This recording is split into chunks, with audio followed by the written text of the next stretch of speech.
One day God created a new world just because he became very bored. He called this new world the Abyss and began to gradually send other creatures there. The only means of survival in this place became fighting and constant killing. There were not only people there, but also monsters from all corners of the galaxy, ready to do anything for victory. For constant killings, God rewarded the victors and generously showered them with riches. Apparently, he was so bored that he turned the whole thing into a cruel game for fun. At some point, everything reached its limit and only the strongest remained alive. A terrifying top-tier dark dragon is ready to finish off its wounded victim right now. The hunter lies before him and has no illusions about what will happen next. He gave all his strength to the last, but it still wasn't enough. One of the last human teams screwed up and failed to complete its task. One of the most powerful death squads has just been completely destroyed. Now a small group of people is all that remains of humanity in the Abyss. Eris is a Valkyrie nun, and she can be considered the leader of this squad. Standing next to him is the calm and reasonable Keldian, who has long been called the brains of the team. The self-confident and unprincipled Khan is also here and is always ready to fight to the last drop of blood. Only one of the surviving hunters continues to keep a low profile and avoid attention. Khan clearly sees that the survival of humanity now depends on them. To do this, they will have to use a legendary rank time crystal.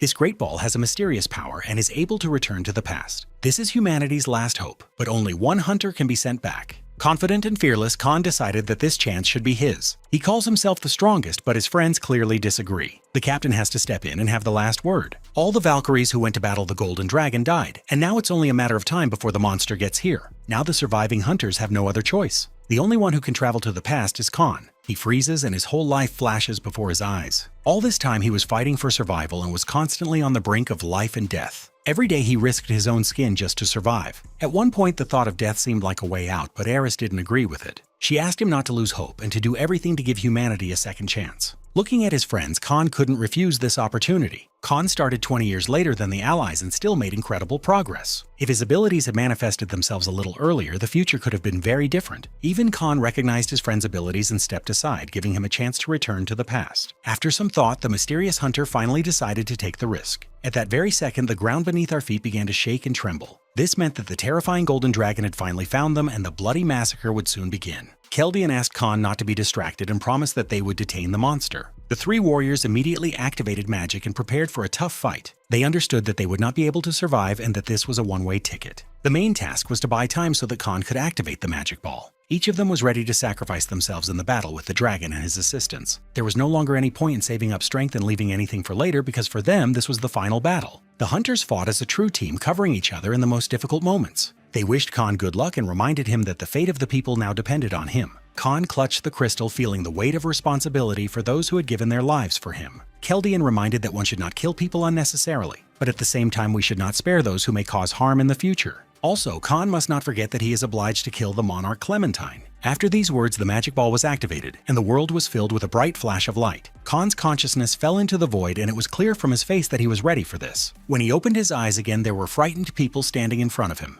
They were transported to another world and tried to understand what was happening to them. Returning to the past worked, and now Khan no longer has the right to make mistakes. Let's return to people who did not understand how to react to the distortion of space. For them, everything was happening for the first time and wild horror was visible in their eyes. Entering another world was a heavy blow to the unprepared mind. In the year of Khan's birth, a total revolution in human consciousness began. At first, only 100 people went missing, but the number of missing people grew steadily. Then the main character turned 20 years old and an unknown force reached even him. He left Earth and found himself in another world that absorbed other dimensions. This world served as a stopover on the way to the Abyss and was created to train newcomers in brutal combat. Those who got here first mastered abilities and developed skills in battles with monsters. This place can rightly be called a world of violence and lawlessness. Only after completing the training phase will survivors be able to move into the Abyss. It is then that the era of the Great War will begin. There were just over 5 years left until that moment, which needed to be spent to become stronger. The skills and strength he had learned previously were gone, but experience was more important than all of that. Now is the time to regain lost power, and Khan is ready for it. Suddenly, the space split and a small beetle appeared in front of the people. It turned out to be an instructor who came to explain the rules of the game. The surprised people were afraid to move because they had never seen such demons before. The Khan immediately realized that he was dealing with a lying and stinking worm, but he decided to remain silent. The instructor congratulated the people on entering another world. He stated that now we can forget about laws, order, morality, and ethics. This world was free from rules and absolutely everything was allowed here. Perverts and bandits could be happy because physical limitations had disappeared. Here you can endlessly improve and do whatever you want. A person is capable of transforming into a superhero from his favorite Marvel or DC movie. To prove the reality of what was happening, the instructor decided to kill one of the spectators. He didn't like one of the guys and he tore him to pieces. At that moment, the others realized that the jokes were over. A new harsh reality was dawning where only the strongest survives. Frightened and shocked people didn't know what to do next. The instructor made it clear that from now on everything would be as he wanted. Then he calmed down a little and ordered everyone to shut up. Before starting the slaughter, you need to familiarize yourself with the rules. First, he talked about the runes that can be obtained by killing another creature. These stones grant special skills and enhance the characteristics of hunters. The instructor suggested trying this effect out right away. The experienced Khan raised his hand and said that he wanted to sort it out personally. Despite his cunning, he remained quiet and calm, not attracting attention. The Khan took the rune in his hands and the energy slowly spread through his body. The instructor couldn't believe that this guy seemed to know everything in advance.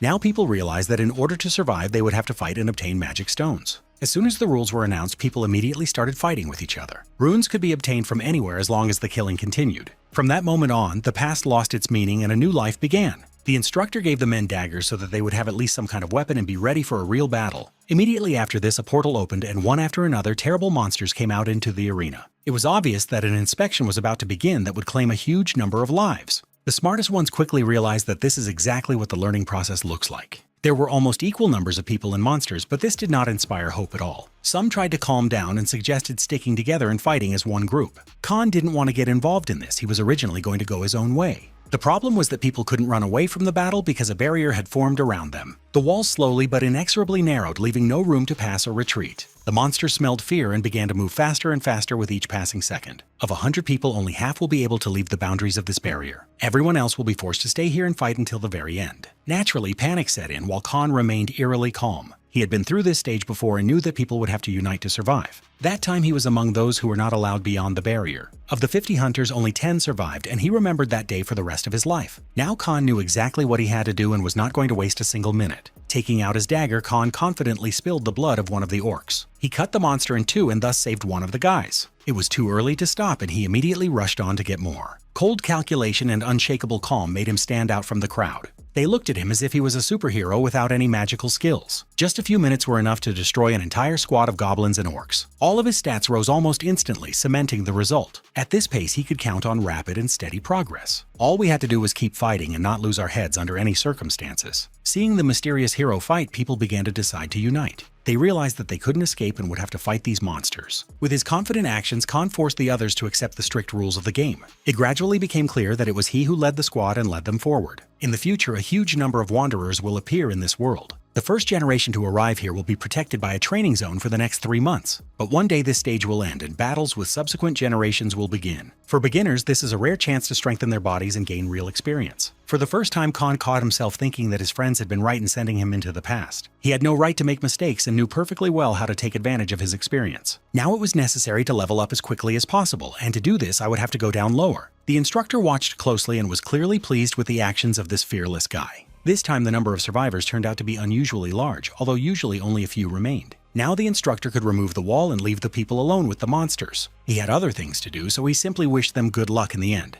Many panicked, as they had expected that after a successful mission they would be returned to Earth. Khan paid no attention to this and continued methodically collecting his characteristics. He wanted to make sure that progress was progressing at the right pace, which meant he had to hurry. First, he needed to find a quick way to become stronger and not waste time. He immediately remembered his friends and tried to imagine what they would do in his place. In his past life, he once met a guy who told him a lot. Then the conversation turned to hidden dungeons inaccessible to foolish newbies. These hidden dungeons were located right within the training area. To clear such a place, you need to have a high level and incredible courage. Few people managed to do this in their past lives, but the chance was truly valuable. If a newbie clears a hidden dungeon, he immediately gets the opportunity for unprecedented progress. After all, the higher the difficulty of the dungeon, the higher the reward in case of success. Now the protagonist's goal was finally determined, and he knew exactly what to do next. There were things that needed to be taken care of first. In the early stages of training, all 100 people acted together as one group. They will fight in different areas for 3 months until their training is completed. The hunters will then leave the safe zone and meet up with other people who arrived earlier. There are currently 2 treasures hidden in this area, and this is the best way to quickly power up.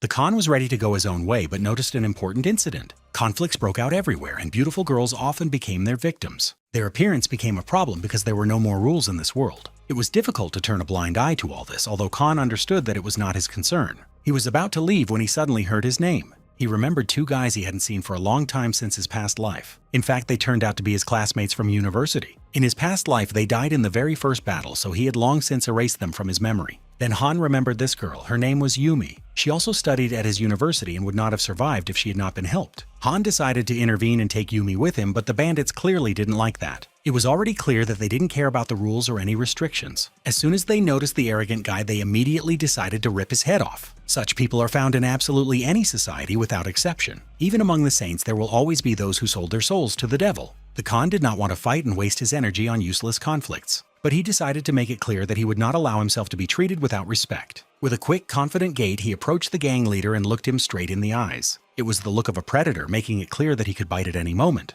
This self-confidence worked perfectly and the bandits retreated. At that moment, their real boss appeared behind them, deciding to act more wisely. He suggested uniting and said that now was not the time for conflict. It was enough to look into his terrible eyes to understand a lot. Like an experienced hyena, he had already managed to adapt and learn the local rules of the game. This guy had no intention of showing his true nature and was enjoying his new freedom. It is these kinds of people who eventually become criminals. It was hard not to recall Keldian's words about those who would cause harm during the Great War. But at the same time, Ares asked to be merciful and not to waste energy on unnecessary conflicts. The Khan decided to listen to the captain and ignore the criminals. The boss remained calm and also did not want to get his hands dirty. He understood that now it was more important to focus on another goal, to restore order in this place. There was already chaos starting here right now and someone would have to bring it under control. The bandits liked anarchy and clearly enjoyed it. Jin was genuinely surprised by the changes in his classmate. He saw that something was wrong with Khan, as if there was a different personality standing in front of him. This guy used to be an outcast and always kept a low profile. No one paid any attention to him until the moment he destroyed a squad of goblins.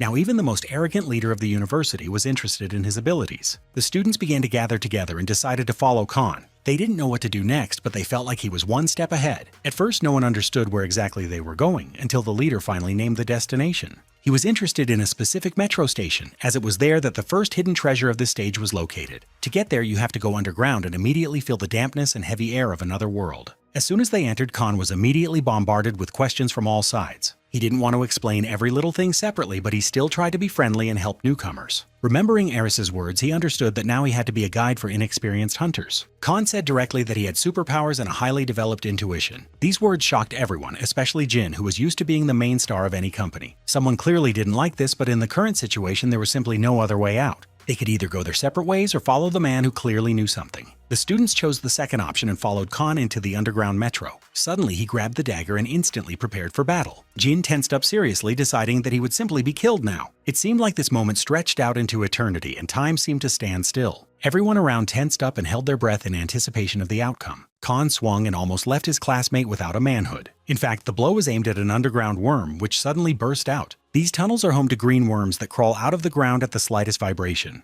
They don't like sunlight, so they rarely go hunting. By killing such a monster, you can get a rune and significantly increase your progress. Khan promised to tell them how to kill these slugs properly, but immediately asked them to be careful. Within a few minutes, each of the newcomers understood exactly what needed to be done. This helped them learn faster and progress gradually. The squad leader himself was on a completely different level and fought with the strongest underground worms. His dagger, when moving, resembled a lightsaber from Star Wars. He was a support and a pillar of strength for everyone else, although he could cope alone. They kept asking him about his abilities, and he was constantly forced to make something up. The friends were clearly not prepared to learn that the quiet guy in the back of the class turned out to be so dangerous. Once the perimeter was completely cleared, Khan noticed that his classmates were not collecting runes. They decided to donate all the stones they had mined to the leader of the squad. It all seemed simple. The newcomers were trying to buy Khan so that he would continue to protect them. I had to explain to them that everything works completely differently in this world. Those who have wandered in the abyss for decades have long established strict and simple rules. Each person is obliged to collect their own prey, and in group hunting the reward is divided according to the contribution. At a turning point, relationships based only on trust often end sadly. Therefore, the hunters decided to act each for himself. Very soon, the newcomers will understand that the law of the jungle now rules here. Each of them will be forced to rely only on their skills and abilities. Useless weaklings who are incapable of anything will not survive. This is the main rule of the abyss. Over time, they will get used to it and realize that there is simply no other way. People will turn into a flock ready to fight for every rune. After listening to their captain, the newcomers immediately began looking for magic stones. Jin was luckier than the others because he found a special rune. Before him stood the essence of the Ekrup troll tribe, a real diamond for a beginner. He immediately realized that according to the rules, he had every right to keep this trophy for himself. The Khan carefully analyzed the rune and was convinced that it was indeed a valuable item. This stone enhanced regeneration and helped to survive at a critical moment. Each rune has special skills that allow hunters to reach new levels. Smart people with a large supply of magic usually collect hundreds of different skills. A wizard like Keldian managed to accumulate over 1,000 skills and became a legend of the Abyss. As for Khan, everything was completely different for him because he was special. Even at the beginning of his past journey, he realized that his body was different from the others.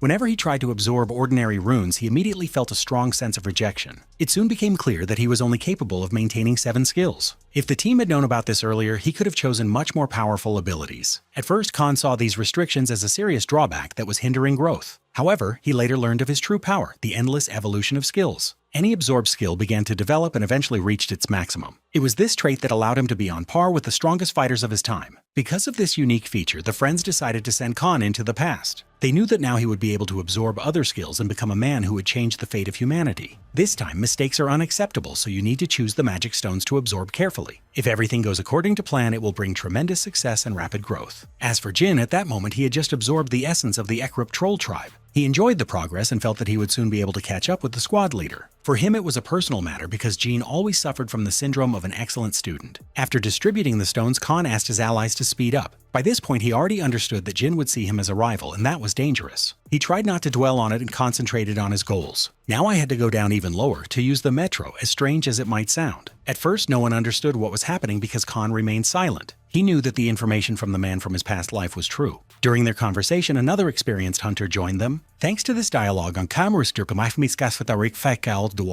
learned something that would definitely help him in his new life. The stations were located differently, but up to the 3rd level, each one had a portal. That's where the trains that haven't left yet are located. You just need to sit in one of them and get everything you need. After a short walk, the hunters finally reached the magic portal. None of them had seen anything like it before. It was strange magic outside the usual rules. Everyone was scared and did not dare to take a step forward, waiting for the leader's decision. Many still doubted whether Khan could be trusted and were afraid to go further. Jin and Yumi immediately declared that they were ready to take the risk no matter what. The girl quickly realized that nothing good awaited her in this world. After a recent conflict with criminals, she looked at her life differently. She won't survive without strong support, so she'll have to follow Khan to the ends of the earth. To do this, she needed to become stronger, and Yumi was ready for this. Some decided to stay while San also dared to take the risk. They started laughing at him because before he had always been too scared to make such decisions. It seemed that not only the world was changing, but also the people within it. A quarrel broke out between the guys and they almost came to blows right in front of the portal. Khan had to intervene and sternly order them to shut up. Now is the time to think about goals and not waste time on empty talk. Those who dared to take the risk stepped into the portal and found themselves on the other side. They were shocked to see an ordinary 24-hour store in front of them. People immediately headed inside and began to choose everything they needed. Khan found himself here for the first time and tried to remember the words of the hunter from his past life. Perhaps he meant that the free choice of supplies was the main reward. At least here there was everything needed to continue learning. Yumi's eyes widened as she saw what Han was doing. He prepared a special bag that he carried with him after hunting monsters. There was green worm blood inside and it looked really weird. In fact, he had not gone mad at all, but had simply decided in advance to prepare a truly poisonous weapon. Mixing the blood of green worms with goblin skin could create one of the most dangerous poisons in the galaxy. When attacked with such poison, even strong monsters die quickly, and victory becomes almost guaranteed. No one around understood where this guy got so much strange and precise knowledge in his head. Even in his past life, his closest friend spent hours teaching him and made him write everything down carefully. At that time, the team members didn't know who exactly would be traveling back in time, so absolutely everyone studied the theory. When returning, no one retains their skills, but the accumulated experience turns out to be more important than any technique. At the same time, Keldian constantly reminded that knowledge of the future could only accelerate the destruction of the Abyss. This meant that Khan had to use his knowledge extremely carefully and only in the most difficult moments. Having finished preparing the poison, he immediately carefully coated the blade of his dagger with it. He then informed his allies that they could also use this poison if they wished. However, everything turned out to be not so simple, because now any help will have to be paid for with magic stones. The days of getting free support are over and everyone will have to get used to it. In the long run, free help always turns out to be a bad solution. One-sided relationships quickly crumble, and Khan knew this better than most. The newcomers had no choice but to make a deal to get some poison. After this, Khan continued collecting supplies and carefully packed everything into his backpack. The newcomers acted too constrainedly and took with them a huge amount of unnecessary materials. These fools did not yet understand that very soon other people would begin to hunt them. To survive, they will have to bury the things they need and not carry everything on their backs. Watching Han, Yumi couldn't believe how much this quiet guy had changed. She decided to follow him no matter what and try to awaken her hidden abilities. After changing the world, she definitely didn't want to die, which meant she was ready to work. Only by contributing could Yumi count on Han's protection. She made a choice, and now her path is intertwined with this extraordinary man. Jin didn't like this at all. He wasn't going to give up his leadership position so easily. To get back at the head of the squad, he'll have to step over heads and progress as quickly as possible. In the future, such behavior will certainly lead to serious problems. Keldian said that it was permissible to kill such people, but Eris always asked Khan to be more noble. Once upon a time, the main character of this story was much more emotional and open. Now it was difficult for classmates to get used to the new version of Khan. After decades spent in the Abyss, he had almost no emotions left. Constant battles and endless killings burn out the kindness in even the brightest person. It seems the Abyss is exactly the place where cynical egoists thrive. The only way to survive here is to think for yourself and use other hunters for your own purposes. After walking a little away from the store, Khan asked everyone to stop immediately. He dropped to his knees and noticed a strange phenomenon under his feet. Judging by the mucus, it was not a black snail at all. Khan didn't smell the characteristic sour smell, which meant someone else was hiding here. It didn't look like a zombie at all, and there was only one possible option left. There was a land siren somewhere nearby, which meant the hunters were in serious trouble. Despite the danger, Khan already had a plan and asked his allies to follow him. Everyone had to help make a small bomb from scrap materials. If you knew the right ingredients, it wasn't that difficult. Jin constantly interfered in the process and tried to play the role of leader. Over time, this began to irritate him, and the thought of murder began to flicker more and more often in Khan's head. He quickly pulled himself together and decided to explain to his allies his plan of further action. While one person throws bottles with a fiery mixture, the others will start attacking the monsters. Jin immediately declared that he wanted to fight and was not going to waste time on nonsense. San and Yumi agreed to throw the explosive so as not to risk their lives again. The gentleman had to give up this dangerous but important place to the girl. Yumi made a pleading expression and San had no choice. After that, they continued on their way, clearly understanding that the battle with the sirens would begin very soon. Fear settled in each of them, and it was visible in their facial expressions and movements. Yumi shivered constantly, pretending that she was simply cold when in reality she was afraid of death. Then there was no time to be afraid. Monsters appeared on the horizon. The Khan ordered to act strictly according to plan, work as a team, and not be distracted. Yumi instantly opened her backpack, ignited the dangerous liquid, and prepared to attack. Once the battle began, she no longer hesitated and acted strategically. The first monster screamed in pain as the fire began to consume its stinking flesh. It was a precise hit, after which no further intervention was required. The remaining sirens became easy prey for the team captain, who once again demonstrated his talent. With light and precise movements, he killed 2 monsters and took several magic stones. Jin didn't want to fall behind and also rushed towards the ruins, but lost his concentration. He did not notice the approaching siren and found himself in a dangerous situation. Only through incredible reflexes did he manage to snatch the poisonous dagger and kill the creature. After this, a complete clearing of the perimeter and finishing off of the remaining monsters began. The hunters acted as a single mechanism, and it was a pleasure to watch them work. Each person complemented the others and was not afraid to take the initiative. It was here that the poisonous blades showed their true effectiveness. Without the extra poison, killing the sirens would have been much more difficult, but that didn't matter now. Jin showed his best side and quickly collected magic stones. However, due to greed, he lost concentration again and again, which would sooner or later cost him dearly. At some point, the siren attacked from behind and touched his leg with its venom. The hunter lost his balance, fell to the ground, and felt danger gathering above him. The monsters caught the scent of fear and immediately rushed towards him. He screamed and called for help, looking like a frightened child. He didn't care how a leader should behave because now he just wanted to survive. Yumi tried to help, but there were no more explosive cocktails left in her backpack. All attention shifted to San, who had to act more actively. He had always doubted himself, and now fear had completely paralyzed his movements. He took too long to ignite the mixture, and it worked against the entire team. At that moment, a siren approached him, frightened him, and broke the last bottle. For a moment, it seemed that the last hope was destroyed and that this was the end. Jin panicked and began to lash out at his partner with insults. At this point, the captain, who had been nearby the whole time, intervened.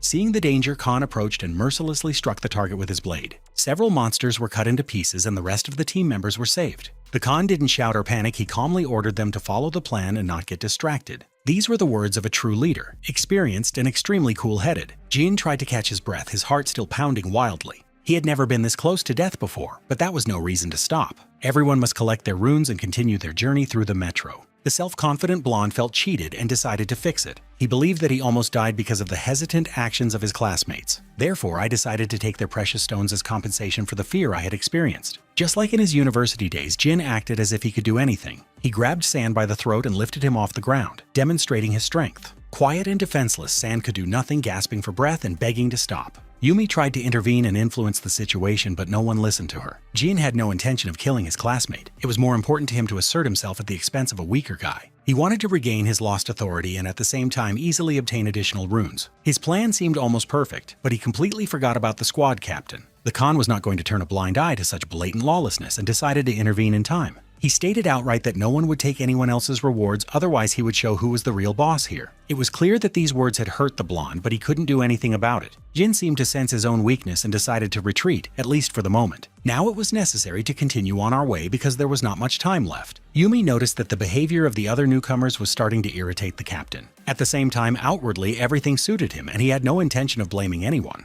Each of them had the right to decide for themselves what to do next. They could follow him or choose their own path because there were no longer any laws or rules here. By collecting magic stones, each team member again slightly increased their stats. The captain, of course, collected the most runes and a reward immediately followed. An instructor appeared out of nowhere and congratulated the player on collecting 50 runes. His appearance did not please anyone, but this time he did not come empty-handed. The Khan earned a special prize and was given the opportunity to choose as many as 3 runes of his choice. He could get any boost he wanted just by naming the items he wanted. The newcomers were clearly envious of the captain and also dreamed of such an opportunity. After some thought, Khan said he was interested in immunity to magic. The instructor was obliged to obey and immediately fulfill the hunter's wish. The captain knew he had to be extremely careful and choose only the best skills. In his past life, he had earned the nickname 7 Stars and had no intention of wasting his talent on useless runes. Having completed all the formalities, the instructor said goodbye to the hunters and disappeared again. Continuing their journey underground, they encountered no more sirens for some time. In the subsequent skirmishes, everyone acted noticeably more confidently, even the beautiful Yumi. It was clear how the newcomers were gradually gaining strength and learning to defend themselves independently. At some point, they noticed that the captain was behaving unusually again. His hand was glowing strangely and it was unclear what exactly was happening. It turned out that each hunter can accumulate runes without absorbing them immediately. If he dies, the stones will go to others, but things turned out to be not so clear-cut. It seemed like a strange idea at first, but Khan never acted rashly. He knew that in the future, runes would become something like precious metals that could be traded. People will start exchanging these stones and buying various items for them. Jin again began to accuse the captain of acting solely in his own interests. Khan didn't care because he thought like a strategist and thought first and foremost about the result. He asked everyone to listen to him carefully and not interrupt. They still had freedom of choice, but right now they had to carry out his order. Whether they liked it or not, every hunter had to voluntarily surrender his weapon. Jin took this as a joke and declared that he would never give up his weapon. He decided that they simply wanted to rob them and leave them with nothing. All this time, the captain had been irritating him and his emotions finally burst out. Jin urged his friends not to trust Han and to decide their own fate. There was logic in his words, but it was important to remember that the captain always acted in the interests of the team. If they didn't want to follow his path, they could have simply gone their separate ways. Underground, on the lower level, there was a monster that he would have to face in any case. Khan offered 2 options. He could fight the creature alone, but to do so he needed the weapons of his allies. Or they can go with him and risk their own lives. Khan did not hide anything and explained his motives as clearly as possible. He had already proven more than once that he was ready to help, so most of the team trusted him. The only problem was the blonde man who wanted to seize the initiative. He continued to convince his friends not to trust the captain and to act independently. At first glance, it might seem that the monster below was not so scary. In his thoughts, Jin was already calculating the reward and imagining additional crystals. Khan didn't care what decision he made. He had his own goal. He remembered the legendary wizard friend who might now be wandering in the Indigo or Violet Zone. It was necessary to get there as quickly as possible, which meant there was no time for arguments. In the end, Jin also decided to go down and take a risk. He pretended to be confident, called his friends, and soon they agreed. Less than 2 minutes later, they returned with pale faces. Now these fools realized that Khan should be trusted and it is better to listen to him from the very beginning. Once underground, they quickly realized that the talk of a monster was not an exaggeration. The otherworldly serpent turned out to be so powerful that challenging it would have been madness. The newcomers immediately ran away, not understanding how the captain was going to fight such a creature. However, Khan remained below, took the allies' weapons and prepared for a protracted battle. He knew in advance who he would have to face and thought through every step. The huge monster immediately sensed the threat and began to attack with magical fire from its mouth. To defeat this creature, it was necessary to keep 2 key dangers in mind. The snake attacked well with magic and defended itself thanks to its thick scales. This made him the strongest opponent one could face during the training phase. A large number of daggers were required to find the weak spot. Some blades broke, but this was precisely what gradually brought victory closer. After a while, Khan found a vulnerable spot and began to methodically hit it. He acted coolly and prudently without rushing or taking unnecessary risks. Within a few minutes, 2 daggers had already broken and time was running out. The monster constantly attacked from a distance and did not allow anyone to get closer. The exchange of blows forced Khan to act at the limit of his abilities. At some point, he took a powerful blow and warm scarlet blood flowed down his face. The snake seemed to sense the nearness of victory, but the poison had already penetrated his body. The Khan knew that every blade was treated with poison and sooner or later it would bear fruit. All that was needed was to stall for time and wait until the enemy was paralyzed. The rest of the team retreated, but Yumi couldn't stop thinking about the captain. Lately, she began to experience strange, unusual emotions around him. The girl was worried and could not ignore the danger that Khan found himself in. Jin noticed this and felt growing irritation.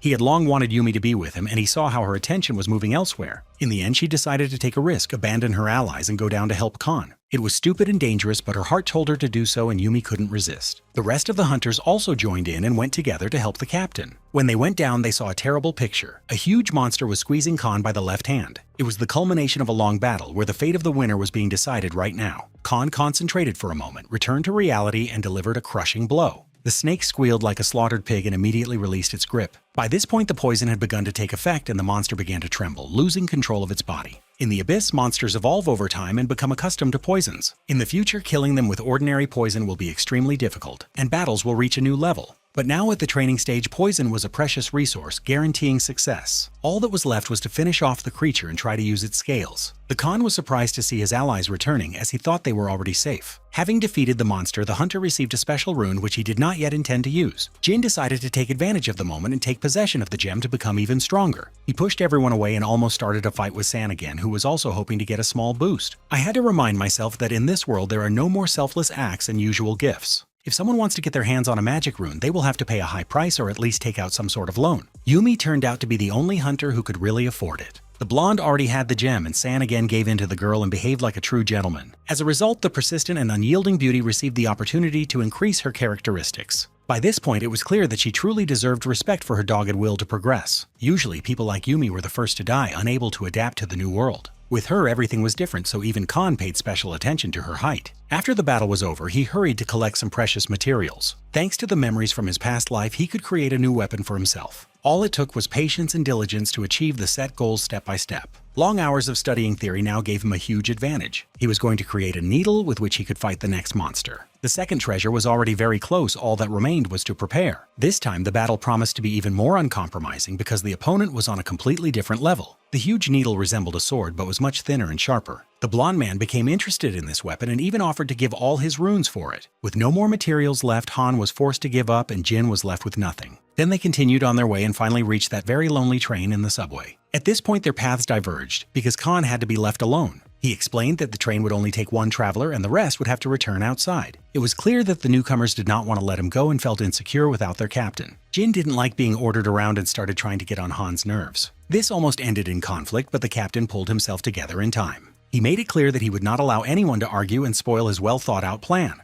If the blonde wants to keep his hair and face, he better shut up and move away. The upset newcomers got off the train and decided to wait for the captain nearby. Jin harbored an even stronger grudge and mentally promised himself revenge. The processes in his head were getting out of control and he was increasingly turning into a predator without empathy. Meanwhile, Khan was riding on the train and thinking about what awaited him next. This route passed through 20 stations and at each one a random artifact appeared. This way one could collect a solid supply of magical items and feel more confident. He already had things that he could later sell profitably. He knew the monster's weaknesses in advance, so he didn't need these artifacts personally. Khan hoped that at the last station he would find something truly valuable for himself. He was lucky. He came across a maniac's cigarettes and it was no joke. After the first puff, they temporarily increased the hunter's stats for 10 minutes. In battles with the strongest monsters, such cigarettes saved his life more than once. After training, they would become useless, but for now, this was the best possible artifact. Looking at the pack, he remembered the past and the look of the beauty with whom he was in love. She said that cigarettes were turning him into an old man and constantly asked him to quit. Again and again, she took them from his hands, repeating that smoke does not make a gentleman look good. She called his face beautiful and looked at him as if he was a special man. Remembering this, Khan promised himself that this time everything would be different. When he got off the train, he saw that everyone had already left and decided to go into the store for provisions. Now he could focus on collecting runes and completing available missions. Among them, there was one particularly interesting one connected with the Philosopher's Stone. This artifact enhanced all stats and healed mortal wounds. It was worth remembering who completed this mission in a past life, and goosebumps ran down my spine. It was NB Aaron, a Death Squad member who had fallen into the abyss while volunteering at the prison. She trusted the criminals the most, but during her training they betrayed her without hesitation. A rage was born in her soul, awakening incredible strength. In a week she tore everyone apart, killing and ripping out the hearts of those she considered friends. After that, she tried to commit suicide, and that's how this mission came about. The story sounded good, but Khan decided not to take any risks and stick to his plan. He wanted to save as many lives as possible and act wisely. It was now night, which meant the mission with the selfish rich man's bag was available. Entering the store, the hunter discovered that there was nothing left there. The place had been completely cleared out. It was unpleasant to see people go crazy with greed. The Khan was not going to turn a blind eye to this and was ready to punish those responsible. It's time to rise to the surface and find out the truth. The bandits received a hidden message, found out about the store, and took everything for themselves. The newcomers teamed up with old acquaintances and tried to figure out what to do next without Khan. No one understood how the bandits found out about the store and how they could now live without food and water. Their fuss attracted the attention of one of the criminal leaders. He looked closely at the newcomers, smiled strangely, and even waved his hand.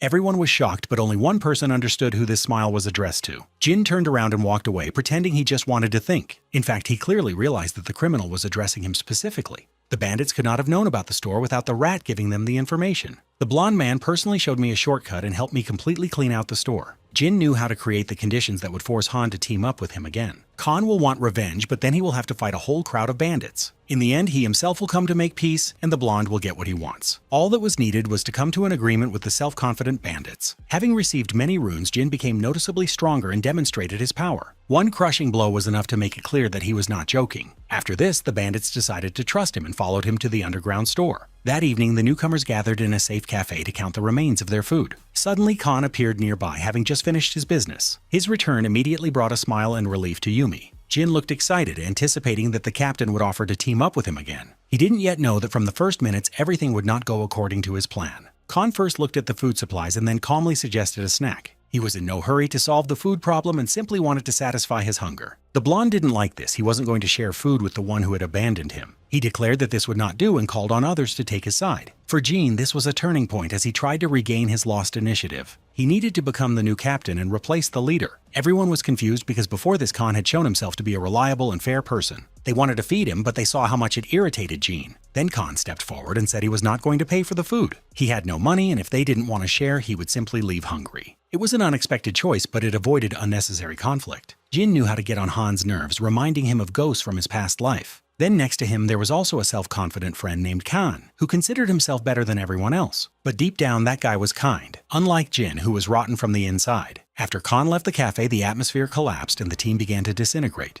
They had very little food left, and everyone felt inside that without strong support in the future, it would be incredibly difficult to survive. Everyone remembered very well that they had previously managed to stay afloat only thanks to Khan and his unusual, almost frightening abilities. Just when everyone was about to start dinner, Yumi suddenly packed her things and decisively left the team. Without turning around, she ran after the guy, to whom she had become very attached in this short time. Deep down, the girl hoped that he would not reject her and would agree to take her with him even if the path was dangerous. Self-confident and impudent Jin, gritting his teeth, tried with all his might to stop her. He always dreamed of being next to her, and seeing this dream crumble was real torture for him. He understood that he had made a serious mistake, but the troubles did not end there. Following this, the quiet and calm San also announced that he was leaving the team and no longer intended to stay here. For many years, he was the blonde's assistant, doing his dirty work and small, humiliating tasks for him. He had to endure constant bullying, and even in the abyss, this attitude did not go away. Now he has decided to distance himself from the person who has always pulled him down and created problems. There was no longer any point in sticking together because the law of the jungle was in effect here, where everyone survives on their own. In just a few minutes, Jin, due to his own stupidity, lost almost his entire team and was left alone. His carefully laid plan fell apart and rage began to take over his mind. Khan didn't even look in his direction and calmly led his small team further, towards new challenges. After a recent fight with a monster, his jacket was torn and covered in blood, so he needed to change his clothes urgently. In this world, you could take anything you wanted if you had enough strength and determination.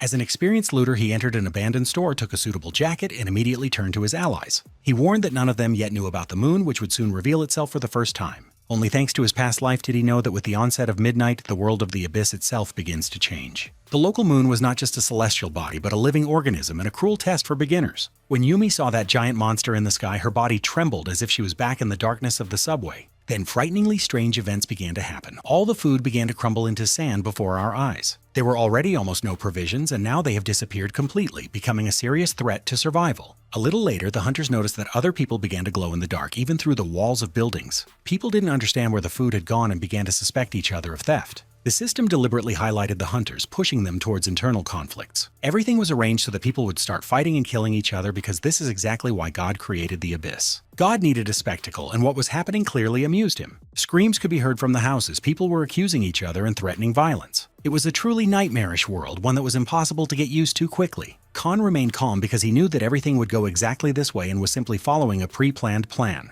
At the same time, the blonde man and his few allies also noticed that all the food had disappeared. They immediately began to blame Khan, deciding that it was he who had deliberately ruined their lives. It never even occurred to anyone that this could be another test of the system. There was real panic on the streets because the bandits had also lost most of their supplies. They ran around the area trying to find the person who had deceived them. The tension was rising, the air was thick with the smell of blood and impending carnage. Panic began among the remaining allies, hunger was taking its toll, and everyone expected the worst. The blonde suggested hiding in a safe place and waiting until morning to come up with a new plan. As soon as they stepped outside, a strange green substance grabbed the group's leader. He collapsed to the ground, unable to get up, and his friends didn't even try to help him. A group of bandits appeared behind them, led by the boss, who finally decided to take control of the situation. He calmly and politely asked the young hunters to leave and not interfere. Without thinking, they turned and ran away, abandoning their leader. So the arrogant worm was left alone with his enemies, who clearly had no intention of sparing him. All the food he gave them turned into sand, and he was considered to be the culprit. To somehow make amends, Jin was forced to find Khan, whose abilities could be useful to the gang. It was made clear to him that refusal would cost him his health. Moreover, a guy with a broken nose appeared on stage. It was with him that Jin had recently had a serious conflict. He had no intention of forgetting the humiliation and was waiting for the right moment to strike back and regain face. Together with their friends, they began to beat Jin, kicking him like a ball on a dirty field. Shielding himself from the blows, Jin saw his allies flee and realized for the first time that he had truly been abandoned.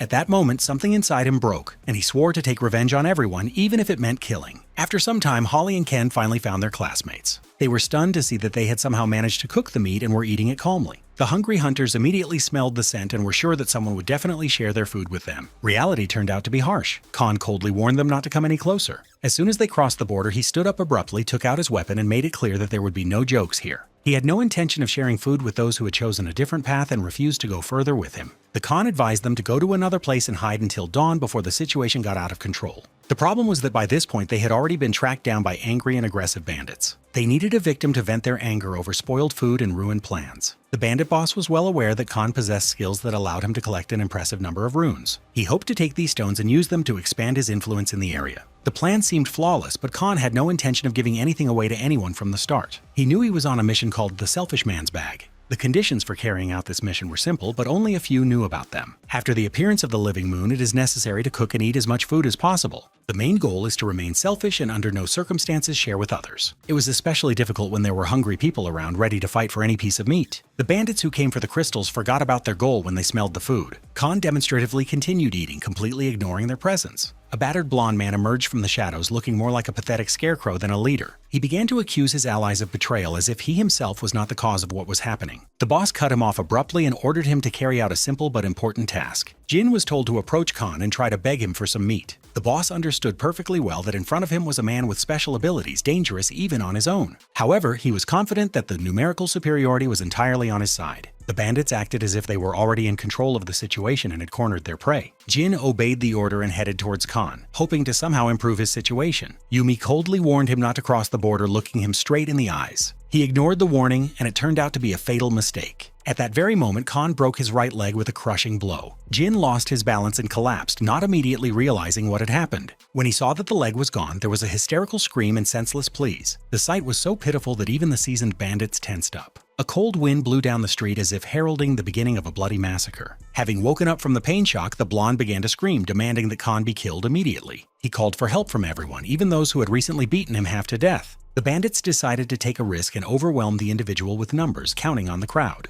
They thought Khan was easy prey, but his calm, cold gaze said otherwise. He moved as if he had already lived several lifetimes while remaining outwardly an ordinary student. Before the fight, he briefly remembered the advice of his friends. His main goal has always been to save as many people as possible and prevent humanity from disappearing. But fools and criminals must be punished, and now is the time. Using the accumulated runes, he activated the enhancement without a second's hesitation. A moment later, a man with tripled characteristics stood in front of the bandits. He rushed forward and began to beat them cold-bloodedly and methodically as if they were helpless children in front of him. Khan felt no resistance. His combat experience and active enhancements took him to a completely different level. The number of bandits no longer mattered because his speed had long since gone beyond the limits of ordinary reality. It was impossible to react to his movements, so the criminals panicked and began to run in different directions. Even the boss's reputation couldn't stop them, no matter how much he threatened them with a knife and tried to command them. As a result, the bald man was left alone with a man in whose eyes there was neither fear nor doubt. He tried to cheer himself up, muttering silly motivational phrases and promising to kill the little slug. But in his past life, Khan had killed so many people that his gaze alone was enough to show complete fearlessness. He instantly closed the distance and delivered more than 10 precise and penetrating blows to his opponent in a row.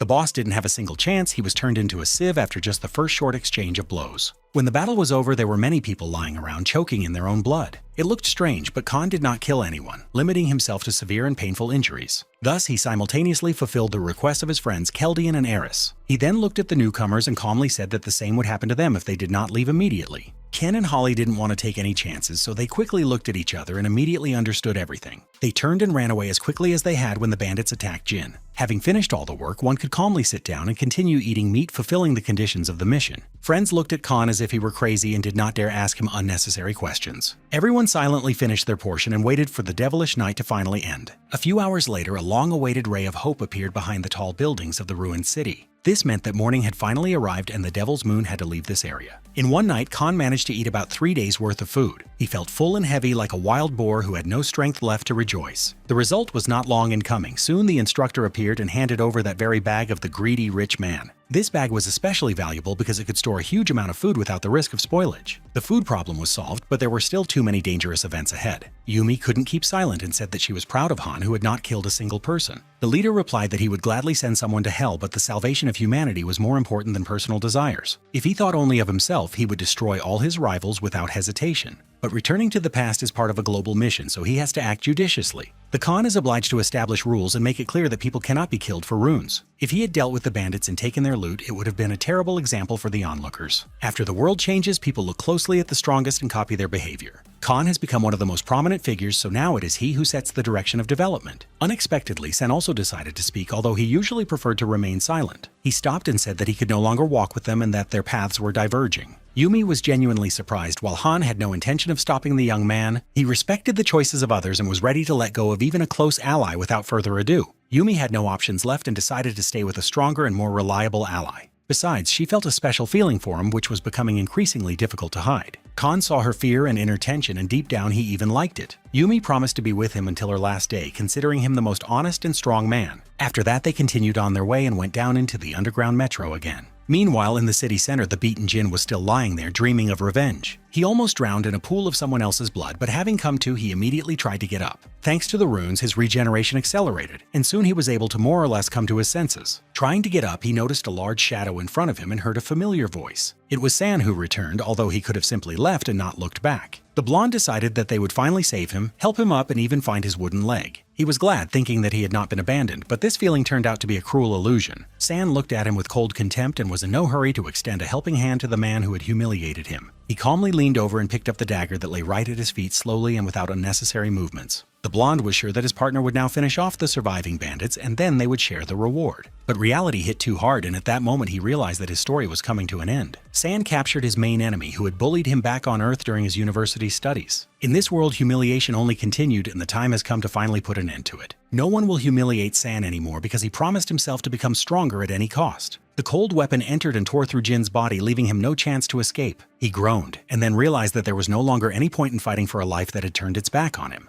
The man who always thought only of himself finally got his comeuppance. After the murder, San felt very weak, fell to his knees, and almost lost consciousness. He felt sick, but he forced himself to pull himself together and tried to pick up the fallen magic runes. The gangster boss offered him cooperation and said that together they could go far. San looked at it as another step on the path to his own progress. All this time he was weak and constantly forced the group leader to cover him. The captain didn't even try to stop San when he decided to leave the team. This only confirmed that he was too weak and it was time to change everything. From that moment on, San promised himself to grow, progress, and no longer be submissive. A few minutes later, all the surviving bandits were cold-bloodedly and brutally slaughtered. Dead Inside has reached a turning point and has finally found something to fill the void within itself. Yumi, being close to the captain, gradually progressed following his advice. He suggested which characteristics should be strengthened and which skills to focus on. The girl learned quickly and noticed how her confidence was slowly but surely growing. When she didn't have the strength to deal with the monsters, Khan always came to her aid. With his merciless blade, he cut the enemies in two and cleared the entire perimeter. After another training session, the instructor contacted them and ordered them to gather in the city center. An important conversation must take place at the starting position, and latecomers will be punished. The partners hurried to the meeting place, and on the way they had time to talk. Yumi had long wanted to ask one question that was bothering her. Plucking up her courage, she awkwardly asked if Han had a girlfriend. After these words, there was an unexpected pause that seemed endless to her. Yumi was ready to sink into the ground because of this question, but curiosity won out.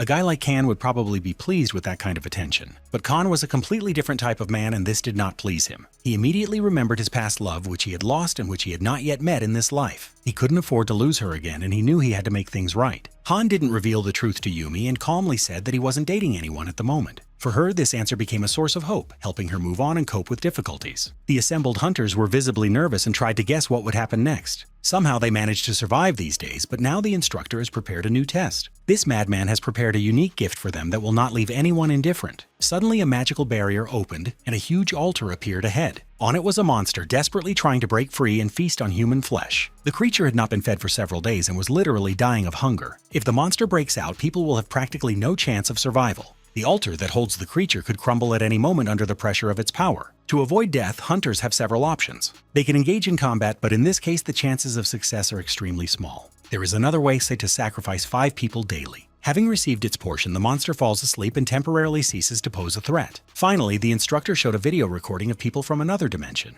They decided to fight the monster, and ultimately it ended in complete failure. This was a clear hint that it was much wiser to choose the second option and sacrifice the weak for the sake of survival. Of the 60 survivors, none wanted to die, but the need to choose hung in the air. The test is scheduled to last 3 days, meaning 15 hunters will have to be sacrificed to survive. The method of selecting victims is not limited in any way. The system does not establish any rules. Within an hour, the hunters must make their first choice, after which they will have 24 hours while the monster sleeps. People around immediately began to heatedly discuss what to do next and how to get out of the situation. The sacrifice option seemed the simplest, but sending someone to certain death was hard to accept. Quite unexpectedly, a guy who had spent his whole life in the shadows, weak and accustomed to enduring humiliation, stepped forward. Dead Inside was back, and now it was as if he was trying on a new image, one in which there was no longer any fear. He suggested acting without pity and giving the weakest hunters to the monster to eat. San seized the initiative and decided that he would be the one to control what was happening. Approaching the nearest pillar, he demonstrated his strength and destroyed the iron structure with one movement. This was enough for most ordinary people to listen to his words. He was completely different from his former self and resembled a dangerous mixture of a maniac and a psychopath. Khan noticed these changes and looked at the guy carefully, not missing a single detail. It was clear that San was waiting for the captain's reaction and wanted recognition of his strength. Dead Inside was looking for unity and wanted to remain an ally.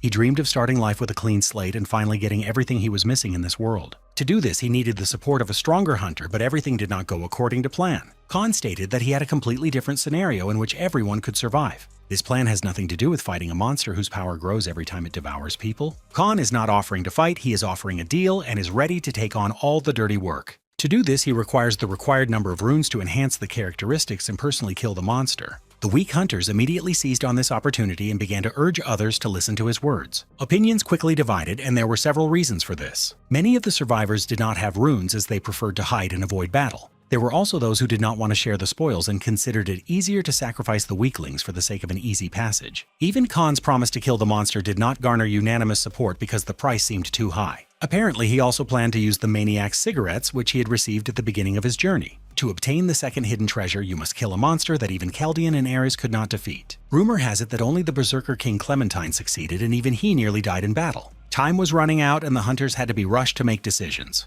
A girl named Hulk refused to share the runes and offered her own alternative. She wanted to feed weak people to the monster, believing that this would make everyone happy. The situation was rapidly escalating, and one spark was enough for an explosion. One careless word and a fight began that was difficult to stop. In difficult situations, frightened people easily lose control of themselves. Khan meant well, but in the end he was forced to personally put out the raging fire. He loudly addressed the hunters and sternly ordered them to stop immediately. If they're that stupid, he has some really nasty options. When he voiced his ideas, the people around him felt cold and trembled with fear. He made it clear that he was ready to give all the weak to the monster if they refused to share the runes. This decision clearly reveals the character of the main character. When the goal is important, Han is capable of being ruthless and extremely cold-blooded. The Khan calmly and sternly explained to the people what would happen to them if they did not pay the runes, and his words sounded frighteningly convincing. Within a few minutes, the argument had died down, the parties had come to an agreement, and the hunter from the past began to prepare for the upcoming test. Yumi hoped that everything would go smoothly and that the fight would proceed strictly according to plan without any unexpected complications. At that moment, San approached her, deciding to offer cooperation and invite her to his new team. He spoke confidently, promising rapid growth and additional progress, trying to appear as a reliable ally. However, no matter how beautiful his words were, Yumi remained cold and did not give in to persuasion. She clearly felt that with Khan she would receive much more than any promises from others. Moreover, it was next to him that she felt she had a real chance to survive in this merciless world. Returning to the negotiations, it is worth noting that Khan demonstrated flexibility that was rare for this situation. For those who couldn't pay immediately, he offered an alternative option without unnecessary emotions. Such people could take out a kind of loan and return the runes within the next few days. At the same time, he warned in advance that an attempt to escape would cost much more than any fee. The Khan did not tolerate deception and made it clear that he would track down and kill anyone who decided to break the agreement.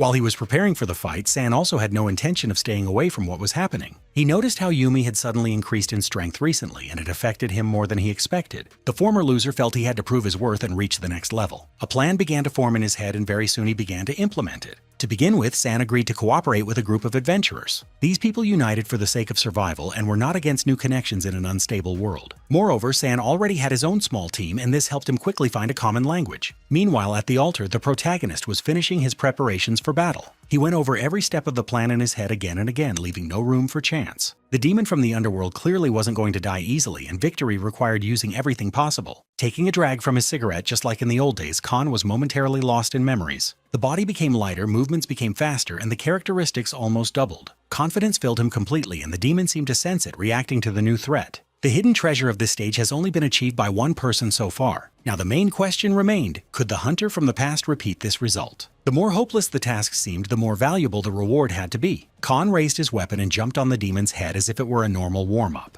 Such creatures are born with innate skills that make them perfect killers. This demon had two particularly prominent abilities that made him deadly. The first was intimidation, a skill that paralyzes a victim with a single glance. As soon as I met his eyes, my body refused to obey my will. Any hesitation resulted in the demon releasing its claws and destroying the target. In addition, such monsters restored their strength by killing new opponents. Smelling the blood, the demon grew stronger, and Khan had no right to make a mistake. Luckily, he knew a proven way to restrict the creature's mobility. Random blows to the skin would have had no effect and would only have hastened death. It was much wiser to strike precisely, aiming for the nerves and strengthening the blow with poison. This was exactly how the otherworldly snake had been defeated earlier, and this tactic was worth repeating. The nerves were located between the joints, and one precise blow is enough to produce an immediate effect. The demon roared, for the first time feeling like he was not a hunter but the prey. Now it took time for the poison to spread throughout the body. The main thing was to survive these minutes and not make a fatal mistake. Khan maneuvered and dodged the blows, but his stamina was gradually waning. He was clearly aware that his current body was much weaker than the one he was used to in his past life. The old loads were now unavailable, and this constrained every movement. For decades in the Abyss, he survived by his senses and combat experience, not by brute force. Khan once told him that the ability to anticipate the enemy's actions is a fighter's main weapon. At that time, Khan only chuckled, but over time he realized how accurate these words were. Over the years, his experience grew, and he actually began to see attacks in advance. Now he saved his strength, moving only as much as the situation required. All that was left was to keep a cool head and act prudently until the end. At this moment, several more uninvited figures suddenly appeared in the altar. It was a team of adventurers who came here with San. They united supposedly to help the main character, but each had their own hidden goals. Dead Inside acted out of personal motives, while the adventurers wanted to see Khan die. They had no intention of paying the runes and were hoping to engineer his defeat in the battle with the demon. Suddenly, San started shouting loudly, as if he was deliberately trying to attract unnecessary attention. They agreed to act quietly, but he seemed to have forgotten all the conditions and plans. They tried to pull him up, but no one paid any attention to this strange behavior. Later, they will realize that the cold-blooded killer has already begun to impose his own game. Only Khan, noticing what was happening, immediately realized that something was wrong.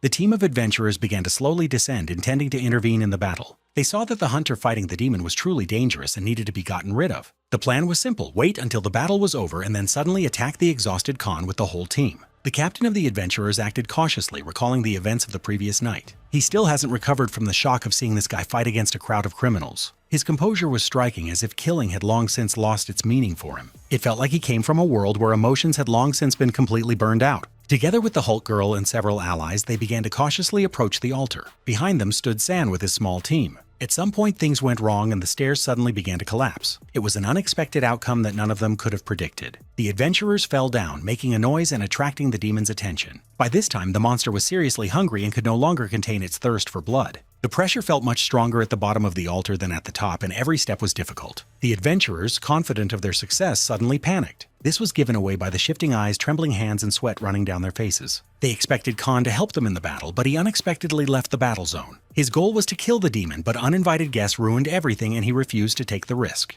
After the weaklings are killed, the monster will regain its strength and further battle will become pointless. Khan had no intention of teaming up with weak hunters and wasting his precious time. He calmly turned around and walked away to a safe place, as if nothing had happened. The adventurers, in a panic, began to look for the support they had agreed upon in advance. At that moment, San appeared in front of them, openly mocking what was happening. He made it clear that it was he who destroyed the stairs and pushed them straight to be eaten by the demon. Only now has the full gravity of the situation dawned on them. The time for solutions ran out and the problem resolved itself. The monster needed to feed 5 people a day, and now it had enough victims in front of it. Now there was no need to even fight to win an extra day. The adventurers screamed and called for help, but it was only agony. When the monster's mouth opened, no one could escape punishment. Khan watched the death of his competitors calmly, feeling nothing but emptiness. He then approached his classmate, trying to understand his true motives. San had changed too much lately and was now acting alarmingly. Dead Inside spoke of wanting to be helpful, but his words sounded artificial. He asked to use it and offered to maintain friendship. Khan looked him in the eyes, trying to understand what game he was playing. In fact, it was quite simple. San felt that Han was different from the others. Despite his overwhelming strength, he did not kill a single criminal. Even at the altar, he did not break his principle and did not kill unnecessarily. Although everyone understood perfectly well that he could destroy everyone without much effort. San understood this and proposed an alliance as a way out of the situation, counting on mutual benefit. He asked to use himself for personal purposes and to be given the opportunity to be nearby in order to accelerate his own progress. This guy wanted to be taken along and given a chance to finally become a great hunter and not an eternal shadow. In some ways they were similar, and the similarity was felt not only externally but also deep inside. However, Khan was in no hurry to accept the offer and initially coldly refused to cooperate. San remained persistent and said that on the path of any great hero there are always unpleasant and dangerous people. To avoid wasting your time on them, you need to have support nearby who is ready to do the dirtiest work.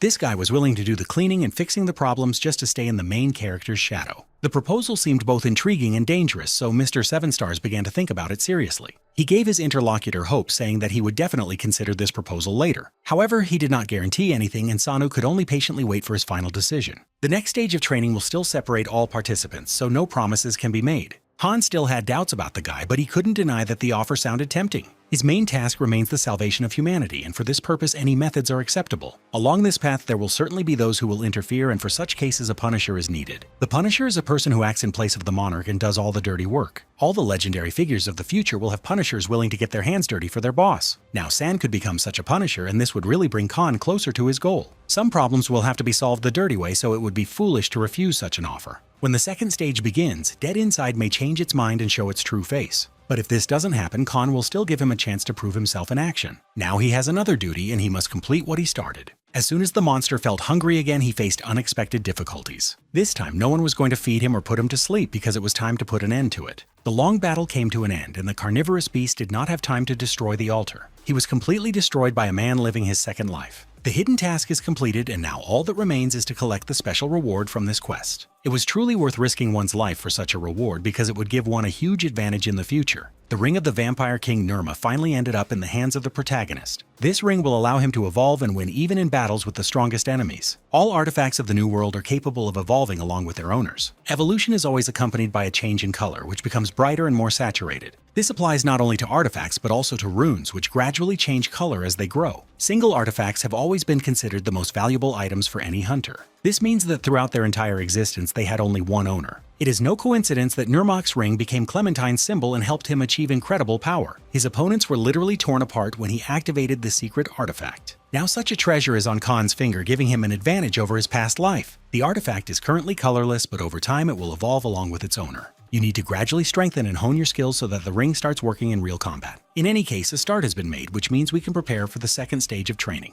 After defeating the terrifying monster, Khan came out to the people to receive the attention he deserved. The assembled hunters were shocked and could not believe their own eyes. He actually did it when defeating the demon seemed impossible. The time of testing came to an end, and everyone felt the world changing again. The altar has disappeared, the task is complete, and now we need to prepare for the next stage. There were still a few relatively calm days ahead that could be spent hunting and honing their skills. Unexpectedly, Yumi admitted that she could not continue to walk along the same road with Han. She felt that she had to find her own way, and San promised to help her with this. For a moment, Han felt a slight disappointment, but quickly got his emotions under control. In any case, the next test would have separated them anyway, so this decision turned out to be for the best. He wished the girl good luck, and she replied with a smile that she would definitely show her strength and progress at their next meeting. That moment is still ahead, but now the time has come to say goodbye and go our separate ways. Before leaving for good, Khan turned to the mysterious psychopath and briefly said that he accepted his offer. From this moment on, Dead Inside officially becomes the Punisher and will do dirty work for the sake of overall progress in the future. Another week passed after this conversation, and the instructor finally returned to the group of survivors. Without further ado, he announced that the second stage of training had officially begun, and it was time to change locations. Everyone around was tense and trembling with fear, fully aware that each new test was more terrible than the previous one. Even Khan, while remaining outwardly calm, felt that he would now have to take even more risks.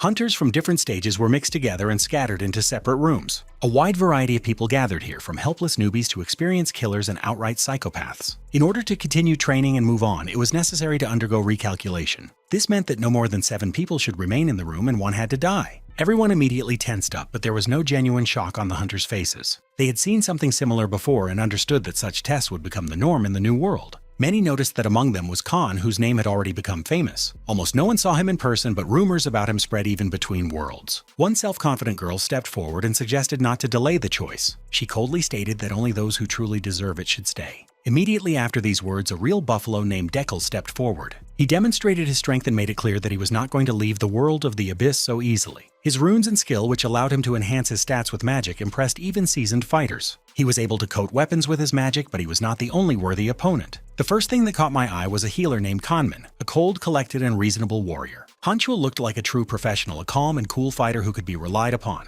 There was also a young family without skills who understood how easily they could be disposed of. The girl noticed their fear and suddenly felt pity. Her name was Jimin, and it was now that she decided to make the choice for everyone else. She stepped forward confidently, drew her weapon, and pointed it straight at the buffalo. The devilish smile on her face made him freeze in fear. In just a moment, blood was spilled, and the one who considered himself the favorite went to the world of the dead. He couldn't do anything when Jimin's dark energy entered his body. Everyone around was stunned and certainly did not expect such a turn of events. The bloody ending came from an unexpected direction, becoming a classic plot twist. Having killed her opponent, the girl immediately took his special rune and felt her body growing stronger with every second. She proposed to divide the remaining ordinary runes fairly among the participants. With one blow, she eliminated the strongest fighter, and the question of choice disappeared by itself. Her action unexpectedly made life easier for those who had no skills. These people died in their past lives, but now they have a new chance. Events were starting to develop more and more interestingly, and this would seriously affect the future. After fulfilling the conditions, a new world called the Path of Ascension opened up to the hunters. The task here was simple: to climb higher and higher for several months in a row. All this is needed to reach the dormant volcano in the center of the second floor, the Marst.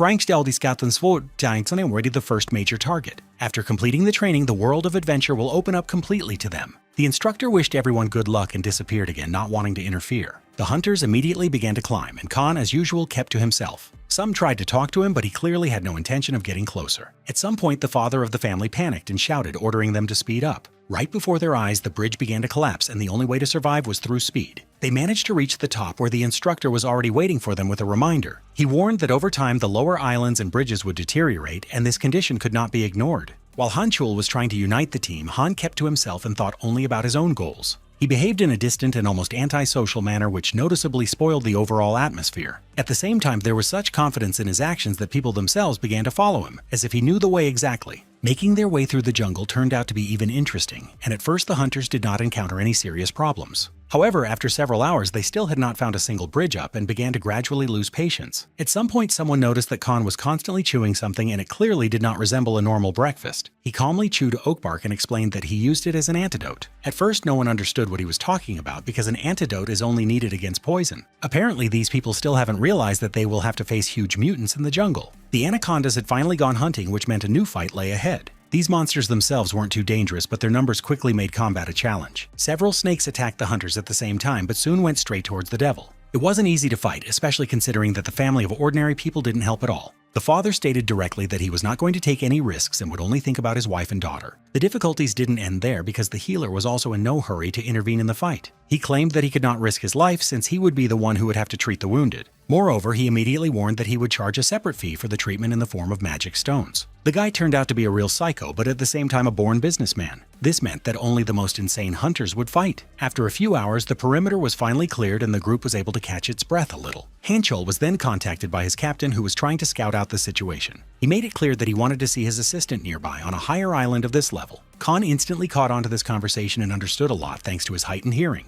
Ordinary conversation actually had great significance in the context of the New World. It seems that even in the early stages of training in the Abyss, monarchs are already beginning to form. A monarch is, first and foremost, a person capable of leading followers. In his past life, Khan had many friends with this title. He saw the number of their followers grow day by day, giving them a huge advantage in battles and adventures. The monarch bestows upon the members of his clan a special symbol that creates a strong bond between them. They can communicate with each other and always come to each other's aid. Perhaps in the future, Khan will also have to become a monarch, because all available methods will have to be used to save humanity. The next wave of anacondas was completely destroyed, and it was time for a short respite. However, Khan had no intention of stopping and confidently led the group further, as if he knew the exact direction. He wasn't interested in climbing to the next island. All his thoughts were on the lair of the mutated snake. The rune-devouring monster had been right next to him all this time, and now Khan could sense it. An adult anaconda will pose a deadly challenge to anyone who dares to challenge it. The rest of the group were clearly not thrilled with the idea and did not want to risk their lives any further. They suggested that Khan calm down and continue climbing upwards without unnecessary risk. It seemed they still didn't understand the real state of affairs in the second stage of training. It was not Khan who walked with them, it was they who followed him. If someone doesn't like something, they can leave. Khan doesn't hold anyone back or persuade anyone. In the end, the hunters decided to leave the madman alone with the anaconda and continue the climb. Only Han Chul looked thoughtful, as if he didn't want to leave Han alone. A healer approached him and made it clear that it was better to leave such people alone with their choice. He noted that Khan never once asked for healing, which means he is capable of coping on his own. Mr. Seven Stars got what he wanted and was left alone with the dangerous monster. The battle with the anaconda turned out to be extremely difficult, but Khan was always one step ahead of it. He felt that the snake was using the power of runes and had powerful protection.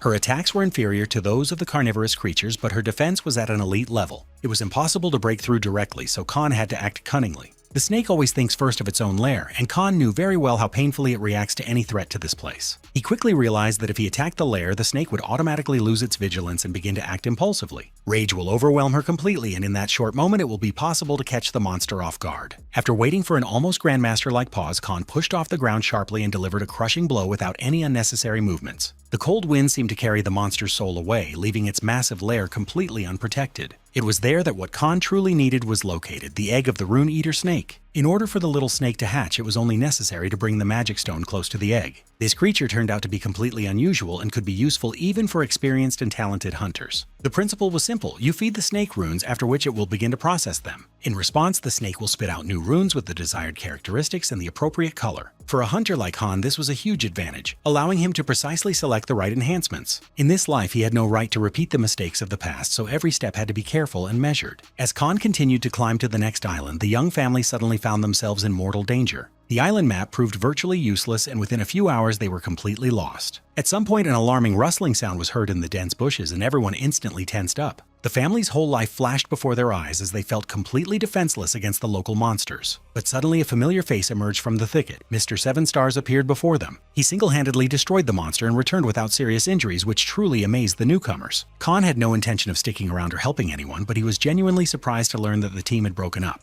It turned out that after his fight with the huge anaconda, a difficult and important conversation took place between the hunters. They decided to no longer support the weak members and to split up completely without looking back. From that moment on, everyone was left for themselves, and the law of the jungle once again worked 100%. Khan had no intention of helping the others, but he also did not interfere with those who decided to follow him. The newcomers immediately followed this guy, realizing that this was their only real chance of survival. Now, every time they encountered monsters, it was the talented hunter who did all the dirty work. He cleared the perimeter and then calmly processed the extracted runes with the help of a small snake. His characteristics grew gradually, although not as quickly as he would ideally have liked. Little Chon looked at him with admiration and said that she also dreamed of becoming such a warrior. The father was clearly unhappy with such words and asked his daughter to behave more modestly and not to become arrogant. Soon their journey came to an end because a long and dark tunnel appeared ahead. The newcomers took a risk and went in there with Khan, although their hearts were pounding with tension. Inside, they saw a large gathering of other hunters who had been in this place for a long time. This meant that they survived and made it to the finals, completing the first round of challenges. The sergeant, the healer, and the assassin were genuinely surprised to see their companion calmly reach the tunnel. They were sure that he would die in the battle with the anaconda, but Khan escaped with only one scratch. At that moment, the instructor appeared and the exit from the tunnel was automatically blocked. The first floor was partially completed, but this did not mean that the most interesting part was already behind us.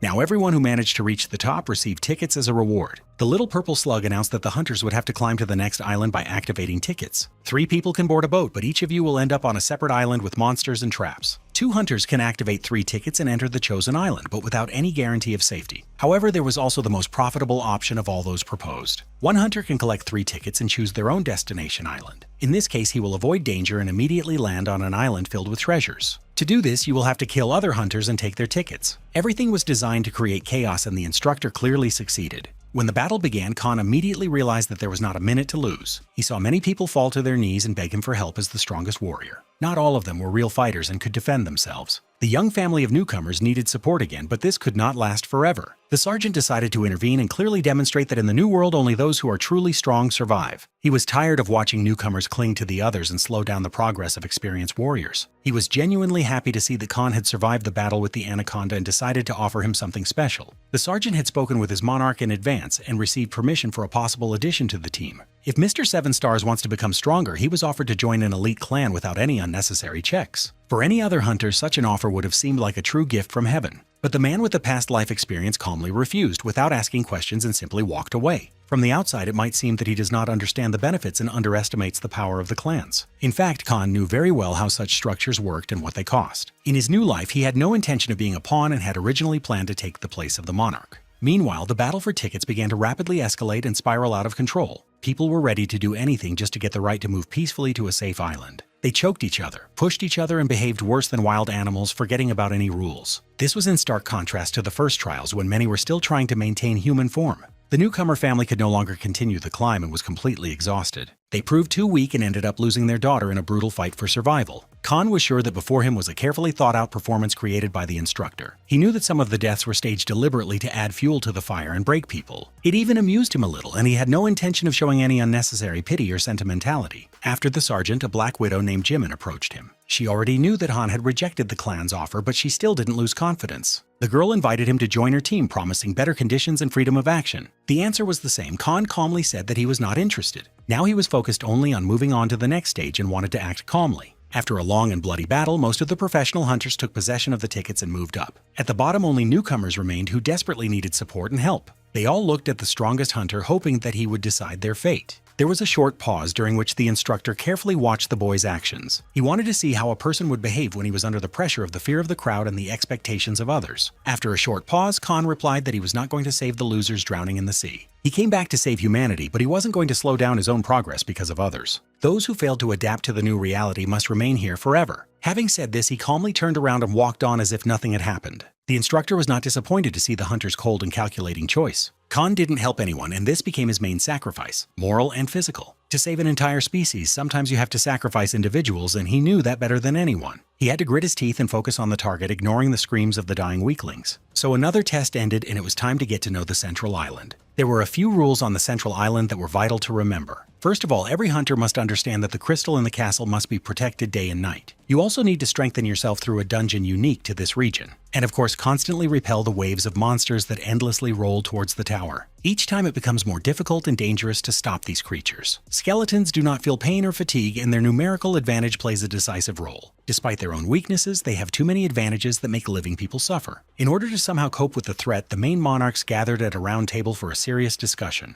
Among them was a cold and reserved leader named Park Young-wook. Next to him was the wise Juhin, who preferred pragmatic and well-considered decisions. The Noah clan's monarch, a girl named Shay, advocated more aggressive actions. The monarch of the Smog clan, Mr. Ligu, remained silent until he finally lost control of his emotions. Today they faced a truly serious problem because the walls of the tower could no longer withstand the endless pressure of the monsters. There was a catastrophic shortage of people, and the main reason was the hunters who refused to join the clans. Many individuals continued to work on their own, ignoring orders and the general threat. They calmly went into dungeons, leveled up, and pretended that monster attacks did not affect them. In the end, a harsh proposal was made to take these people under control and force them to defend the tower. Without their participation, it would have been impossible to even dream that the next wave would be stopped. If everyone had acted together, the problem would not have arisen at all. This is exactly how it used to be, since survival directly depended on common protection. But everything changed when hunters began returning from the dungeons with rare and powerful artifacts. Having gained power, the loners decided that they no longer needed to cooperate with the clans. While the monarchs were arguing, alarming and extremely unpleasant news arrived. A conflict broke out below, which quickly went beyond a minor skirmish and affected even major clans. One of the loners failed his part of the work in the dungeon and thereby angered the boss. Within a moment, he was screaming in pain, feeling an unknown force burning through his flesh from the inside. The mysterious man in dark clothes with a cigarette in his mouth looked like the final boss of the entire underworld. He tortured the offender without mercy, clearly demonstrating what awaits those who ignore orders. One of the loners couldn't stand this sight and decided to start a riot. He pulled out a dagger filled with mana and rushed forward, trying to stab him in the back. The plan was too naive and did not pose any threat to an experienced hunter. The retribution was brutal, and it didn't end with a simple knockout. The offender was quickly restrained, knocked unconscious, and then both his legs were broken so that he could no longer twitch. The Khan made it clear to everyone, anyone who tried to oppose him would be destroyed without hesitation. After this, he calmly went upstairs and gathered all the monarchs around him. Mr. Seven Stars spoke as if he was the boss here and everyone else was obliged to listen to him. He stated outright that the fortress was bursting at the seams and would not last long in its current state. People who went into the dungeons with him will now participate in the defense of the tower. They will replace clan fighters and risk their lives for the sake of a common goal. The plan seemed logical and well thought out, but the monarchs were the ones who benefited most from it. They tried to understand what Khan's true goal was, but he didn't reveal his cards. In any case, they had no choice but to trust him. And those who did not want to agree quickly realized that they had no right to refuse. To prove this, Han activated his invisibility technique and attacked from behind. He acted silently and precisely, emphasizing his extreme level of control. Li Gu felt the cold blade at his throat and immediately realized that it was better to remain silent now. From that moment on, all the monarchs agreed to cooperate since the deal promised them only benefits. Khan carried out his share of the pressure and calmly left the conference room. The very next day, urgent work began to strengthen the walls and prepare for a new battle. They tried to treat the wounded as quickly as possible, returning them back to their positions. Although the monsters retreated, they left too many serious wounds on the bodies and psyches of the hunters. Gradually, the loners from Khan's team began to work together with the clans. At first, there was tension between them, but over time, they learned to work together. They destroyed a huge number of monsters, and their contribution proved truly valuable. The Khan watched the process all this time like a judge of the highest category. Sometimes he personally entered the battle, proving that he was ready to answer for every word he said. The sergeant asked him to join the clan again and again, but he was always refused. Soon, no one cared anymore, as repelling attacks became more important than ambition. When the instructor realized that the spectacle was becoming too stable, he decided to intervene. After a short 2-day lull, he appeared without any warning.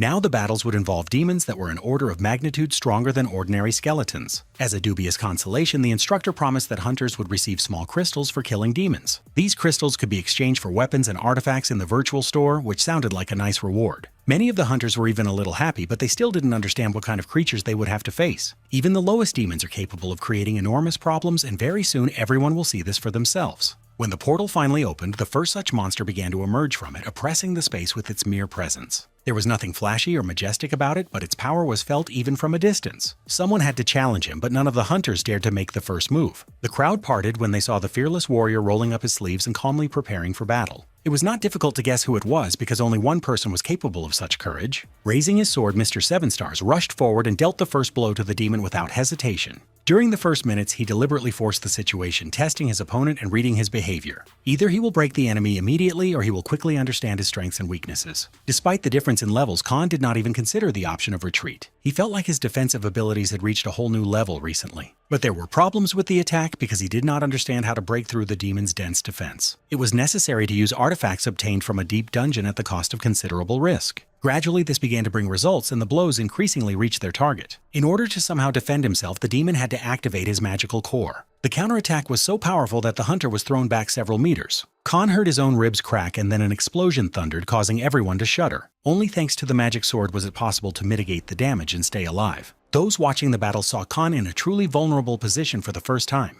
People tensed up, breathed heavily, and felt like the situation was getting out of control. The monarchs had to order their fighters to immediately enter the battle. Only teamwork could lead to victory, although not everyone believed in it. Black Widow and her monarch were in no hurry to intervene, preferring to observe Khan's capabilities. They felt he had not yet shown all his cards and that a second round was inevitable. The demon, smelling the blood, moved forward, and the battle became even more fierce. His grin looked like he was challenging all of humanity. The flame attacks were a real disaster, as only a few could block them. People were dying, burning alive, and a wave of panic quickly swept over the defenders of the tower. When even experienced hunters began to die, it became clear that the demon was almost impossible to stop. The warriors who came to support the Khan wavered and began to retreat. At that moment, he realized again that in the abyss, one cannot rely on anyone but oneself. By that time, he had managed to partially recover, and he decided to take a desperate step. Having accumulated all his mana, Khan dealt the death blow, and for the first time, the demon felt a real threat. Both were wounded, and it felt like the next exchange of blows would be decisive. They came closer, swung, and froze for a moment as if the world had stopped. At this moment, speed was absolutely everything. The hunters on the walls froze and saw a blinding flash of light. The demon screamed, trying to intimidate his opponent and break his will. But Khan activated the ice tornado and made it clear that he would not back down even a step today. Towards the morning, the battle finally came to an end and ended in victory for the people. Immediately after this, the restoration of the castle began under the strict guidance of the clan leaders. Two old acquaintances met at the walls of the tower, Black Widow and Sergeant. The conversation turned out to be awkward since both received the same orders from their superiors. They were told to keep an eye on Khan and try to figure out what exactly he was up to. This guy has been making the monarchs nervous lately, and they don't know what to expect from him. At the same time, Mr. Seven Stars did nothing suspicious. He simply fought, rested between battles, and methodically improved his stats. Thanks to his participation, defending the tower became noticeably easier, especially considering the squad of lone soldiers. But for monarchs, power has always been more important than lives, treaties, and talk about the future, and this is what determined all their decisions. They felt too clearly that their authority was being undermined by one person, and this irritated them more than any external threat. Today, the clan alliance gathered not for dialogue, but to strengthen control over the situation and remove anyone who interfered with their influence. After his victory, Khan felt not joy, but a severe moral breakdown and an exhausting fatigue that had eaten into his body. His body was working at its limit because the battle lasted all night and did not give him a second of respite. As soon as one demon fell, another would emerge from the darkness and the circle of violence would close again. He risked his own life not out of madness, but because every action was subordinated to a clear and cold purpose. He deliberately collected and combined all the crystals he earned, understanding that small spending would lead to failure. Now, having obtained the legendary weapon known as the Judgment of Dikroth, he intended to change the balance of power. With this artifact, upcoming battles will become easier, as its capabilities exceed previous limitations. There were still about 10 days left before the end of the siege, but even this did not cause him any anxiety. With the new weapon, even the strongest monsters turned not into a wall, but into a task that required time and calculation.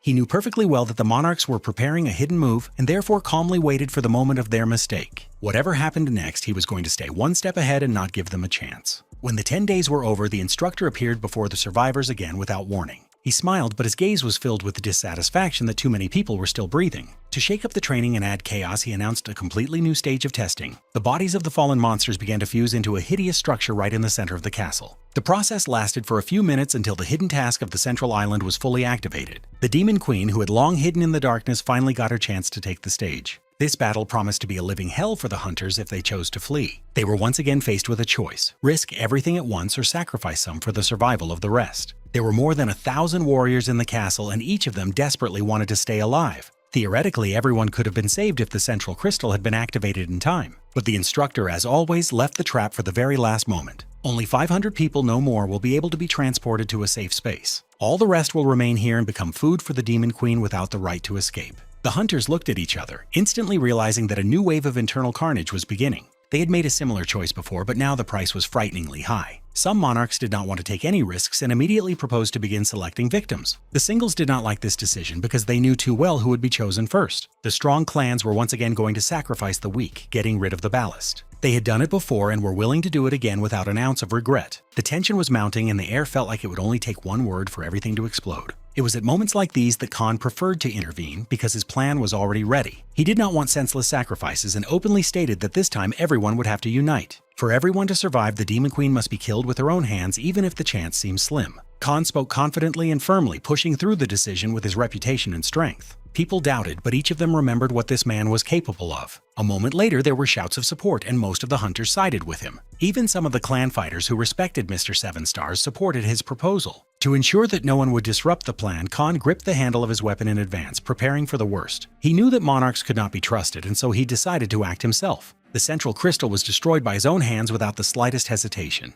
There was now no escape route, and everyone realized it. No one will be able to escape anymore. Everyone will be forced to fight to the end. The common hunters supported this decision, and Khan's authority became even stronger. The excited words quickly died down because a battle with the merciless Demon Queen lay ahead of them. The doors of the main tower swung open and the hunters prepared to step inside. Inside, there was a heavy atmosphere, the smell of sulfur, a cold wind, and the approach of disaster. Visibility inside the tower was almost zero, so we had to move slowly, checking every meter of space by touch. Those who didn't have much combat experience were noticeably nervous, shaking as if the cold was getting right under their skin. The Demon Queen sensed the intruders and instantly sealed the doors, completely turning the fortress into a trap. The walls closed in, and then the ground beneath their feet suddenly dropped, causing people to lose their balance and grab their weapons. Almost immediately, hungry monsters began to crawl out of the darkness as if they had been specially released to meet the hunters. The creatures attacked chaotically, trying to sow fear, but Khan ordered not to panic and to maintain a cool head. He reminded that these are ordinary underground creatures and they should not frighten those who intend to survive in the abyss. To reach the Demon Queen, one had to pass through a massive portal guarded by a guard and his assistants. This was the first major obstacle on the way to the final battle, and many felt internally that they were not ready. Khan spoke confidently, but everyone understood that they would have to prove their worth with actions, not words. He felt that he had people nearby whom he could rely on in a critical moment, and this gave him peace of mind. If they worked together, they had a chance to break the resistance and move on without unnecessary losses. Mr. Seven Stars was the first to move forward, deliberately taking the lead and setting the pace. He approached the huge demon and without hesitation activated the devil chains, preventing the enemy from turning around.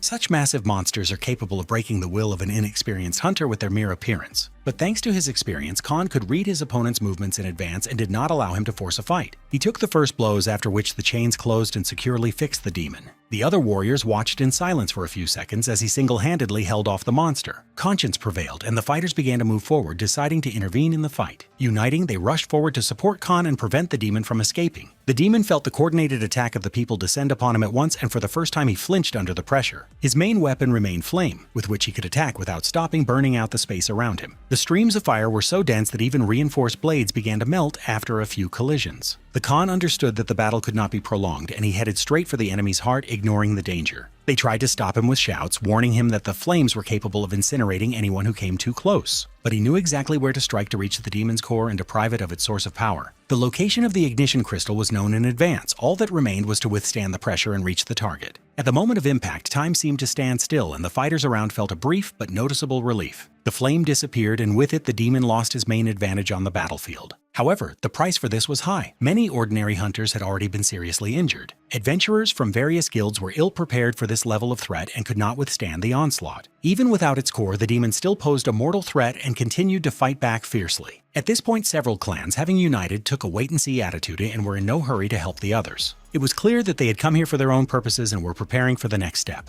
Seeing the many wounded, Ligu demanded that Khan take responsibility for what was happening. He stated that it was the lone wolf leader who led the people into this battle and was therefore to blame for the losses. The sergeant immediately took Khan's side and suggested that they stop talking and focus on the fight. All this time they fought with almost no support, while the alliance just watched from the sidelines. To prove his strength, Ligu sent his clan's elite squad of assassins forward. These fighters acted in a coordinated and calm manner, attacking the demon simultaneously from different directions. Their preparation was immediately evident. Their movements were precise and free from fuss. Before falling into the abyss, many of them served as soldiers and mercenaries accustomed to real war. Having joined the clan, they underwent full training and quickly adapted to the new conditions. The other clans also had strong warriors, but they were far from that level. The Khan ordered them to retreat, deciding to finish the fight with the guard himself. Giving himself a short respite, he activated the vampire ring and sharply increased his characteristics. The surge of energy was so powerful that the demon was pierced like thin metal. All the doubters fell silent, realizing that in front of them was a fighter of a completely different level. It became clear that Khan was still in complete control of the situation and had not lost his cool. With his new weapon, he easily held off several guards at once, preventing the fight from getting out of control. He masterfully neutralized enemy attacks while simultaneously controlling the battlefield and directing the actions of his team's warriors. After the demon's death, Khan stopped, straightened up, and looked intently straight at the League. This man had long attracted his attention because behind his outward calm one could sense a rat-like nature and a taste of betrayal. As the last guards collapsed onto the stone, a heavy and awkward silence fell. The crystals left behind by the monsters were immediately used to restore the health of the surviving hunters. The Red Monarch created the alliance not only to strengthen and consolidate his own power. Deep down, he wanted to get rid of Khan, and more people were beginning to understand this. Park, Young, Wook, and Shia refused to participate in the dirty intrigues and deliberately took Khan's side. They saw a future in him and were ready to follow him, even knowing about his cold character. Mr. Seven Stars himself was also well aware of what was happening, but he was not going to rush things. He preferred to wait for the alliance to make its first move and then act based on their mistakes. The decision was cautious and mature, even if it allowed the opponents to gain a slight advantage. In any case, the squad had to move further along the tower and continue searching for the Demon Queen. Many hunters were seriously injured and urgently needed comprehensive treatment. Some were not so lucky and never survived this bloody stage. Among the singles, there was a girl who had learned from childhood to attract the attention of men. Her appearance and demeanor forced glances to slide over her face and figure against one's will. A hottie named Soyeon came up close to Khan as if testing his endurance. She acted as if he already belonged to her, and this caused obvious discontent among those around her. Soyeon hinted that her boss had long been interested in Han and would soon want to talk to him. She did not reveal who she was collaborating with, but only asked him not to join other clans. Khan didn't answer but only looked at her attentively and calmly straight in the eyes. The girl smiled faintly and left as if nothing had happened between them. She usually stayed close to the loners, especially often being near the healer Kangmin. There was no more time for unnecessary scenes, and the group had to enter the portal. When everyone was ready to continue the battle, a familiar and painfully vile voice echoed through the hall. The instructor mocked the adventurers, claiming that only complete fools would dare to fight the Demon Queen. As always, he forgot to mention an important detail. It is not at all necessary to kill her to move on to the next stage. All you have to do is hold out in battle for exactly half an hour and the mission will automatically be considered successful. Immediately after these words, the instructor disappeared and a false hope for an easy outcome flashed through the hunters. However, this was just an illusion because the Demon Queen was the strongest test of strength. Even Khan had never encountered such an opponent in this life, so the internal tension was felt especially acutely. At the same time, experience told him that everything was not as hopeless as it seemed at first glance. Before them stood only a half-weakened version of the true monster that dwelled in the depths of the abyss. But even in this state, the battle certainly did not promise to be an easy walk for the entire group of adventurers. Here you will have to give it your all, understanding that even maximum effort does not guarantee victory. Khan always preferred to act rather than waste time on beautiful and empty words. Instead of long motivational speeches, he decided to show the right way by his own example. Without any preparation, he rushed forward and unleashed a series of attacks on the Demon Queen from all directions. The aggressive demoness responded with a loud laugh, accepting the challenge and revealing her true power. The queen summoned a huge werewolf to her aid and ordered him to feast on human flesh. Almost immediately, ghostly spirits emerged from the void, hindering the hunter's movements. All this was done with one goal in mind: to completely isolate Khan from allied support. At the same time, the alliance of clans was in no hurry to intervene and continued to watch from the sidelines. They were waiting for the right moment to strike in the back, and no one doubted it anymore. The queen sensed the discord between people and understood perfectly well that this played into her hands. Even in her weakened state, she possessed a colossal reserve of strength and endurance. To truly weaken the queen, it was necessary to first destroy most of her servants. In this battle, Khan could unexpectedly rely on those whom he had previously considered his direct competitors. Today, they have proven that they are capable of sacrificing themselves for the sake of a common goal and the survival of all. Uniting with them, Khan felt for a moment a rare feeling as if fate itself was playing on his side today. While he held off the Demon Queen's onslaught, Li Gu finally made his next and long-planned move. The Red Cloak suddenly darted forward and dealt a vile blow to the back of a representative of another clan. He used the chaos of the battle to eliminate all competitors and move on to the next level without interference. Even those who had called him an ally just a minute ago turned into enemies in an instant. A bloody massacre broke out between the people, and this chaos worked perfectly for the Demon Queen. Li Gu never cared about other people's lives. He was only interested in his own power and personal progress. He dreamed of entering the Abyss as a special figure, one of the strongest warriors of his time. And such a path inevitably required stepping over heads and sacrificing others. Khan managed to snatch a few seconds and distract himself from a direct confrontation with the Demon Queen. He stood in front of the Red Alliance, remaining calm and not rushing to start a fight. He had a plan from the very beginning, and he knew perfectly well what words needed to be said now. Mr. Seven Stars had no intention of interfering with what was happening and instead offered a temporary collaboration. Li Gu clearly didn't expect such a turn of events, but he considered it stupid not to hear the proposal out to the end. Their short conversation lasted only a few minutes, after which the fight continued as if nothing had happened. The number of monsters dwindled, as did the number of people, and debris and bodies gradually filled the main hall of the tower. Even the once majestic walls were stained with blood, adding a dark drama to the scene. Having dealt with the Alliance, Han turned his full attention to the main goal of this battle. His allies were exhausted and could no longer effectively support him in battle. When the last of the minions fell, only he and the Demon Queen remained on the field. Her imposing figure could have confused anyone, but Han did not allow himself a moment of weakness. No matter how hard it was, he remembered his purpose and responsibility for the fate of humanity. He deliberately lured the queen towards himself and bound her with devilish chains, restricting her movements. The Khan loudly ordered the others not to interfere and gave himself time to finish the fight. He had read her intentions in advance and was prepared to meet the inevitable fiery blow. It was pure agony and a desperate, almost hopeless attempt to turn the tide of the battle. At one point, it really seemed to everyone that he had died because the fireball hit the target right on target, leaving no chance. Almost simultaneously, the system announced the automatic fulfillment of the mission conditions and a new portal opened in space. When the thick smoke cleared, Khan rose from the ashes like a phoenix beginning a new life after death. The participants were given the opportunity to move on to the next island in peace, but the Demon Queen had not yet said her last word. Despite her formal defeat, she decided to rise from the abyss, completely violating the very essence of the test. It seemed her rage at defeat was so strong that she was willing to disregard the rules and interfere with the training of newcomers. For the first time in history, it was the appearance of an instructor that saved people's lives because he personally stopped the queen. It was clearly stated that no one had the right to break the established rules, otherwise the punishment would be truly cruel. When the queen was forcibly returned to the abyss, people were finally able to breathe a sigh of relief. In reality, only a weakened shell of the monster remained, which now needed to be completely destroyed. The hunters fulfilled their purpose, managing to hold out for the entire allotted half-hour of brutal combat. Now they watched with grim satisfaction as the remnants of their enemy were methodically finished off. The instructor pretended that everything that was happening was part of a plan, although in fact it was pure improvisation. Once the formalities were completed, the way up was opened again and the ascent continued. There was only one reward in this challenge, and it was to be given to the person who contributed the most to victory. Khan deservedly received the award and was even momentarily surprised by its true value.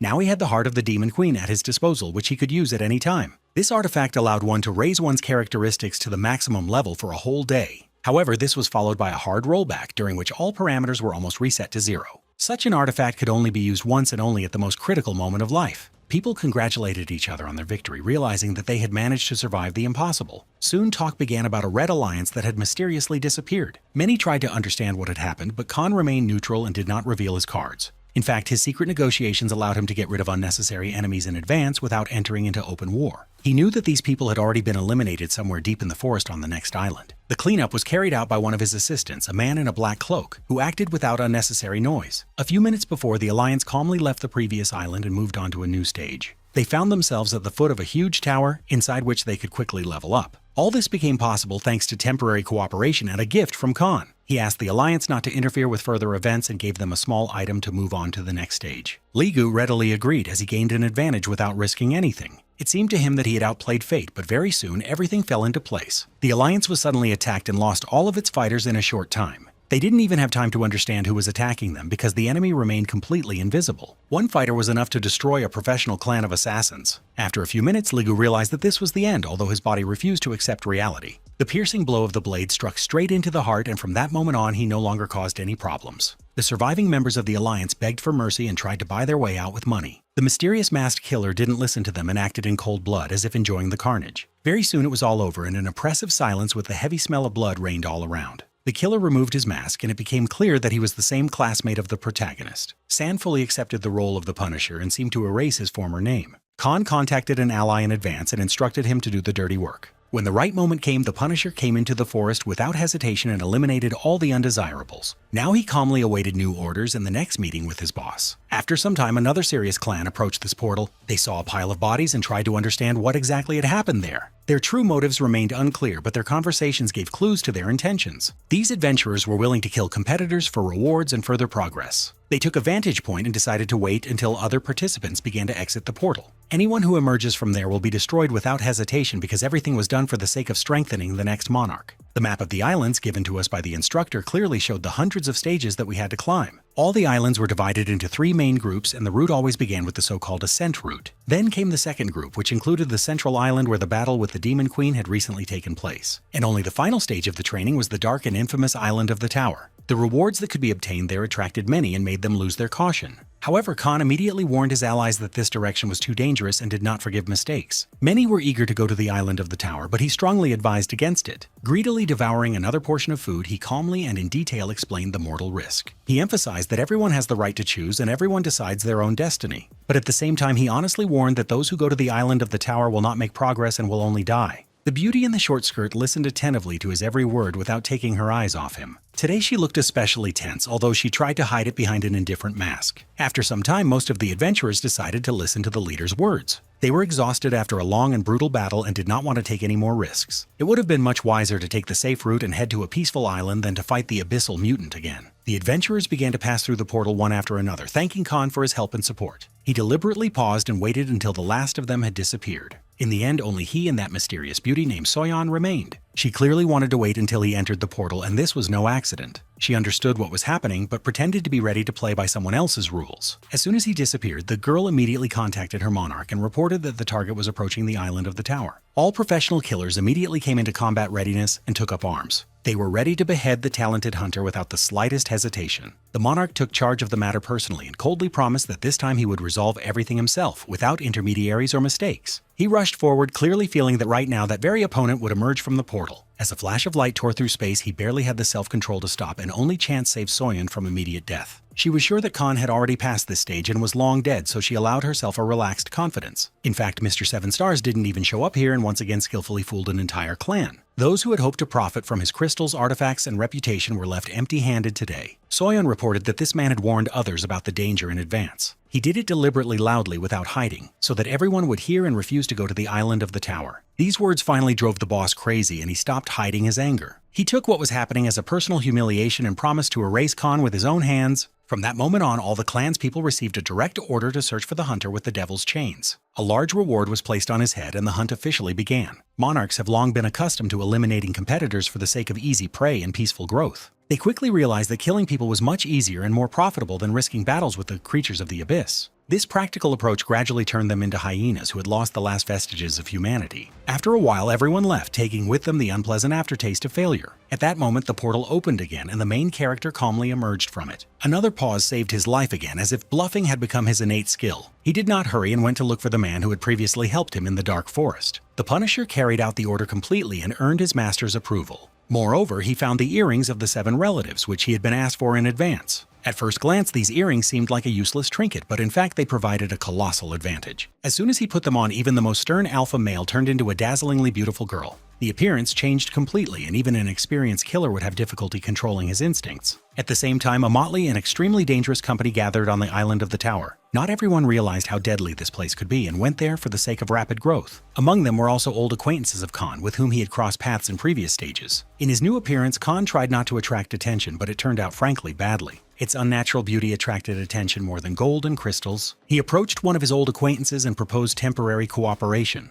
A new quest was about to start, and it was a good time to form a team. The Khan spoke in familiar language and phrases, but no one recognized him. After a brief discussion, several disparate groups prepared to enter the portal in unison, each concealing their true intentions. The tower never knew peace. Adventurers endlessly completed missions, broke bodies and characters, and upgraded skills at the cost of blood. Some sincerely believed in the power of a team and mutual support, while others lived by the rule of every man for himself from the very beginning. Here stood side by side seasoned professionals and those who were simply lucky enough to survive to this stage, without understanding exactly how. After some time, the group entered the dungeon, where they were immediately greeted by huge armored beetles with sharp mandibles. There was so much blood, squeals, and crunching of shells that even the gods who watched it were probably pleased. Already in the first contractions, Khan felt how the earrings of the 7 relatives seriously restricted his movements. The stats dropped almost by half, the body became unusually heavy, and every movement required concentration. Where brute force and fists had previously been sufficient, now it was necessary to use a blade and precise calculation. Instead of one blow, several were required, and this quickly exhausted and took away precious stamina. Despite the limitations, he continued to methodically destroy monsters even in the guise of an attractive girl. The curvaceous figure attracted attention, but no one recognized the real danger behind it. By this time, alarming information began to spread throughout the floors of the tower. Anyone who finds a hunter with devil chains will receive a generous reward from the clans. It was precisely to blend into the crowd that Khan decided to temporarily change his appearance. His cool and confident actions were obvious, but no one ever guessed who he really was. The guy in the red cap remarked with admiration that he would like to meet Khan again. In the past, he had seen him pull civilians out of hell and shield inexperienced newcomers. He made a strong impression on him even back then when he pulled peaceful people out of chaos and covered those who could barely stand on their feet. For the guy in the red cap, Khan has long since become something of a living reference point, a person he wants to emulate. Khan was pleased to hear such words, but now he was much more concerned with his own progress and control over the situation. After the destruction of the monster squad, the moment for which everyone had endured fear and pain finally arrived: the distribution of the portal's main rewards. For this moment, the hunters fought shoulder to shoulder, temporarily forgetting about clans, ranks, and personal gain. But as often happens in the Abyss, there was someone who decided to ruin everything at the most inopportune moment. The powerful adventurers looked at each other and without further ado struck in the back those they considered a burden. For the inexperienced fighters, this was a brutal shock, causing many to lose their legs. People fell, screamed, and tried to escape, but only the luckiest managed to survive. The Khan did not retreat and calmly accepted the fight, acting harshly and without hesitation. Even in a woman's body, he moved faster and more accurately than most of those around him, breaking their pace and confidence. The guy in the red hat relaxed too much and suggested that the girl hide behind his back. He sincerely believed that he was protecting a harmless beauty, not noticing the cold calculation in her gaze. When he turned around, the crossbow was already pointed right at his face, and there was no time left for realization. The next moment, the world went dark for him, and his body collapsed onto the stone floor of the dungeon.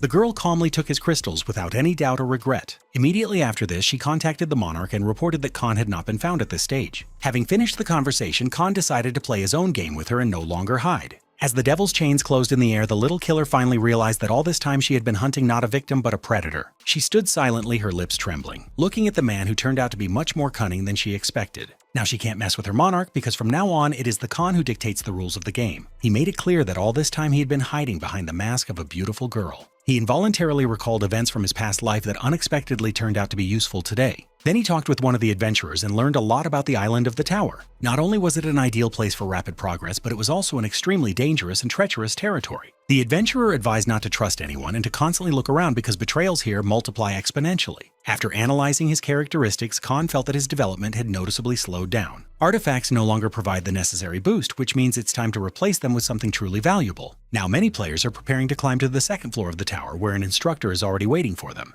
There are only 3 floors on the tower island, so there are only 2 steps left until the end of the training period. The second floor is associated with the treasure island and great opportunities. Here you need to fight monsters and try to take possession of the relics that they guard. To do this, you will have to work in a team and then decide the fate of others. Whoever receives the artifacts will be able to determine how many people will ascend to the 3rd floor. Everyone rushed to split into teams, realizing that this was the only way to achieve success. Even the warring clans temporarily forgot their old hatred. The first minutes of chaos gave way to the hunters gradually beginning to draw closer to each other. Khan paid no attention to this and was focused solely on his goal. Today he again chose the path of solitude and decided to act without any support. One of the monarchs noticed a special aura emanating from this guy but soon tried to throw this thought out of her head. At this stage you can obtain the Philosopher's Stone, which Khan learned about from his close friend. Many artifacts are capable of combining to create more powerful weapons, which is how the Philosopher's Stone was created. Kan, who was undergoing training, noticed that all the magic balls he had collected had merged into something bigger. Thanks to this, he made a discovery and proclaimed himself the creator of the Philosopher's Stone. In fact, he was simply greedy, didn't trust anyone, and only accidentally noticed how the treasures had united on their own. However, his words had meaning now because Khan was seriously interested in finding the Philosopher's Stone. He took out his weapon and prepared to decide his destiny with his own hands. To do this, it was necessary to meet with the local monsters and clearly show them who was in charge here. Soon, many players heard loud sounds coming from the depths of the forest. Almost immediately, the system notified that the second guard was dead, just like the first. The adventurers gradually went deeper into the forest and increasingly encountered new monsters. The number of hunters slowly dwindled because the battles were brutal and merciless. The monarch known as White Star sensed that it was not the clans that were killing the guards. She felt a special energy, as if all these precise and beautiful murders were being committed by one strong loner. Yunhua ordered her team to be more attentive and speed up so that they could grab at least some of the treasures. Meanwhile, many clans changed their tactics and began to act differently. Instead of directly fighting monsters and hunting for relics, they adopted a wait-and-see attitude. The plan was simple: play it safe and wait for the other clan to get the treasure. After that, it was possible to attack, eliminate competitors, and take the main prize without unnecessary risk. It was inhumane and truly cruel, but it is precisely these kinds of plans that thrive and flourish best in the abyss. White Star overheard one of these conversations and immediately realized that the situation was rapidly escalating. She was attentive and careful enough, but not so much as to notice the approach of a strong and oppressive aura. Khan appeared suddenly, caught her off guard, and almost immediately decided to offer something, feigning friendliness. He calmly said that other clans were already preparing an attack and that the only way to avoid disaster was to strike first. White Star could destroy its rivals and, by force or advantage, take some of them into its team. In this way, she simultaneously eliminated the threat and significantly increased her own influence. In return, Khan asked for nothing, presenting everything as simple friendly advice that was supposed to work to his advantage. Yunhua listened to his words because she felt the strange, anxious rhythm of his heart. She didn't understand why, but as soon as she looked into his eyes, she was involuntarily drawn to trust this man. Dark energy slowly permeated everything around, making the space dull and the air heavy like dirt. Moreover, Khan immediately realized that the person in front of him was a monarch, even though White Star carefully hid it. She promised to listen to his words because in the current situation she had almost no choice. If they didn't attack first, the other clans would definitely win this battle, and there was no doubt about it now. It remains unknown why Khan chose this particular tactic and gave useful advice to his competitors.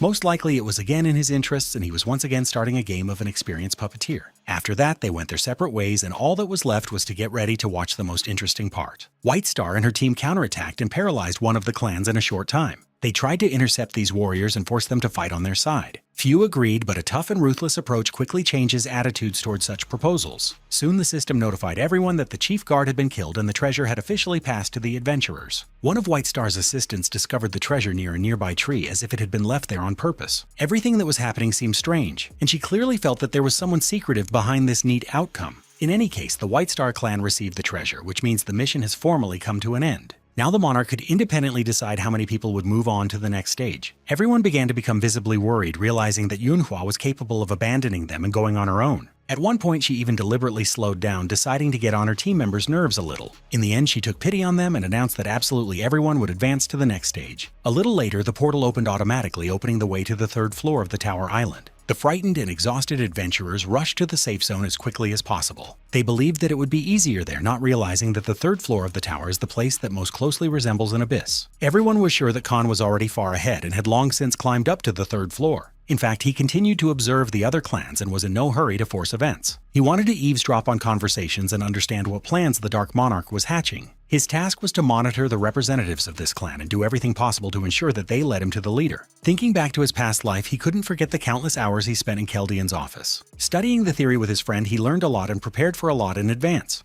They then planned to undergo this training and destroy the Dark Monarch, who had become a serious threat. This man committed countless terrible acts and did everything to ensure the destruction of humanity without even realizing it. The team of adventurers had only one chance to win, and they weren't going to waste it. Each of them clearly understood that the third floor of the tower was the threshold of another world filled with devilish creatures. The monsters that live there reach a completely different level of power thanks to endless and twisted evolution. It is impossible to attack the monarch head-on because his intuition is developed to a frightening level. We must do everything possible to ensure that he does not expect the blow, and only then will there be a chance of success. On the second floor, the Khan managed to obtain a worthy imitation of the Philosopher's Stone. It will enhance his characteristics and help him complete what he started at the next stage. The Dark Monarch is already waiting, and all that remains is to choose the perfect moment to end his miserable existence. Meanwhile, on the third floor, the first clashes with monsters were already in full swing. The Dark Monarch issued brutal orders and confidently led his team forward. No matter how the other inhabitants of the New World treated him, this man was truly talented. He gathered around himself the strongest clan, which was not afraid of even the most dangerous monsters. Each clan member clearly knew their role and carried out orders flawlessly.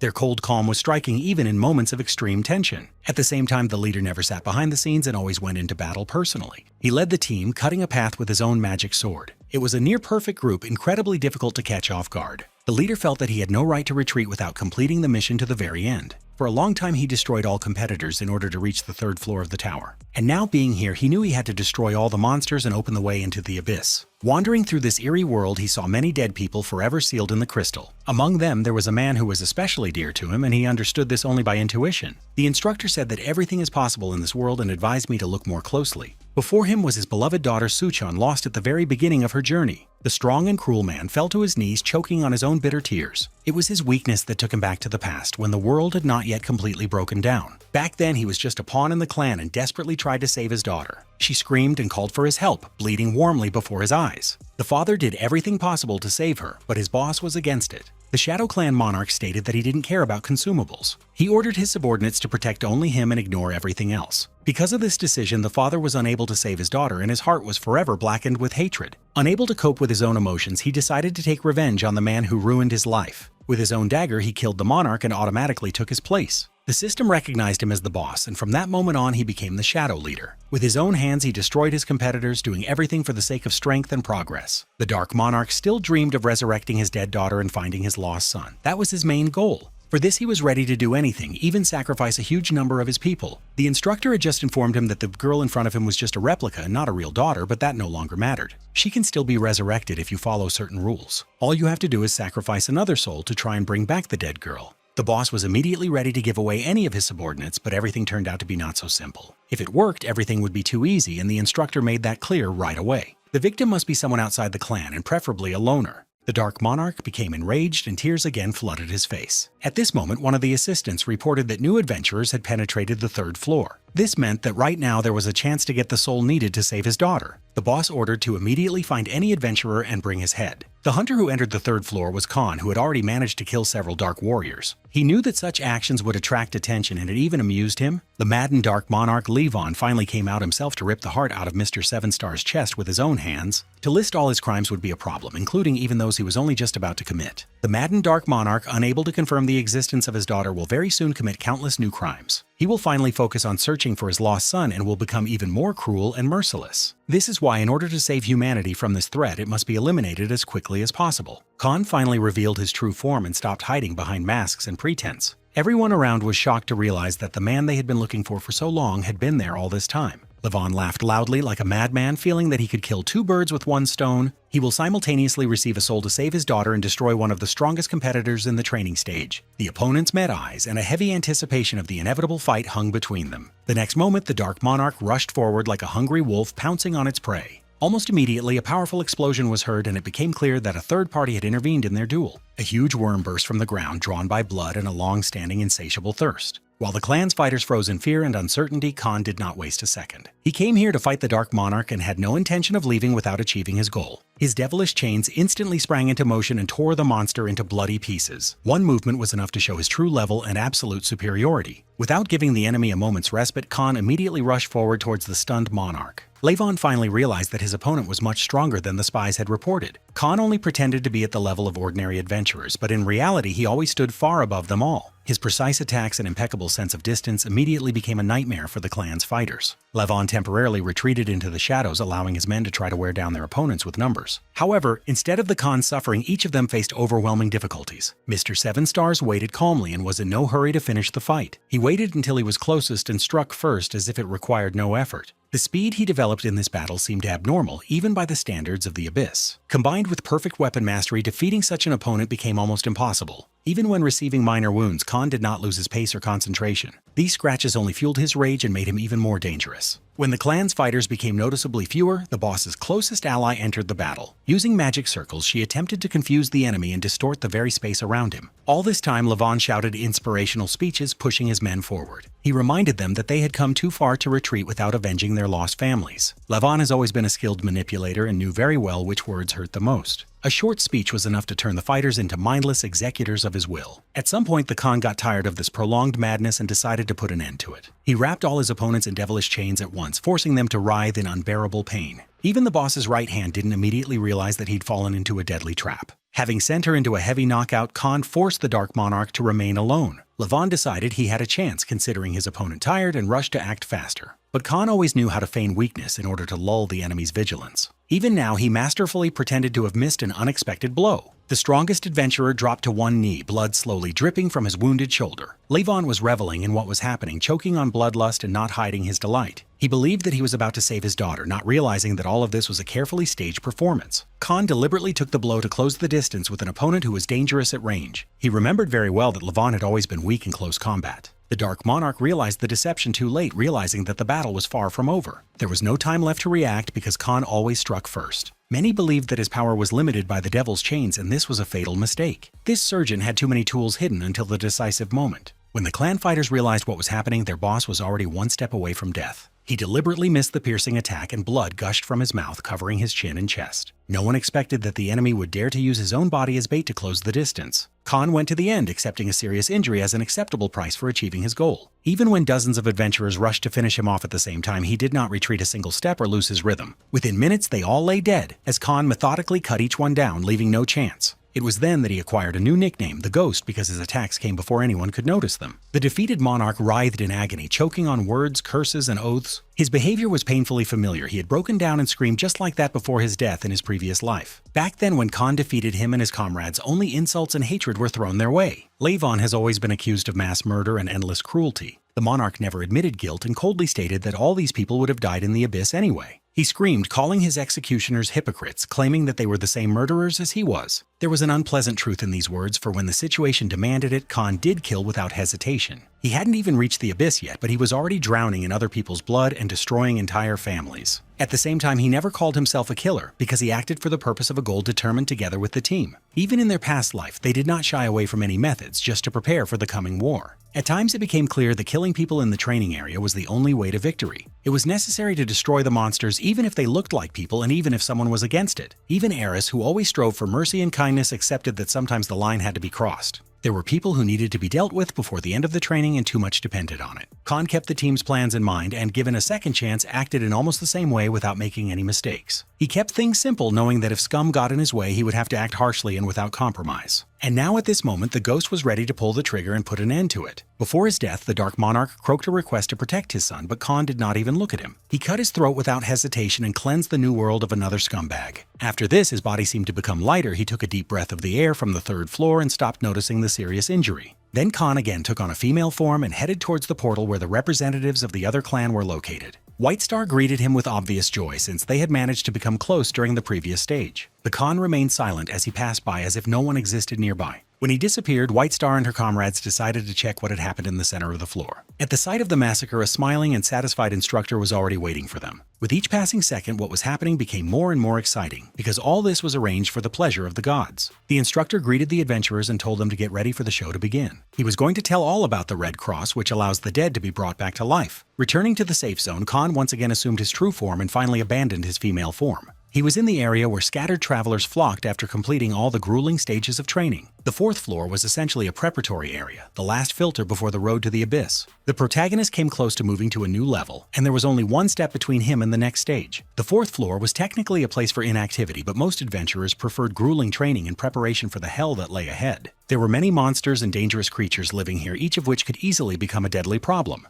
The instructor stated outright that threats would lurk everywhere, and any relaxation would be tantamount to suicide. The huge forest that abutted the wall immediately made it clear that tracking down prey here would not be easy. It's easy to hide in dense undergrowth, especially if you're a mutant chameleon or a killer anaconda patiently waiting for the right moment. Before leaving on a mission, Ghost met with an old acquaintance, the Punisher. San was genuinely delighted at the news that the Dark Monarch had been destroyed and their risky plan had finally worked. He secretly hoped to see Han again in the form of a beautiful woman, but reality quickly shattered these expectations. Over the past time, the Punisher has managed to assemble a small clan and establish cooperation with Yuhi. During this time, she made a serious breakthrough and long ago ceased to be that weak girl at the beginning of her journey. Now before them stood a true Sicario who knew almost no fear and was ready to challenge anyone who stood in her way. Khan didn't care, but he still decided to thank his old friend for the loyalty he had shown. The little snake that could transform magic stones no longer had any value to him. There was no time for empty talk because the red zone after training promised to be truly deadly. Those who did not prepare in advance would die, so wasting even a minute was unacceptable. Finally, the Punisher thanked his mentor and admitted that he had become stronger thanks to their collaboration.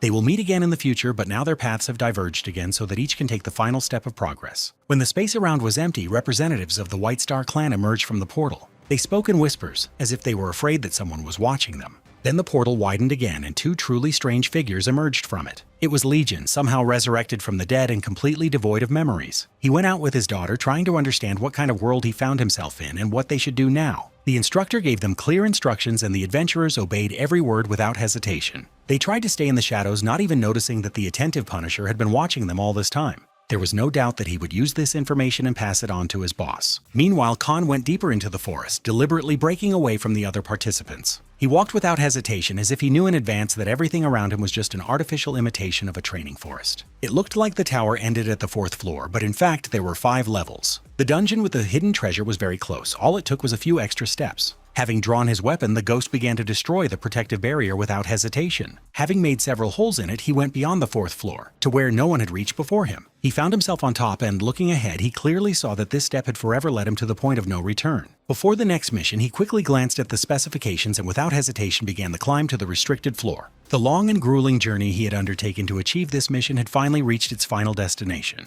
The entrance to the 5th floor dungeon activated automatically and Han's heart skipped a beat, thumping dully in his chest. He laid out several weapons, testing his balance and grip, and recalled Ralph Lauren's warnings about this dungeon. Here you have to win at any cost, even if it means making a deal with the devil himself. The next moment, a huge portal flared up, revealing to the local resident the world in all its terrifying grandeur. The terrifying monster, which had been sleeping all this time, was just a few steps away from the main character. A cold bead of sweat slid down my cheek, and for the first time in a long time, my body reacted with fear, clenching my muscles until they hurt. This response arose from the depths of memory from a past life where he had once already stood before this monster. Then he fought shoulder to shoulder with his entire team and the girl he loved more than his own life. The battle against the Golden Dragon forced them to squeeze out everything that was possible from themselves. Everyone went beyond their skills, broke their own limitations, and contributed to the overall victory. Even the mad Anvi Aaron, whom Khan had mentioned at the very beginning of his journey, was fighting nearby. Friends tried to contact Khan, but he did not answer, clenching his teeth and not taking his eyes off the battlefield. He just lost the person for whom he continued to move forward and progress. His gaze was fixed on her mutilated body and his hands trembled, unable to find an answer to the simple question, why?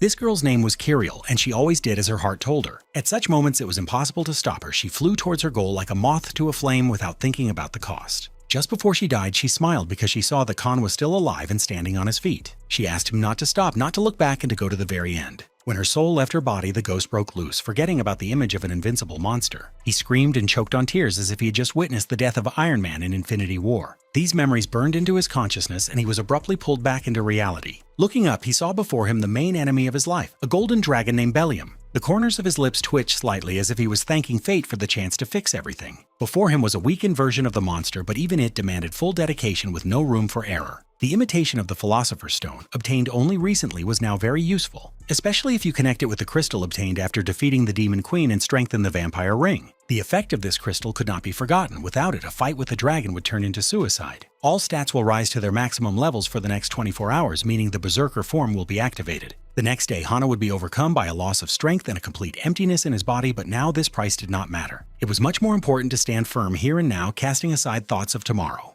Gathering his will into a fist, he rushed forward, and after the first collision, he felt that the blows were sliding, not penetrating deeply. This dragon's golden skin could not be pierced with conventional techniques. Something much more powerful was required. Moreover, the dragon had no intention of going into a deep defense and immediately responded with golden ratio counterattacks. One such fireball could turn a person into a handful of ash, so freezing in place was tantamount to death. As the golden flames flared before Khan, the corners of his lips twitched for a moment, as if he had met an old friend. Madness has always been a part of his nature, but now it's worth taking the camera away for a moment and looking at his allies. Deep in the forests of the fourth floor, the protagonist's classmates were preparing to cross into the abyss. The fourth floor existed not only as a final training session, but also as a mandatory stage of the mission. It was necessary to collect all the designated elements to build a ship on which the adventurers would set off into the abyss. Punisher and Yumi often thought of Han, and it was a source of stubborn motivation for them. Each of them wanted to become stronger and one day be truly useful to him, and that was what pushed them forward. While they were fighting the common lizard, he was alone challenging the golden dragon, remaining an unreachable landmark. The fire attack missed. The hunter managed to dodge at the last moment, barely missing the flames. Conventional weapons proved useless against the scales, and the battle required an unconventional solution. Decadros's judgment and justice was originally created as a dual weapon, revealing its true power only when used together. This meant that it was time to use the enhanced version and give it everything he had. The second power of the vampire ring was activated at the same time as the devil's chains. The effect was immediate, and for the first time in his life, the dragon tasted his own blood. He roared in pain and retreated, while the hunter, on the contrary, increased the pressure, giving no respite. At that moment, Khan became too carried away by his success and lost his caution, forgetting who exactly he was fighting. The counterpunch brought him back to reality, breaking his ribs and knocking the air out of his lungs. Then came the golden ratio, the force of which was enough to send Khan into a heavy knockdown. Having been on the brink of the world of the dead, he no longer had the right to take blind risks. Stamina was rapidly fading, and there was only one way left to get to the weak spot. The chains closed around the dragon's body again, squeezing it and depriving it of freedom of movement. However, it was impossible to defeat such a monster with them. They served only as shackles. The decisive blow required a blade, a close approach, and a precise thrust straight to the heart. As he prepared for the final push, Khan felt his heart pounding wildly, not giving him a second of rest. The collision marked the culmination of a grueling battle, and a flash of light covered the entire fifth floor. Meanwhile, events on the fourth floor continued to unfold, bringing the end of the training closer. Materials for the ship were collected not only by Khan's allies, but also by direct competitors ready to fight for the resources. The Punisher told his girlfriend what he noticed in the safe zone. He spoke of people who should have been dead, but somehow rose like phoenixes from the ashes. This information should have been immediately passed on to the ghost, but right now he was busy with much more dangerous things. Meanwhile, the little lich was rushing towards the safe zone as fast as he could, trying to keep up with the others. He shouted to his friends, begging them to stop and wait while he climbed aboard the newly assembled ship. In response, instead of an outstretched hand, arrows and heavy spears flew at him. It was pure betrayal because those he helped refused to wait for him. They mocked him, called him a dwarf, and declared that they did not need such an ally. After using him to gather resources, they calmly took all the materials and left him to die. Richard jumped up and ran back into the forest, realizing that there was less and less time left to build the ship.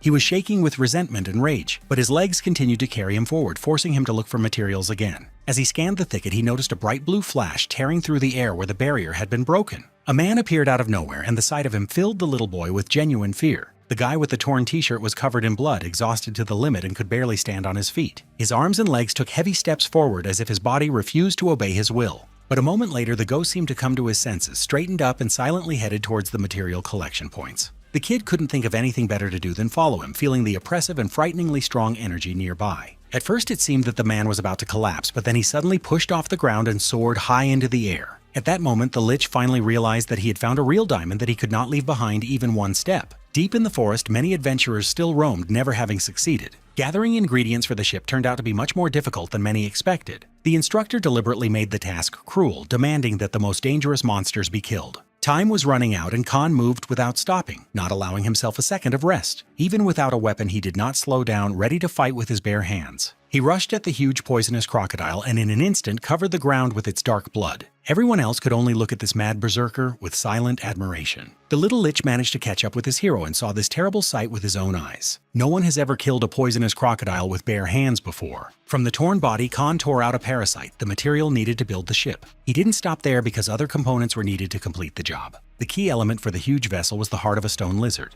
The more dangerous and complex the materials obtained, the more capacious and durable the ship became. If the other adventurers wanted Khan to pull their souls out of this hell, they had to help and gather everything they could. He took on the most dangerous part of the work himself. That was the unspoken agreement. Hours later, the survivors gathered in the safe zone, nervously awaiting the return of their leader. The little lich began to doubt again, remembering the betrayal and fearing that he would be abandoned again. He carried out his part of the plan and waited anxiously for Khan to return, not knowing that this panic was premature. A little later, a dull roar was heard and everyone saw the needles of a huge stone lizard dragging along the ground. The frightened people decided that they were finished and began to run in panic in different directions, clinging to the chance to survive. But the monster turned out to be long dead. Khan simply dragged its carcass to hand over to the instructor. A small devilish entity immediately emerged from the shimmering portal, reacting to the condition being fulfilled. All materials were collected on time, meaning the mission was considered successfully completed. A huge number of people were trying to get on the ship, and Mr. Seven Stars did not stop them. In the end, he still had to save humanity, and an extra act of kindness didn't seem like much. Lately, he had been doing nothing but killing and destroying, and even he himself realized that it was time to change something.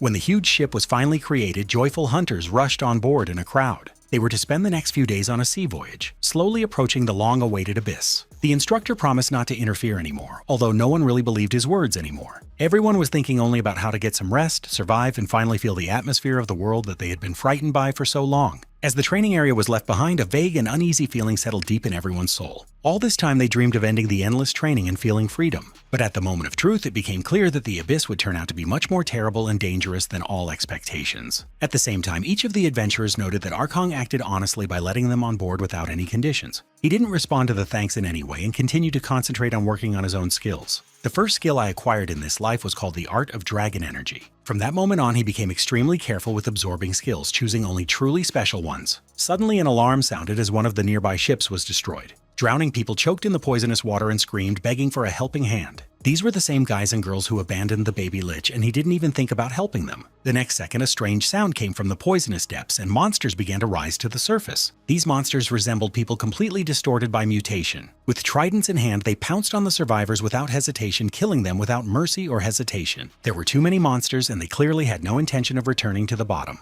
They were interested in ships that could be blown to smithereens for cruel amusement. Khan instantly changed the ship's course, and it was clear from his face that he was ready for a sudden strike. The puzzled adventurers did not understand why the route had been changed and what it meant. The captain didn't yet realize that very soon the mutants would attack and then everyone would have problems. He didn't even try to explain his actions and acted as if he was simply fulfilling the undeniable will of heaven. All his movements were subordinated to a global goal, and his decisions sounded in his head in the voices of those few whom he called friends. By this point, the survivors had managed to climb onto the ship, clinging to the sides with their bloody hands. Their appearance was so pitiful and disfigured that it frightened even experienced hunters. Moreover, these boys and girls were seething with anger because at the most important moment, no one extended a helping hand to them. They pounced on the little lich with accusations, calling him a traitor, although they themselves acted much more vilely. The Khan made it clear with one glance that he would not tolerate lynching on his ship. He coldly warned that anyone who broke the rules would lose their head in a matter of seconds. He is in command here, and now it is much more important to stick together in the face of the real enemy. The sea mutants were already approaching the ship, preparing to launch a new, much more dangerous attack. They acted in a primitive manner, plunging their tridents into the bottom of the ship again and again. As soon as the ship began to sink, they rushed at those who jumped in panic into the poisonous water. To deal with such creatures, it was necessary to act proactively in Khan's signature style. He tore himself off the deck and jumped straight into the poisonous sea amidst the cries of people calling him mad. No one even believed that he would return because such a jump looked like pure suicide. Immersed in the poison, he activated his defenses and moved as if he were bathing in a hot jacuzzi. Basic red magic reliably protected his body, completely ignoring the poisonous effects. These monsters were deadly only to ordinary hunters who feared even contact with the poison. Their techniques were not particularly complex, so they could act calmly and without fuss. The art of dragon energy allowed one to control the power of ancient monsters. The human body gradually changed, approaching the form of a dragon and opening up possibilities that could not have been dreamed of before. The mutants quickly realized that today would be their last day. When panic broke out among them, it was already too late because the hunter was out hunting. He will not leave any of them alive and will catch up with each of them no matter what the cost. The adventurers, looking at the poisonous sea, saw only flashes and shadows that made their blood run cold. It seemed to them that the mutants were tearing the captain apart and devouring him alive. At this point, panic began to set in on the ship as the bottom began to leak more and more water. People rushed about trying to plug the holes, but there were a catastrophic shortage of hands. Suddenly, the captain appeared from the water, holding Poseidon's trident in his hands. The shocked participants of the trip were speechless, unable to find words and as if they had swallowed their tongues. The ghost had prepared in advance, cutting planks to plug the holes in the hull. He quickly showed them what to do and in a matter of minutes had the adventurers working together. After this, he calmly returned to the deck and only then allowed himself to catch his breath. Poseidon's cursed trident became another deadly weapon in his arsenal. In a pinch, it could be used as a fork for a particularly hearty dinner. Looking at the horizon, the surprised hunters shouted joyfully when they spotted land. They decided that the path had come to an end, not even suspecting that this was just an optical illusion. In fact, what lay before them was not a shore, but a giant root of the world tree. The captain advised to enjoy the show because the most interesting part was just beginning. The ship rocked violently, making it frighteningly easy to fall overboard. It became clear that the sea mutants were just a warm-up before the real storm. The true sea monster appeared only now, and against its background the ship looked like a tiny ant. One movement of this creature was enough to raise a giant tsunami. The travelers ran around the deck in panic, trying to escape the approaching poisonous wave. The monster looked so terrifying that even Godzilla films paled in comparison. Khan knew that sooner or later this creature would come for him, so he maintained an icy calm. He studied ship control theory in advance and watched all the Pirates of the Caribbean films. This experience unexpectedly proved useful, allowing him to take control of the ship and avoid instant death. He understood that the ship would have a hard time, but its speed and maneuverability gave it a chance to survive. The creature that devours the roots of the World Tree has long had a fearsome name, the Fish of Disaster. The Fish of Disaster is considered one of the 5 cataclysms that slowly tempt and devour the World Tree. Once upon a time, creatures born in this red zone desperately tried to preserve their species from the hostile environment. They created the World Tree using forbidden magical genetic engineering and linked life to its roots. Everything existed in balance until 5 disasters appeared, turning this paradise into a nightmare. Over time, Elfenheim fell into ruin, and the locals cursed the day it all went wrong. It seemed as if all these mutants were created with one single purpose: to destroy the World Tree. In the past, Khan had failed to stop it, but now he was going to finish what he had started. They tried to persuade him to turn the ship around, begged him to abandon his crazy idea, but as always, he listened only to himself.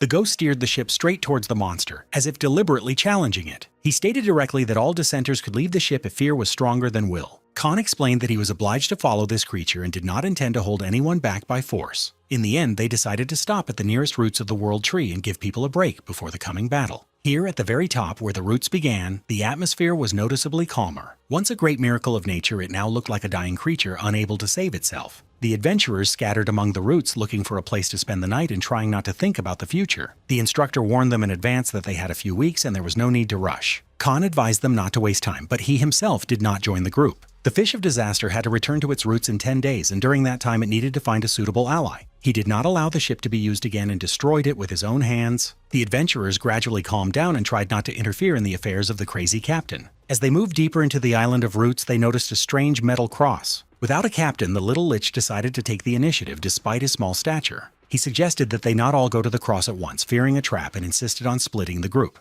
These words attracted the attention of the mysterious figures who had been staying nearby all this time. 2 armed men and an elderly woman calmly assured that they did not intend to fight. One of them confidently jumped down to talk to the travelers personally. In front of them stood a representative of the Valkyrie clan, an assistant named Aaron Pat. Until this point, the strange instructors had merely guided the adventurers, but now they would have to work with much more live assistance. The Valkyries promised to explain how everything works here and help newcomers get their bearings. Behind Aaron stood Pam Ferris and Mr. Pack, also ready to offer support. During the conversation, it became clear that their monarch was the legendary Valentina Eris. It was she who ordered the creation of this system of assistance for those completing their training period. The baby lich and his group had no choice but to trust the Valkyries. Some doubted it, but without guides it was too risky to move on. Aaron immediately warned that no one should try to start conflicts due to numerical superiority. There were more than 30,000 assistants on the island, and in an open fight the adventurers would not have stood a chance. The group moved north to where the Valkyries' main camp was located. On the way, they heard a strange hum and noticed flashes of powerful magical energy. Someone clearly fought without holding back their strength and showing everything they were capable of. Of course it was the ghost, but it was much more interesting to find out who exactly he encountered. Having missed one blow, for the first time in a long time he felt his own wounds burning his body. His rival sharply ordered him to shut up and mercilessly finished off the wounded newcomer. To the Valkyrie named Sophia Viraj, anyone who came after the training zone was nothing but a pathetic slug. If she became enraged, the only sensible thing to do was to run as far away as possible. To understand what is happening, it is worth rewinding time and looking at how this conflict began. Sophia approached the edge of the island and saw the monster she hated more than her own life. The Fish of Disaster was her personal curse, a problem she had been unable to solve for many years. The girl stood motionless, clenching her fists, and inside she was crumbling from helplessness. After her parents' death, she vowed to kill the Fish of Disaster, but the vow remained unfulfilled. These thoughts tore her apart from the inside, because even now she was no closer to her cherished goal.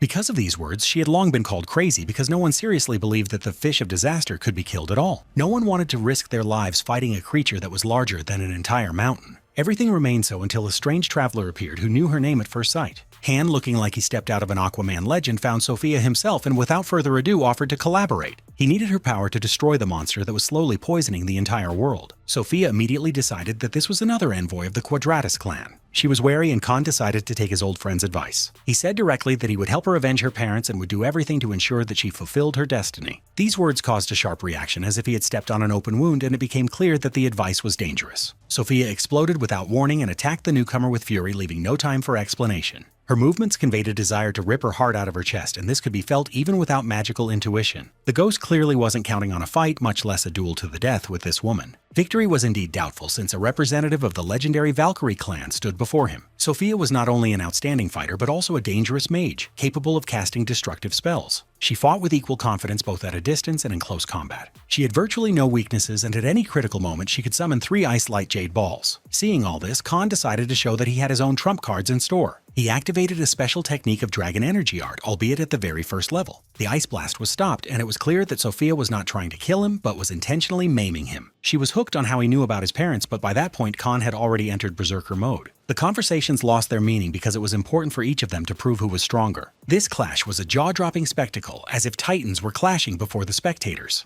There were so many flashes, magic, and destruction that it was impossible to take your eyes off it. The monumental aerial route gave Sophia an advantage and allowed it to set its own pace. Another blow put the ghost in an awkward position, and for a moment he actually looked confused. Looking at her in battle, it was hard to believe that such a woman could not kill the Fish of Disaster. This only emphasized how dangerous the monster was, since it survived battles with the real demoness again and again. As the huge sword loomed over him, it became clear that the price of error would be fatal. His reaction did not fail, and he once again dodged the blow at the last moment. Then there was a rare pause. Both fighters ran out of breath and stopped for the first time in the fight. Continuing the battle without any sense was stupid, and Sophia nevertheless agreed to listen to him. She carefully assessed his movements, aura, and style, noting every detail. She rarely met newcomers with such a strange mixture of powers and energies. With his power, everything became clear, but the main question remained: why would he die for the Fish of Disaster? People have long since given up, seeing this creature sink ships and kill thousands without effort. The fish had long since ceased to be just a monster and had become a disaster, but there were still madmen. After a series of defeats, Sophia herself began to lose faith in success. No matter how much she desired revenge, reality shattered her hopes time and time again. Khan said that he had a clear plan for victory and that the unification of forces would decide everything. He asked her not to give up and to go all the way to finally fulfill her destiny. Sophia Viraj was known for her uncompromising character and remained the only one who openly went against the Fish of Disaster. It all started the day her parents were killed in front of her eyes and she couldn't save them. Since then, she has defied disaster again and again, suffering one defeat after another. At some point, the allies turned away and refused to go with her into the next battle. 13 failed attempts had broken even her, although she never let go of her goal. An alliance with the right person could finally change the balance of power. Khan promised to kill the Fish of Disaster, speaking almost word for word as Val, the great mage of old, had taught him. He knew that Sophia had studied under Keldian, and these names were sure to strike a chord. She looked at him for a long time, trying to understand why he needed all this and why he was willing to take such a risk. The ghost answered simply, saying that he wanted to save billions of lives and that he didn't need any other explanation. It sounded banal and even a little funny, but for some reason the strange girl with pink hair believed every word he said. 2 madmen who had long since ceased to fear the consequences joined forces, and now all that remained was to wait for the collision with the catastrophe. Aaron watched their fight from afar and couldn't understand where such a strong newcomer came from. When he was about to catch up with the main group, his path was blocked by the cursed trident of Poseidon. Khan had no intention of letting this man go because they were connected by fragments of the past that only he remembered. Aaron didn't realize it, but in his past life it was his advice that became the foundation for the ghost's current progress. After their strange encounter, they headed to the Valkyrie base to catch their breath and recover a little. It turned out that there are a lot of people here because those who have completed their training are constantly arriving here. If the Fish of Disaster began to devour the route, the locals would have to evacuate immediately, so everyone lived in constant readiness. In the central building, newcomers were given a brief explanation of local customs, clothing, and food.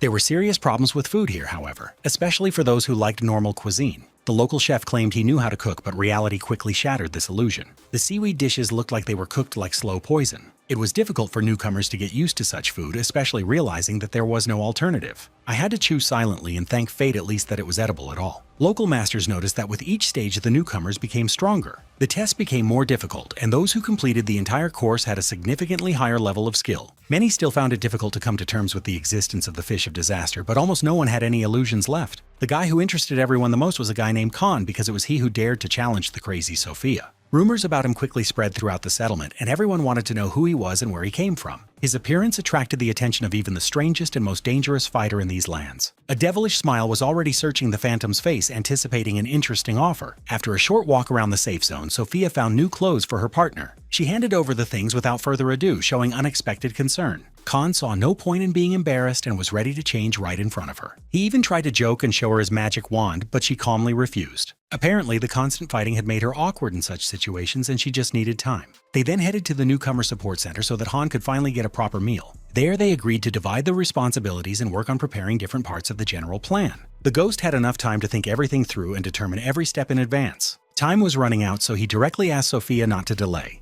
She must deliver him inside the monster where he will use the weapon at the point where Fish's defenses fail. The plan sounded suspiciously like a simple way to kill a real disaster. Sophia called him a fool who overestimated himself but still decided to take a risk. This could be accomplished with the help of a ship, although after the recent attack it will have to be restored. Khan's behavior raised too many questions because ordinary newcomers did not have such knowledge and confidence. He, as always, laughed it off, claiming that he simply had a lot of superpowers. It sounded awkward and unconvincing, but he couldn't come up with another legend. His demeanor increasingly reminded Sophia of her master who had taught her the art of war. Perhaps that is why she promised to help and went to collect materials. Khan also decided not to sit idle, and Sophia immediately picked out a suitable weapon for him. She had held this very axe in her hands in her past life when they first crossed paths in battle. It was nice to remember the past, but Khan didn't allow himself to forget why he had started all over again. They went their separate ways to gather materials and prepare for battle. To create a poison capable of killing the fish of disaster, all the pieces of the deadly puzzle had to be assembled. The monsters had to be lured out of their nest, and this turned out to be much more difficult than it sounded. Sophia tried to pull out the loot, but instead she got a completely different problem. A man with a painfully familiar face appeared behind her, a face she did not want to meet at all. A guy named Yan Gesu was that same madman who should have gone to hell a long time ago. No woman could stand his behavior, but he stubbornly continued to impose himself and beg for a date. Long ago, they were both swallowed by the fish of disaster, but by some twisted miracle, they managed to escape from its belly. It is better not to imagine how exactly they got out of there, and this question will forever remain unanswered. At each meeting, he deliberately provoked his partner, testing how far her progress had gone. They met again and again, pretending that they didn't know each other and that there was no connection between them. Sophia had long been trying to cut all the threads that connected her with this guy, but he stubbornly continued to follow her. Apparently, the handsome man was dreaming of a date, although for such a fiery woman, a magic wand alone is clearly not enough. Sophia despised people who rushed into battle without knowing their place.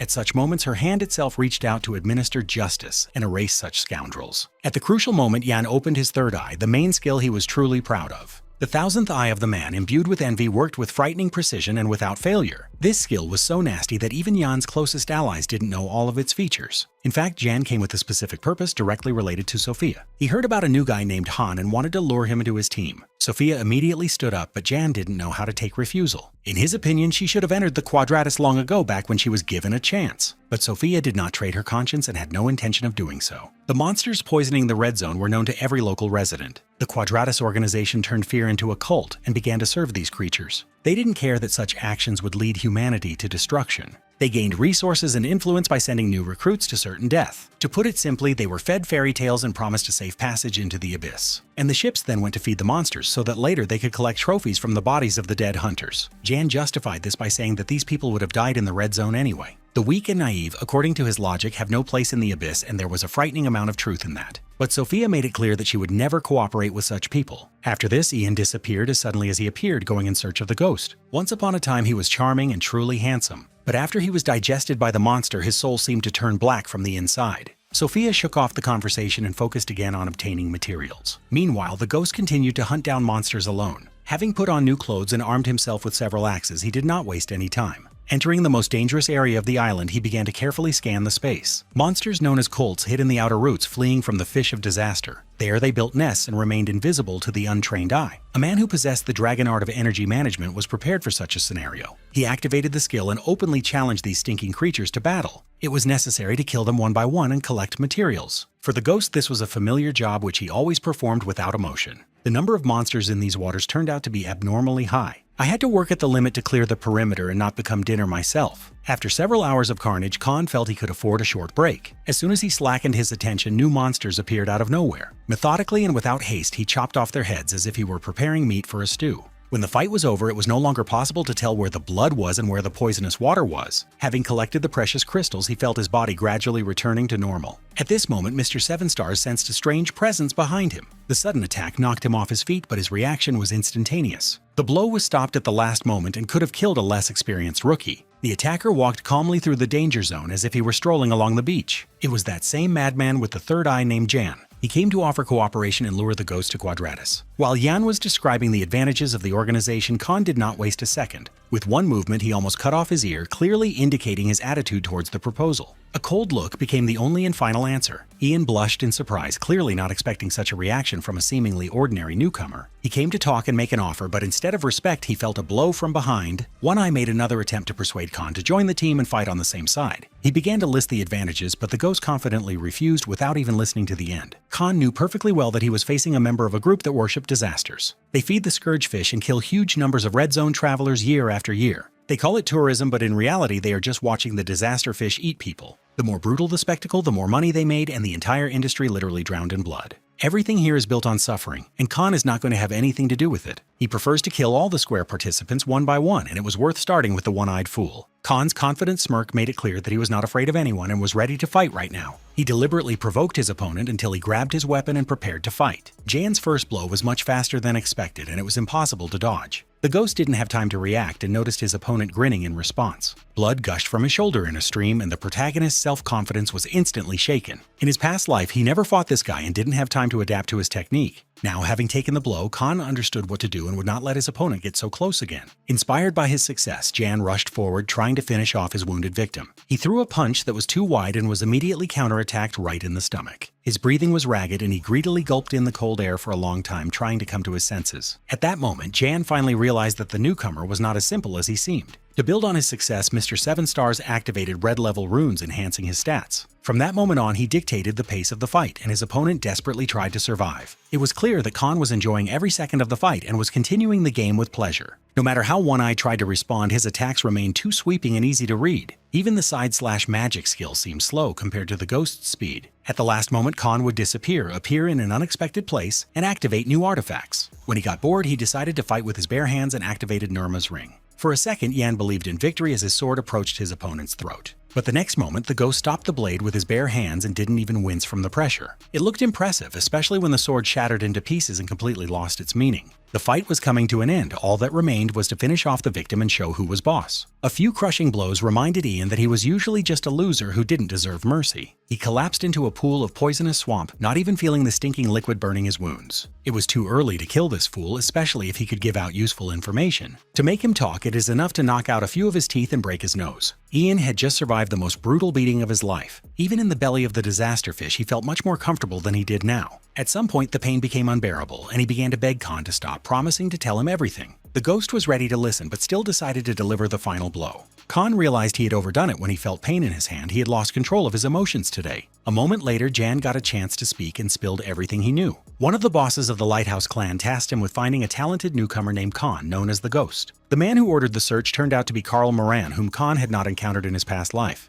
The Lighthouse is an alliance of 6 clans that control the upper roots of the World Tree. They possess enormous resources and power, although in a past life, Mayak obeyed a completely different hunter. Having received all the necessary information, Jan suddenly turned into a superfluous and dangerous witness. Trying to save his life, he stated that he had already contacted his allies with his eye and they had seen everything that was happening. Khan calmly replied that he had known about this skill for a long time and was not at all afraid of meeting Karl Moran. He never hid his location and, on the contrary, was happy to meet new enemies. The Khan was about to leave, but suddenly remembered that he was missing a new weapon and a couple of runes. One well-aimed blow was enough to knock out One Eye and complete the plan. He took the rare relic of the Forgotten Warrior and at the same time appropriated another magical sword. At that moment, a small bird appeared in the sky, a sign that the Lighthouse warriors would soon be here. Khan will gladly accept Karl Moran's challenge because for him it is above all a valuable experience. Meanwhile, the terrifying monsters called Gertz sensed danger and began to gather together. In front of them stood 3 people in cloaks, acting like a single well-oiled machine. Feeling threatened, they immediately activated their concealment technique. The very next moment, the group found itself in safety, climbing high up in a tree. These people belonged to the Quadratus group and they were led by a guy named Chen. After completing the task, they remembered that they had to meet with Ian. One-Eyed was obliged to return with the newcomer, who was now the talk of the whole island. Chen and his team had no doubt of success until they received an urgent message.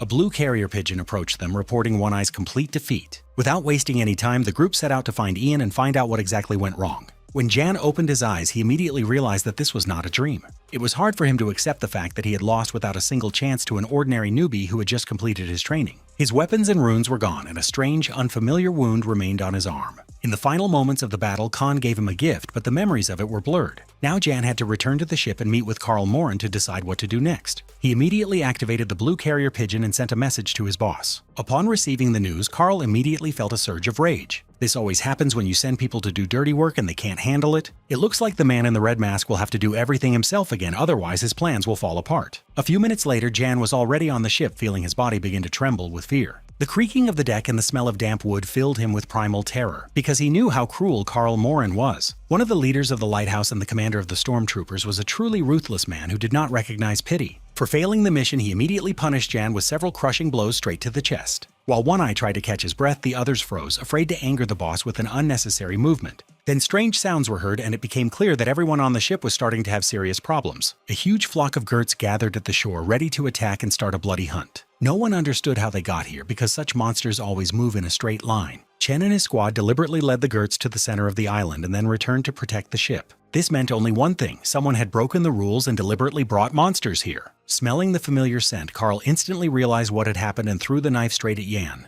The blood that attracts monsters soaked his clothes, and he became the source of the threat. There was no doubt that this technique was used by the ghost to convey a message to his enemies. Even as a newbie, he demonstrated a frighteningly high level of knowledge. Oddly enough, Carl laughed, realizing that he had finally met a worthy opponent. He ordered Chen and his men to bring Han here immediately before he fed them to the monsters. The captain decided to take on all the dirty work himself since he still needed to warm up. He made it clear that if his subordinates failed again, they would regret being born. After these words, Carl activated a clot of magical energy, showing why he was considered a madman. This technique kills an untrained novice, but in the hands of a master it turns into a weapon of mass destruction. It is enough to direct the magic ball towards the enemies, and nothing will remain of them. The huge flock of monsters was no longer a problem, and Carl Morin finally got the exercise he wanted. Khan heard a dull explosion and immediately realized that his trap had finally worked as intended. He smiled faintly, having bought himself a little time, but he understood perfectly well that now he had to hurry. To prepare for the next battle, he needed to at least regain his strength a little. There were no juicy steaks or hamburgers with cola on this island, so they had to extract nutrients from the roots of the world tree. Recently, this has become a serious problem as the tree itself has become increasingly depleted. The Khan managed to only partially restore resources and lay down a small reserve for the upcoming battle. After a short break, he headed towards the eastern lake, where especially many monsters lived. He planned to hunt a little and get the missing materials. Using magic beans, Khan grew massive plants and built a temporary bridge across the deep waters. Not even a few minutes had passed when a huge flock of Gerts appeared out of nowhere in front of him. Meanwhile, Carl examined the remains of the destroyed monsters and called for help from a girl named Rachel. She always carried out the captain's most important assignments, and many considered her his right hand. Carl ordered his assistant to take him to the last place where a guy named Han was seen. It seems the captain decided to take control of the situation himself and finish off the overconfident newcomer with his own hands. Now the protagonist had nowhere to run, and it seemed he even found a strange pleasure in this. After destroying another pack of monsters, Khan felt tired, which happened to him extremely rarely. Just one moment was enough to lose concentration and not notice the approaching enemies.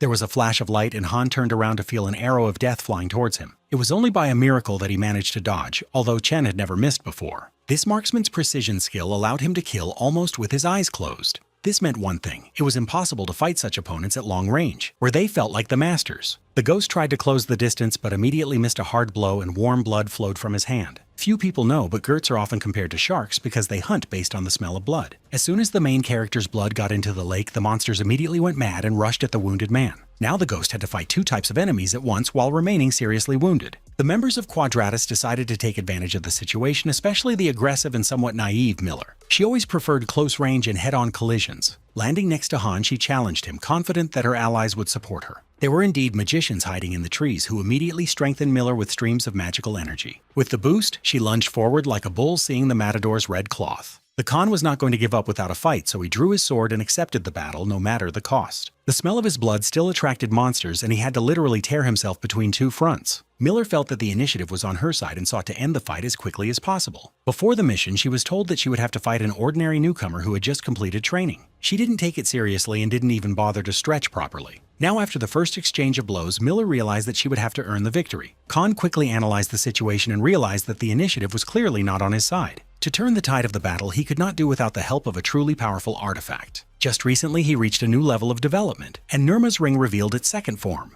The next exchange of blows looked unremarkable, but it was this exchange that allowed Khan to seize control. He only managed to inflict a shallow scratch, which should have healed instantly thanks to the healing. However, this did not happen, and warm blood suddenly gushed from Miller's hand. This became an unmistakable signal for the giant monsters, and they immediately rushed forward, aiming at the girl. Having smelled blood, the Gerts were not going to stop wanting to taste the flesh of this beauty. The second skill of the vampire ring allowed one to activate the hemorrhage technique. It wasn't just a wound, but a prolonged loss of blood that clouded the mind and drained the body. Now all the monsters rushed towards Miller, and Khan finally had a chance to escape from this hell. The rest of the mercenaries were busy desperately trying to save their partner. Chen knew that if the mission failed, Carl Morin would personally rip out his heart. Gathering his last strength, he tried to turn the situation to his advantage and destroyed all the maddened monsters with precise blows. After this, the detachment immediately rushed in pursuit of the fugitive, but Khan had no intention of playing catch-up. He knew perfectly well that speed was not his strong point, so he once again decided to enlist the monsters to his aid. They appeared out of nowhere and instantly turned into a living shield covering the ghost. The members of the Quadratus group were again forced to be distracted and hastily clear the perimeter. The sheer number of monsters put all their plans on hold, as survival suddenly became more important than any chase. At the same time, Khan calmly watched the fight, smiling and feeling that he was once again one step ahead.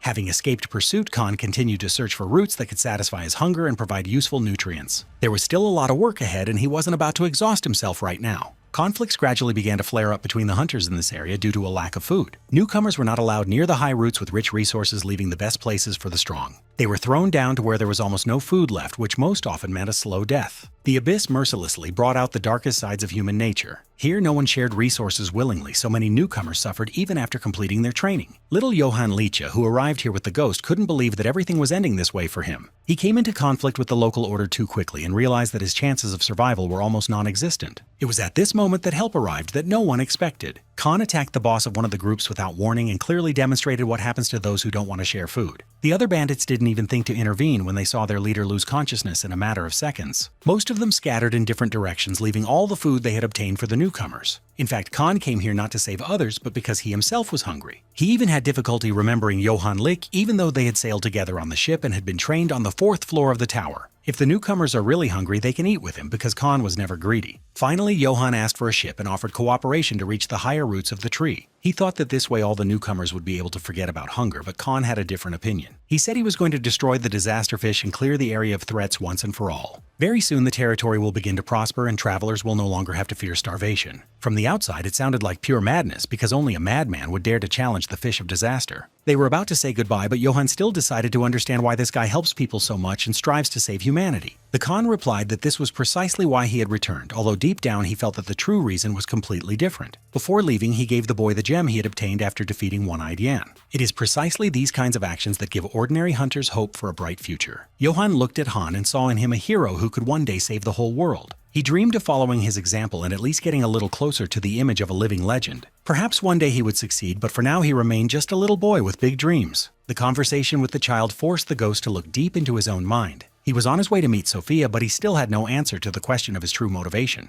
By this point, she had already collected most of the ingredients and was completely ready to act. Sophia warned that members of the Quadratus group were creating serious problems and were unlikely to back down easily. When Khan said that Karl Morn was personally hunting him, the girl immediately said that this was an extremely bad sign. No matter how self-confident a newcomer may be, an encounter with such enemies could very well cost him his life. Khan suggested not to dwell on this and reminded them that their goal was to destroy the Fish of Disaster and not to wage war with the Mayak clan. One of them will collect materials and the other will act as bait for Karl. To defeat such a strong opponent, you need to understand in advance what exactly he is capable of. The Mayak group is known for its large number of veterans who have survived in the Red Zone for years. Each of them could have left this place, but they stayed here for the sake of power and profit. The most dangerous among them were considered to be the Stormtroopers, who were commanded personally by Karl. It took an indomitable spirit and a wild confidence to challenge them. Khan had never had a problem with either of them, and that was why he was ready. Meanwhile, Karl activated his main skill and went hunting for the target. Along the way, he met a group of newcomers and cold-bloodedly killed them all, leaving only the smallest one alive. Karl felt that Johann knew where the ghost was, but the boy stubbornly repeated that he knew nothing. Because of this, the torture continued for several minutes in a row, and gradually the boy began to lose hope of staying alive. In the old days, Karl was called the Tracker because of his uncanny ability to smell his target. He could track down anything and anyone, so a meeting with Khan was inevitable sooner or later. Realizing that he would no longer receive useful information, the Stormtrooper commander decided to get rid of his last victim.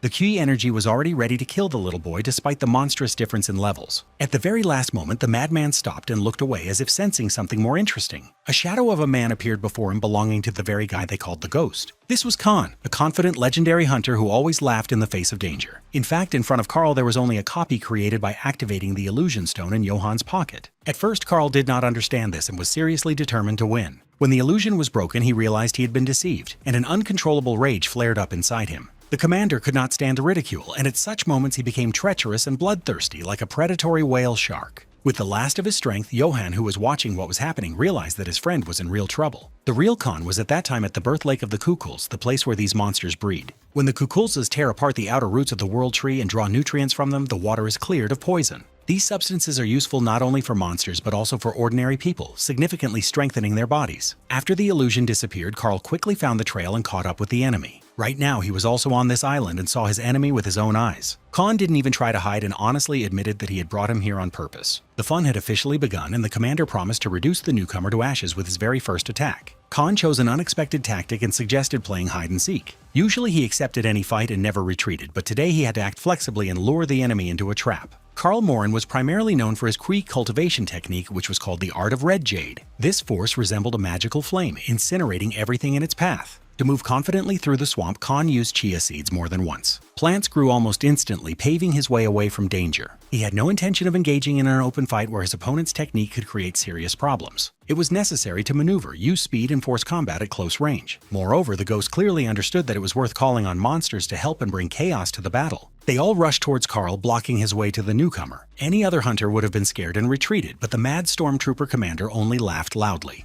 He took genuine pleasure in the brutal battles and at such moments resembled a psychopath who had escaped from a mental hospital. Having torn the monsters to pieces, he immediately pointed his finger at Khan. In the aquatic environment, Karl felt excellent thanks to the artifact Breath of Ahola. Most likely he was going to pursue Khan underwater, and this could be taken advantage of. The ghost dived into the depths, but suddenly Karl refused to follow him. He declared that he preferred fishing today and began to shoot clots of chi energy into the water without stopping. His plan was simple: force the enemy to surface for a breath of air. Thanks to his magical properties, Khan could stay underwater for quite a long time, and he had time to think of a way out. He was prepared for this in advance, having found plants that allowed him to hold his breath for a long time. Using Almum's pocket, he drank the magic potion and immediately felt relief. The second problem was the huge number of Kukolds hiding deep underwater. This lake served as their breeding ground, and the monsters were not going to tolerate outsiders. I had to use another trump card, the eagle's gallbladder. The smell was so disgusting that no monster dared to come close. Having cleared his way, the ghost remembered that any lake sooner or later leads to the open sea. He was already very close to escaping when the stormtrooper commander appeared out of nowhere. It was clear from his look how important it was for him to defeat this guy, and one of the attacks finally hit its mark. Despite the shallow cut, the pain was excruciating, and the hunter immediately doubled over, choking with pain. Gathering his strength, he pulled himself together and tried to fight back, hoping to gain at least a little time.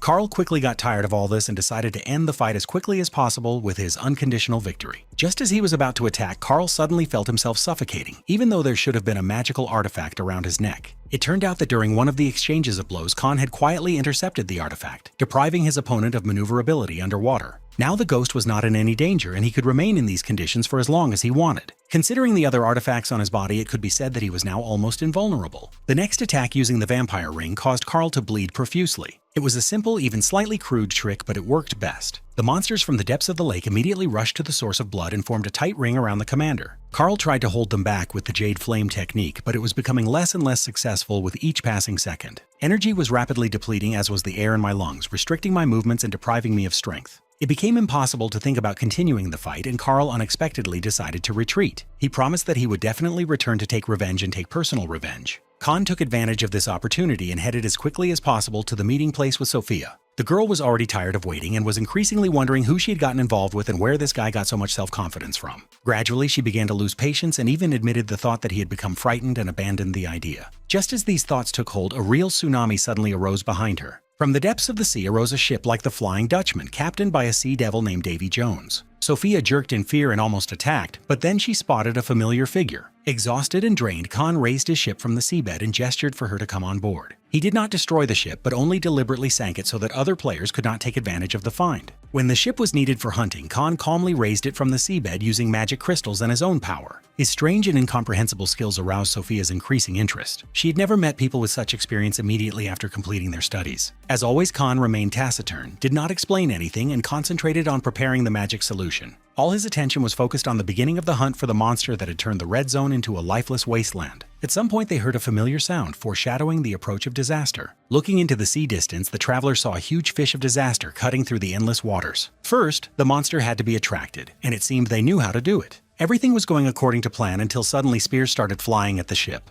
This meant only one thing: a third party had intervened in the game, and now they would have to improvise. The deck was seriously damaged by the surprise attack by Karl and his assault team. He was thirsty for revenge and felt that this time he would not back down under any circumstances. Khan, accustomed to calculating every move of his enemy, found himself for the first time in a situation where calculations were of no help. Now strategic thinking was useless. All that was left was to rely on intuition. While he frantically searched for a way out, Sophia, with the last of her strength, held the ship in place with protective magic circles. Finally, an idea flashed in his head, and he asked Sophia to stop resisting. The ship was already damaged, which meant it was necessary to adapt to the circumstances rather than fight them. No matter how hard Sophia tried to understand his plan, everything that was happening remained a complete mystery to her. In the end, she decided to trust him and do everything he asked. First, Khan began to throw overboard all the excess materials. Then, from magical plants, he constructed something truly unusual. The stormtroopers decided that they had cornered him and were already beginning to celebrate their imminent victory. These fools did not understand that he was only stalling for time, knowing that very soon someone else would emerge from the sea. As the seabed emitted an ominous rumble, Carl finally realized that he had signed his own death warrant. A terrifying kraken which had not fed for several months rose up right above his ship.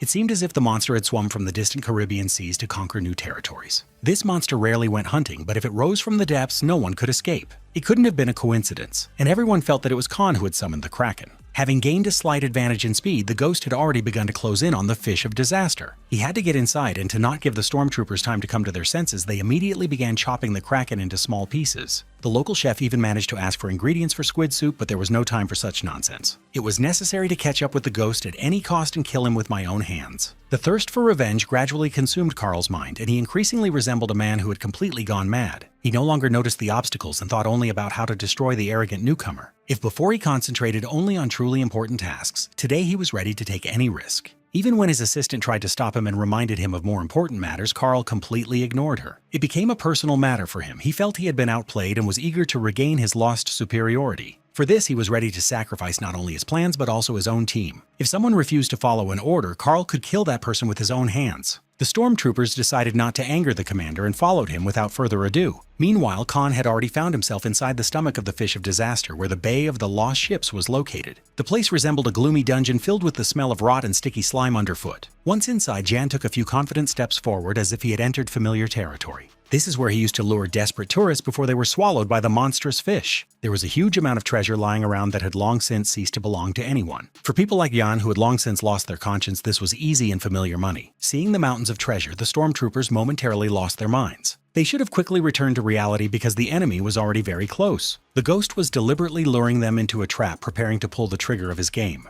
His massive ship caused a magical explosion using ice artifacts. This was not done for effect, but to call on someone for help and turn everything around into a bloody massacre. At first, no one appreciated this move, and Carl even mockingly called his opponent an upstart who overestimated his strength. Khan remained calm, and from the expression on One-Eye's face, it was clear that this was no accident. An icy magical explosion awakened the dead, who had long been eager to stretch their legs. Galadriel's cursed army appeared out of nowhere and immediately fell upon the stormtroopers. These were people who died in the monster's stomach many years ago, whose souls never found peace. Now, at every call, they were ready to rise from the dead again and again, continuing the fight. Han brought these creatures here to tie up the stormtroopers and clear the way for him. He needed to distract Carl and his men as much as possible in order to implement the main plan. At first, the crazy stormtroopers decided that it would be an easy walk and that they would simply incinerate the skeletons. They thought that these were the same weak monsters that they had encountered at the very beginning of their training. The first waves did indeed fall, but only John understood that everything that was happening was only the beginning. Gradually, the skeletons began to rise again, joining broken bones and limbs. It became clear that they could not be killed, and they would rise again and again, challenging the living. The blue flames drove them forward, fueling their hatred for those who had trapped them. Once upon a time, Quadratus and Mayak led the legendary knights straight into the stomach of the fish of disaster. Now they finally knew what real retribution was. Jan didn't want to risk his own life, and for a moment even thought about running away. He looked around and realized that Khan had disappeared, after which he frantically tried to find him. The ghost didn't waste a second, and all this time was rapidly moving towards its goal. He was looking for the monster's core, because it was the only weakness of this disaster. The skin of the fish of disaster could not be damaged, but the core was a different matter. If there was a way to destroy the monster, it was right in front of the ghost. The one-eyed man finally caught up with his rival and tried to stop him, since the fish of disaster was the basis of his business. She brought him huge amounts of money, made him an important figure, and gave him a meaning to his existence. If the fish disappears, he will lose everything and be forced to accept a new reality. Of course, he was not going to allow this and decided to stop the enemy at any cost. Khan had no time to talk, so he immediately closed in and delivered a precise blow straight to the target. Before his death, the madman tried to utter a few words about how the fish of disaster should not be destroyed because he knew what it was capable of. In reality, he was just stalling for time, waiting for help and hoping to win a chance to be healed. We've already seen how accurate Chen is, but he didn't quite hit the target. Today he had strengthened his accuracy skill and was confident that he wouldn't miss this time. The arrow actually pierced the neck, and it seemed that the bleeding was impossible to stop. But no one from the clan was happy because everyone noticed that not a single drop of blood fell to the ground. All this time, Khan was accumulating strength for a reason, deliberately delaying the moment to activate his dragon form. When the art of dragon energy allowed him to transform again, he felt better than ever. The next attacks no longer mattered because the man had turned into a truly invulnerable monster. He needed to hurry to kill the Fish of Disasters, which meant removing all the obstacles in his path. Returning to the stormtroopers, they were still fighting hopelessly against the dead. Carl, known as an experienced and fearless commander, looked completely different today. Looking around and seeing how his squad was slowly but inexorably melting away, he began to understand that he was in hell. The dead rose again and again, meaning that this battle could only have one ending. The assembled warriors begged the commander to activate his most powerful skill and give them at least a chance of salvation. This required using the feather of the World Tree, releasing a powerful burst of energy. This one-time artifact, broken off from the now inaccessible leaves of the tree, allowed for the emergency evacuation of oneself and others. Everyone hoped for success, but Sophia just grinned and said that they wouldn't succeed. It is not so easy to escape from the stomach of the Fish of Disaster, otherwise the ghostly knights of Elfenheim would have left this place long ago. Faced with yet another obstacle, Carl could not bear it and broke his own promise. He was going to focus on the ghost, but as a warm-up, he decided to slit the throat of a little girl. It seemed that these words only provoked Sophia, and she decided to play with the Black Cat. The fight promised to be extremely tough, as the level of the opponents had long since exceeded the norm. Magic spells flew in all directions and blinding flashes of light hurt the eyes. The commander repelled the attack and immediately directed a stream of ki straight at the defenseless girl. The explosion was so powerful that even the Fish of Disaster began to move. Carl landed spectacularly and was already choosing the words to say goodbye to Sophia. He believed in victory too early because people like her know how to rise from the ashes. Some might consider her a failure who failed to kill the Fish of Disaster in 13 attempts. This was partly true, but it is important to remember that Sophia never died in these battles. With her actions, she caused the monster to become agitated and completely closed the entrances and exits of the stomach. Now everyone inside was trapped, whether they wanted it or not. Having fulfilled her purpose, she turned around and calmly walked away. No matter how hard Carl tried to stop her, the solid ground beneath his feet began to crack. The man, accustomed to being in control, panicked and even began asking his assistant Rachel for advice. The Phantom Knights rose from the dead again and began to slowly but inexorably push back the stormtroopers. There was nowhere to run, and the commander was no longer going to save his mana. The red jade art was turned against the monsters and turned them to ashes. Carl ordered the soldiers to follow him, but after a few steps he suddenly stopped. Ahead stood the confident and fearless ghost, clutching the one-eyed fighter by the neck. He threw the half-dead opponent to the ground and calmly turned around. It was a silent challenge, and words no longer had any meaning. The Khan stopped waiting for an attack and began to dictate the course of the duel himself. He jumped with such speed like a small grasshopper that it was impossible to keep track of. Each of his blows was so heavy it was as if the commander was facing an enraged bison. Carl already understood that this was not an ordinary newbie in front of him who didn't know what he was doing. Rachel tried to reason with the commander, but he had long since lost his mind. In desperation, he decided on a final attack that would bring him victory. It was a clash of two approaches, unbridled aggression and cold calculation. Khan dodged the first blow but didn't have time to notice the second attack. The blow struck right in the heart and was followed by a dull sigh and a sad groan from the defeated predator. Carl laughed instantly, feeling that luck had finally turned in his favor. Fortune seemed to have kissed him on the forehead, but even that was not enough to guarantee victory. A blow to the heart would have killed any person, but not one who had already turned into a dragon. Khan deliberately missed the attack, allowing Carl to get closer and get within arm's reach. After that, getting it out was not difficult at all, you just had to choose the right moment. The dragon didn't need any additional artifacts, the strength of his body alone was more than enough. The blow hit right on target and punched a huge hole in the stormtrooper commander's chest. Surviving such an injury was impossible even with the best healing pills. Carl died, and Khan immediately tried to pull the poisonous blade out of himself. He only survived because he pushed his body to its absolute limits. When the dragon form begins to change a person, he gains 2 additional hearts. Only through experience and memories from a past life did this victory become a reality. Having finished the fight with the strongest opponent in the red zone, Han felt a moment of relief. The remaining energy needed to be directed in the right direction and to complete what had been started. There was almost no time left, and Khan rushed to finish off the fish disaster. Jan, who had almost lost consciousness, noticed his movement with his third eye. It was as if he were transmitting this spectacle to someone else, proving that the Phantom was not a legend but a frightening reality. From the outside, the monster is almost impossible to destroy because its skin is impenetrable. The inner core remained the most reliable and realistic way to win, but it still had to be reached by overcoming a security system that had become much more complex over the years. This defense has constantly evolved to counter any internal threats. From his theoretical lessons with Chaldean, Khan knew well how to act. A perfect outcome required a full supply of energy, but that was out of the question now. Before his strength finally left him, the ghost hurried to use the poison he had created in advance. With each passing second, the chances melted away like ice under the scorching desert sun. Despite this, he still caught the right moment and filled the defense system with poison. This allowed him to break through directly to the core of the terrifying monster. All that remained was to raise both swords and deliver a single decisive blow. At that very moment, the huge fish of disaster screamed in its death throes. Aaron and Peck, who were watching what was happening, couldn't believe their eyes.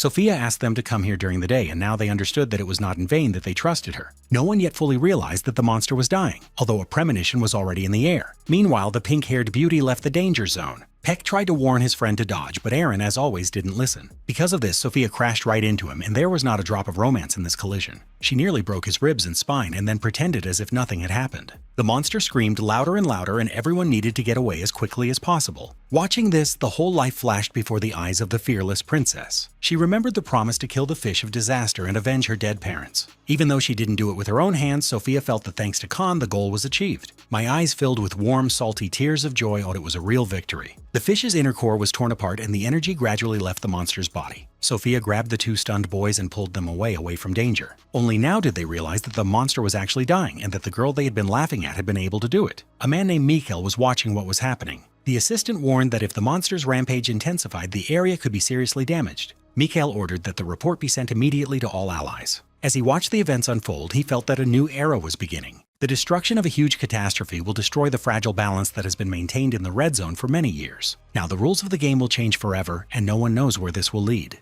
While everyone was trying to figure out how they managed to destroy such a huge monster, it's worth rewinding time and looking at this process from the inside. Khan had a very difficult time because the core of the fish of disaster was far from the only goal on his path. He was sorely lacking in human strength, and he drew on the dragon's energy again and again, risking losing control. The only way to move forward was through direct attacks, each of which required mortal risk. The monster's defense mechanism was constantly trying to tear this tiny invader apart. He did not succumb to the tricks of the system and did not even allow himself to think about weakness. Like a knight carrying out the will of the king, Khan moved forward, ignoring pain and fatigue. Finally, his swords reached their target and plunged into the huge, pulsating core inside the monster. As has already become clear, the first step to the guaranteed killing of the fish of disaster was precisely the destruction of the nucleus in the stomach. After this, the second stage began, the path through the stomach to the artery directly connected to the nucleus. It was through her that one could get closest to the heart of the monster. Khan planned to bring out the poison using the art of dragon energy and breathing with the help of the artifact. At first, everything went perfectly, but then a fierce battle with the defense mechanisms began inside the artery. The fish's internal system desperately tried to destroy the man who dared to violate its integrity. Sometimes Khan would take particularly heavy blows and his body would be on the verge of complete destruction. Only the supply of numerous artifacts allowed him to maintain even a ghost of a hope for success. At some point he was forced to stop, and when he opened his eyes he saw countless tentacles reaching out to tear him apart. He abandoned attacks and focused entirely on defense, winning precious seconds. Once the energy was partially restored, Khan pushed off from the bottom and moved forward again. To achieve the goal, it was necessary to take risks, and this was the bet of a true gambler. He swung two swords with the skill of a swordsman of the highest level. Another attack was successful, and he finally approached the fragment of the divine stone. This stone was once part of the foundation of the world tree, but has now been broken into fragments and hidden within the disasters. The goal was very close, only one last step remained. Here, completely different defense mechanisms were in effect, reminiscent of long, live snakes. The ghost had no intention of retreating. He had come too far to allow himself to give up. Only a few moments passed, and the huge snakes lost their heads, losing all meaning in their existence. The remaining monsters tried with all their might to tie up the man, grabbing him by the arms and legs. If it weren't for the sharp sword, Khan would have remained inside this nightmarish organism forever. He cut through all the factors holding him back and came very close to the legendary shard. Touching it with his hands, Han felt how energy again filled every cell of his body. Without the shard, the internal structure of the disaster fish began to rapidly collapse on its own. He needed to get out quickly, but one of the tentacles suddenly struck him in the back. The hunter lost consciousness, and the last thing he remembered was the shard falling from his hands. His body relaxed completely, and everything that happened next remained a mystery. Khan's actions attracted enormous attention and seriously shook the established order of the abyss. A few days later, the monster's body washed up on the island, and many people gathered to see it with their own eyes. One of the strongest warriors of the Beacon organization, Mr. Liu Hong, arrived here to personally investigate the incident. He heard that the stormtroopers had been completely defeated and there was almost nothing left of them. The mask found became direct evidence that Karl Morin was unable to overcome the rookie from the Red Zone. Mr. Liu was genuinely interested in getting to the bottom of the truth. He refused to believe that an experienced commander could be so powerless because it did not fit into his understanding of the world. Liu knew that among the team there was a person with a third eye skill who should have retained the memories of the battle. He decided to personally go in search of this guy to see with his own eyes the defeat of the stormtroopers. Before he could penetrate inside the dead monster, his assistant reported alarming news. A huge number of people gathered along the shores of the island wanting to see what was happening. Rumors were already spreading throughout the Red Zone, and everyone was worried about one question: was the fish of disaster really dead? Among those gathered, there were many figures in dark hoods. They all obeyed the orders of the Punisher, whose name was rapidly gaining weight and authority. He paused briefly, then declared that he would not allow the lost artifacts to be monopolized. The Punisher did everything possible to awaken the most primitive instincts of greed and avarice in people. Within a minute, almost every hunter was shouting that he would not allow himself to be deprived of his well-deserved reward. The enraged people, feeling outnumbered, rushed to attack the Beacon clan without hesitation. This was extremely dangerous, especially considering that Mr. Liu was not used to losing and always responded harshly. Nevertheless, everyone was ready to take risks, and a real bloodbath unfolded around. The events were observed by small magical birds belonging to Sophia. She had been collecting information for a long time, trying to understand how the world changes after the disaster. Sophia specifically asked her friends to start the necessary rumors and gather everyone who wanted to near the huge corpse of the monster. She was also interested in the figures in black cloaks who stood out too clearly from the crowd. But the main source of anxiety for her remained the ghost. For more than 3 days, she had been searching for him unsuccessfully with the help of her magical birds. The girl couldn't believe that the man who had overcome the disaster could die so easily in her stomach. Her intuition was right. Khan was indeed alive, although he himself did not yet know it. By some miracle, he was thrown into the open sea and soon found himself on the shore. Several painful blows to the face made him come to his senses and see something unpleasant. The demonic instructor shouldn't have been in the red zone. It seems he decided to break the rules today to personally greet the hero. The huge crystal of the Fish of Calamity was still under the control of Khan. He had no serious wounds and could well be satisfied with the result of his work. His actions attracted the attention of the entire world, becoming the first to kill a real disaster. Such actions deserved respect, and the instructor came to present the award. He offered a choice, either a small gift or a great artifact for extra work. Khan was not going to waste his time on trifles and immediately chose the second option. Now he could obtain the skill ranked 8th in the rankings, known as Lord of the Dead. This skill allowed one to transform the dead into phantoms and summon them to one's side. It was hard to even imagine how strong he was and what value he represented. To obtain it, the other disasters had to be destroyed, and that was a challenge for anyone. Without thinking twice, Khan agreed, declaring that he would be happy to cleanse the world of insane creatures. Anyone else would have considered him crazy, but the instructor felt that this guy was really capable of such a thing. They said goodbye, and the ghost jumped into the water without hesitation. Just finding all the red zone plagues was difficult, let alone defeating each one. The depths of the red zone were home to not only fish, but also far more terrifying creatures. The erupting root looked particularly aggressive and unstable. He hadn't heard the sounds of the fish of disaster for a long time and seemed to decide that it was time to act. It seemed that Khan had a new rival, and what this would lead to was still unclear. The protagonist sought to clear the world of monsters threatening to destroy humanity as quickly as possible. At the same time, he had to hurry, otherwise the situation could turn against him. The deeper he meddled with the past, the faster the corruption of the abyss accelerated. Now it became clear why he was the one sent back in time. Nobody wanted to take on this dirty work, but it was too late to complain. All that was left was to gather my strength and see it through to the end. It is unlikely that he did this for the sake of humanity. Somewhere deep inside there were completely different motives. Even now, he sometimes saw his beloved in his mind like a mirage, forcing him to move forward. Then the image disappeared, leaving him alone with the harsh and gray reality. But for the sake of meeting her again, Khan was ready to go even to the ends of the earth. According to the theory, to attract other disasters, one had to take some of the dead fish with oneself. It sounded primitive, but it should work. The ghost's actions attracted the attention of hunters who had gathered in search of artifacts. Their greed was so strong that they forgot about the instinct of self-preservation. If they don't want to fight seriously, that's their problem. The ghost gladly accepted the challenge and began methodically destroying the slugs. After the battle with the disaster, fighting people seemed like an easy walk before breakfast. Having knocked out every single one of them, he felt the long-awaited relief. Too much rage had built up inside, and it finally burst out. He headed towards the huge tree, but unexpectedly came across a magical barrier. At that moment, Levon Mikkel from the Valkyrie clan appeared on the island. He was an assistant who often made life easier for newcomers to the abyss. But sometimes Mikhail acted solely in his own interests, forgetting about others. This time he decided to deal with Khan personally and drew his magic sword.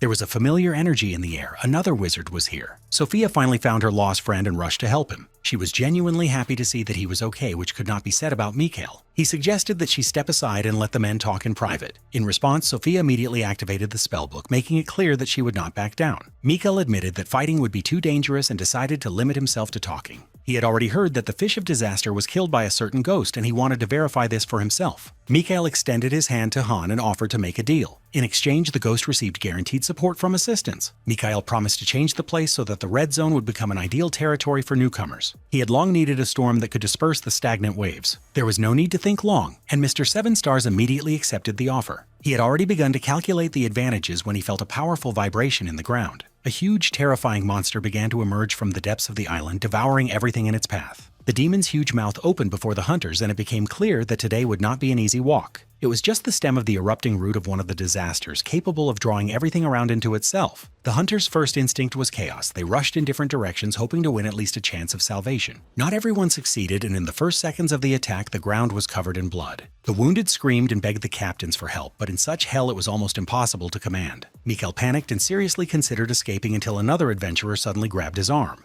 It was the perfect moment for him to prove himself, at least that's how Khan saw it. Mikhail himself promised to cleanse the red zone and start a revolution here, which means he must now answer for his words. The Khan stepped forward and set the example by delivering a precise, crushing, and lightning-fast blow with his magic sword. As soon as the opportunity to jump into the monster arose, he grabbed his new partner by the hand without hesitation. The next moment they were already flying straight into the creature's mouth, leaving no way back. The inside of the demon's mouth looked particularly creepy, and the smell was reminiscent of an ancient, long-forgotten cemetery. Mikhail continued to yell at the ghost and accuse him of madness, but Khan frankly didn't care. The guy with green hair volunteered to help, which means now is not the time to embarrass yourself and panic. All disasters have one thing in common: hordes of monsters and deadly traps lurk within their mouths. You can't relax here for a second because the monsters are just waiting for the moment to bite into human flesh. Again and again, Mikhail looked for escape routes, trying to protect himself from unnecessary and dangerous battles. Fighting in such a place was mortally risky, especially among endless waves of enemies. Only Khan did not think about retreating and showed by his example what true leadership means. He knew there was no turning back, so he gripped his weapon and moved forward as if he had nothing left to lose. When the green-haired adventurer, who had been stuck in this zone for years, saw the ghost technique, he was dumbfounded.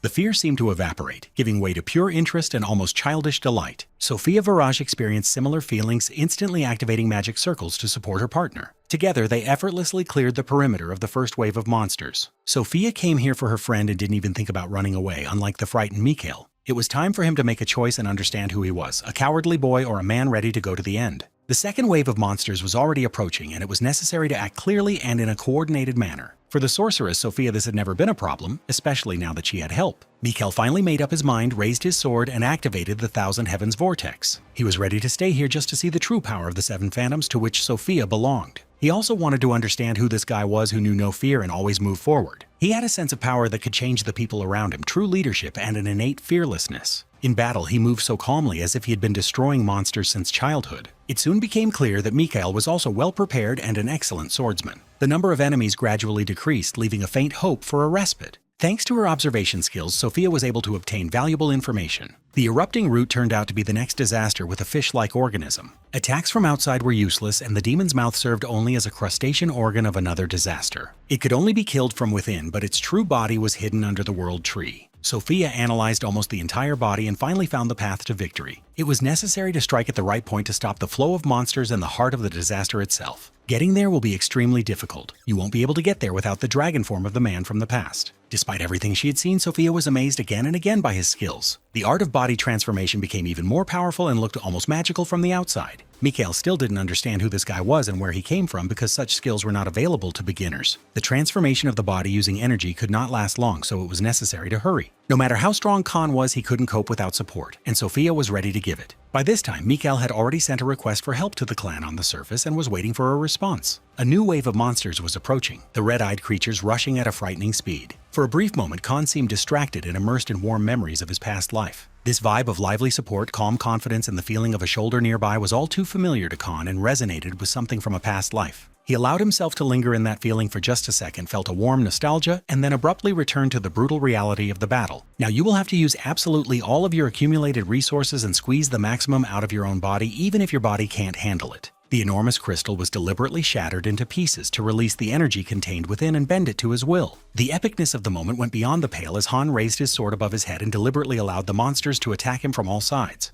A huge green beam of light shot forward and incinerated the first monster that rushed towards it without even having time to scream. Now the task no longer seemed hopeless because one such strike was enough to destroy entire clusters of enemies. The blade of the Forgotten Knight turned out to be an ancient relic of Galadriel, giving the owner an overwhelming advantage in combat. The partners didn't have to intervene, they just stood and watched, trying to comprehend the scale of the force unfolding before them. The magical crystals then entered into resonance, strengthening the allies and filling their bodies with dense energy. The united group moved forward as confidently as if the endless monsters around them were just a decoration. At the same time, real chaos began on the surface, where fear, screams, and panic mixed into one. All who managed to survive hastily united, trying to somehow hold back the flow of monsters. It was then that a magical carrier pigeon, which Mikhail had sent in advance, appeared in the air. He called on his allies for help, and in these circumstances such a step seemed the only correct decision. Liu Chan took it differently and grabbed the dove roughly as if it were interfering with his carefully laid plans. This guy and the Mayak organization weren't going to do dirty work to save strangers. He was only interested in his own goals and the search for the man known as the Ghost. Anything related to disasters was under the jurisdiction of their boss, and interference from other clans was considered a violation. Liu Khan felt complete impunity and acted like he was in charge of the situation, not hiding his contempt for those around him. Within moments, he and his fighters found themselves inside the demon's mouth and were drawn into battle. He again asserted his authority over the area and demanded that Mikhail and his friends leave immediately. The conversation was so tense that the air around seemed to vibrate with hidden aggression. As he delved deeper into the mouth, Liu Khan did not yet realize how much this place was cutting off his capabilities. As the walls began to move, shrink, and create new monsters, he felt like a helpless ant. Any movement here was difficult, and one mistake could instantly end in disaster. Turning his head, he saw a man in dragon scales destroying monsters calmly and without hesitation. This was their first meeting, although until that moment Liu Shan knew about the Phantom only from rumors and legends. It became impossible to quickly get out of here, which meant the stormtroopers simply had no choice. They had to join the battle and hold their positions while Liu Shan prepared a message for his boss. Dealing with the Ghost right now was too dangerous, so he decided to postpone the conflict. But the thought of a reward for Khan's head took root more and more deeply in his mind. The Ghost sensed what was happening around him and deliberately taunted the Mayak fighters. He expected much more serious preparation and decided to clearly demonstrate the difference in level. A single movement of the magic crystals was enough for a dense aura to completely envelop the Dragon King. All the warriors inside the mouth felt a powerful flow of magical power pass through their bodies. It felt strange and unusual, like my skin was being tickled and electrocuted at the same time. Thus, colossal energy was borrowed, allowing Khan to become stronger with every second of the fight. Under these conditions, he had the opportunity to show his true ultimate level. But time was running out as the second disaster was already preparing to intervene.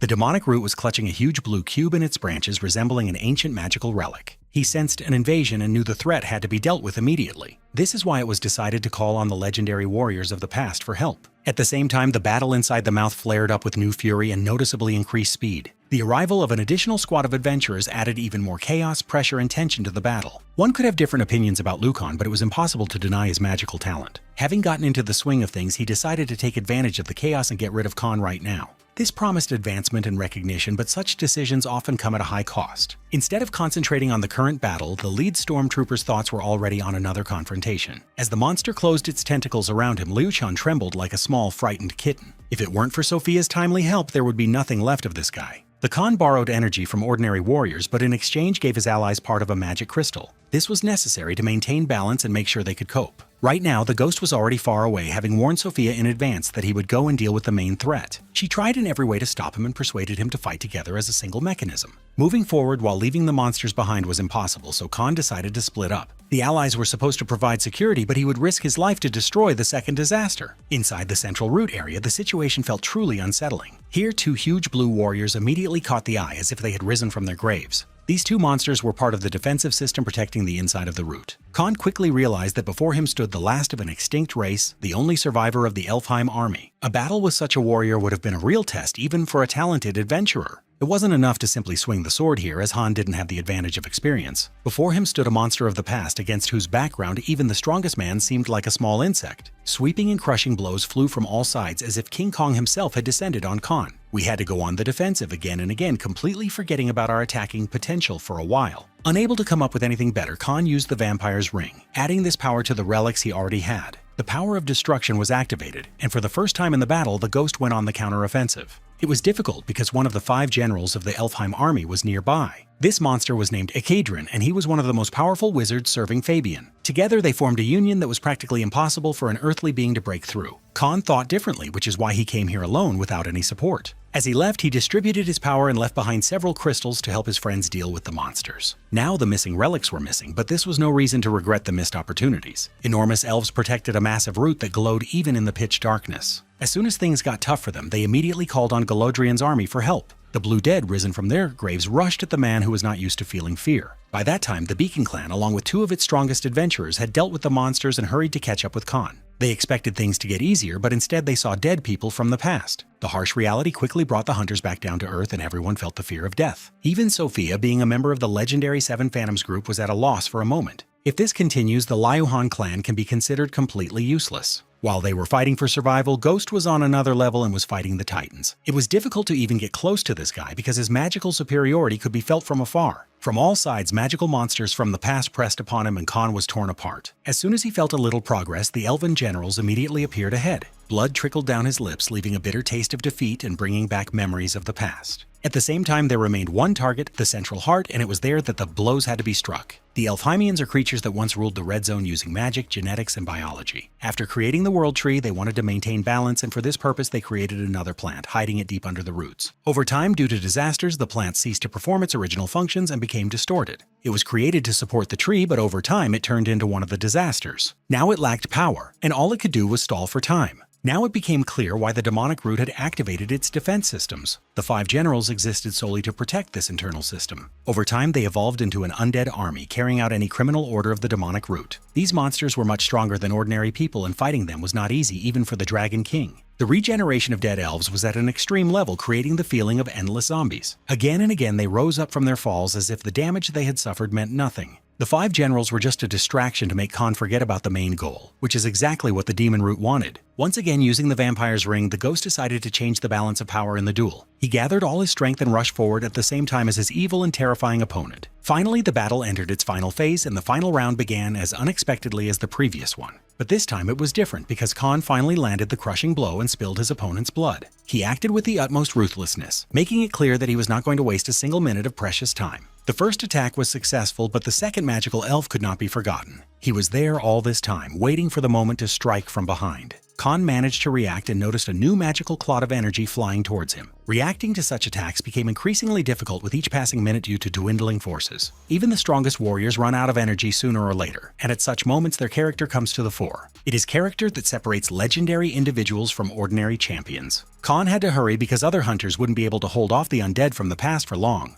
The adventurers felt confident, and the first minutes even worked in their favor. They thought it was a cakewalk, but the problem started just when victory looked assured. Instead of dying, the monsters somehow constantly restored their health. As soon as they fell, they would immediately rise and attack from behind without warning. Mikhail became more confident as a leader after watching the Phantom's actions. A new charge of motivation arose within him, and he decided to follow the example of the best adventurers of his era. The same could be said about the legendary figure from the Phantom team. Sofia Varaj attracted people not only with her appearance but also with her deep knowledge in the field of magic. At the same time, Liu-shan remained too mysterious and did not reveal his true intentions. This guy couldn't be trusted because if he relaxed, a blow to the back was inevitable. The situation forced him to moderate his ardor as it became clear that the ghost was stronger than it had previously seemed. Now, Liu-kan preferred to simply survive, meet the boss, and tell him everything he saw inside this monstrous monster. The Dragon King continued to fight, although some of his bones had long since been broken. His movement slowed down, and the magic general, as if sensing this, increased the pressure. It was too late to block the attack. All that was left was to grit my teeth and rush forward, risking my life.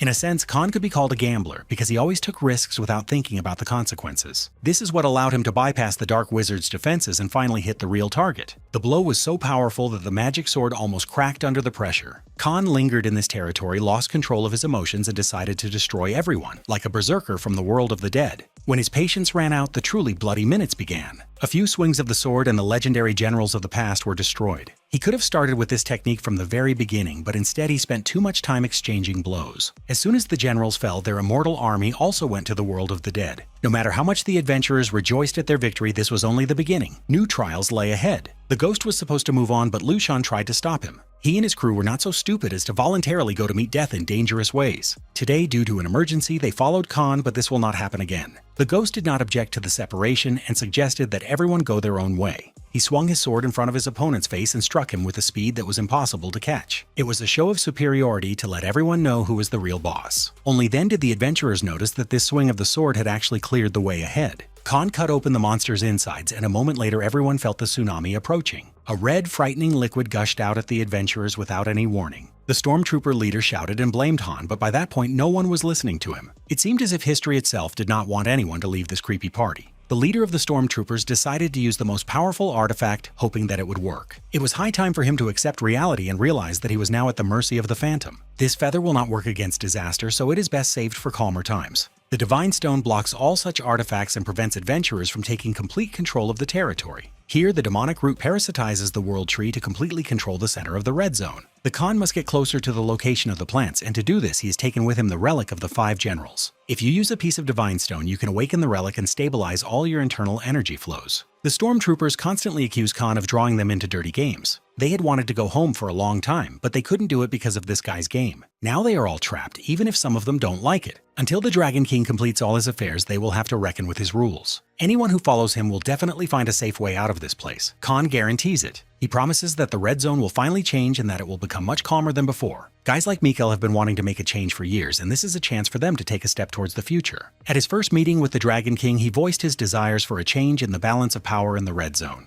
Now, seeing this fearless man before him, Mikhail no longer doubted that he would follow him even to the ends of the earth. He smiled confidently and called upon all the adventurers on his team to move forward. The Mayak clan is not left without a choice, although of course they pretend that they will act independently. While Liu Khan was making more accusations, Sophia wasted no time in noticing something. The observation skill has detected movement nearby, which means everyone needs to grab their weapons. Something is emerging from the trunks of the world tree, and this entity looks like it should be feared. Twisted monsters may frighten the inexperienced viewer, but not the ghost who lives a second time. Such measures will never stop him, especially after he captured the relic of the 5 generals. Let's leave these guys alone for a while and see how the battle between the Valkyries and the monsters ended. A huge number of casualties could not be avoided while fighting the terrible monsters. In the end, the adventurers still achieved victory, and much of the credit for this goes to simple guys like Johann Licha. Over the past few days, he had experienced the full range of emotions, from the inevitability of death to the triumph of victory. Remembering the battle against the monsters, as well as seeing the fish of disaster with his own eyes, Johann felt his heart still pounding madly. From all these memories, he didn't even notice how a guy in a black hood quietly approached him. This mysterious man wanted to find Khan, whom he considered his leader and spiritual mentor. Johann was scared and thought that another criminal group was hunting his older brother. When the Punisher finally removed his hood, he immediately rushed to explain that Khan was his friend.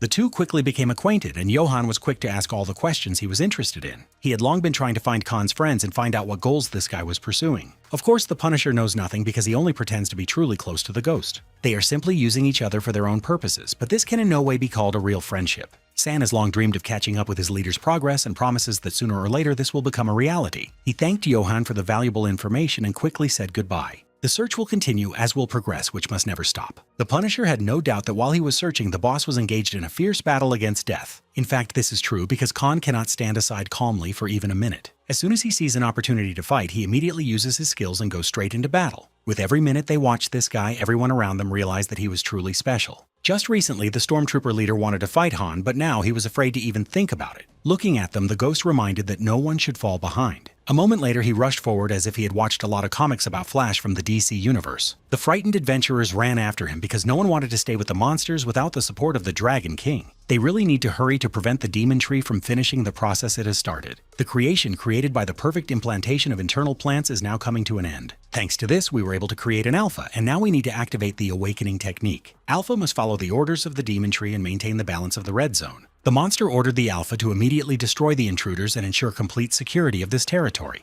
Unexpectedly, the blue monster did not acknowledge the order and said that even the gods would not make him kneel. The demon root continually insulted the clone and urged him to obey its orders. It was all funny because a true alpha would never trade his honor for any amount of money. He instantly became close and made it clear that he was interested in the key to the arsenal, which opened up incredible possibilities. The demonic root had never encountered such impudence. For him, this was a blow below the belt. Alpha asked him to calm down and think about the current situation to see the whole picture. Isn't the demon root tired of constantly creating monsters for self-defense? Because it wastes precious resources on this, it becomes impossible to restore the plant. That's why the Alpha offers to give him the key so that he can personally change the outcome of the battle. The sudden attack left the demon root surprised, but now he realized that the Alpha was still acting in his interests. He decided to take a risk and give this monster everything he wanted. The key was unlocked, and for a moment it appeared that the two were indeed working as a team. But at the last second, the blue monster smiled and grabbed a completely different relic. All this time he was interested in the divine stone, and not in anything else. He tore it out of the center of the demonic root and felt the energy inspire his body. Alpha will keep its promise and correct the situation by seizing full control of the red zone and changing the local customs. Khan and his team couldn't even imagine how bad things were. Now they were once again faced with a new wave of monsters, although this time they fought as if it meant little to them.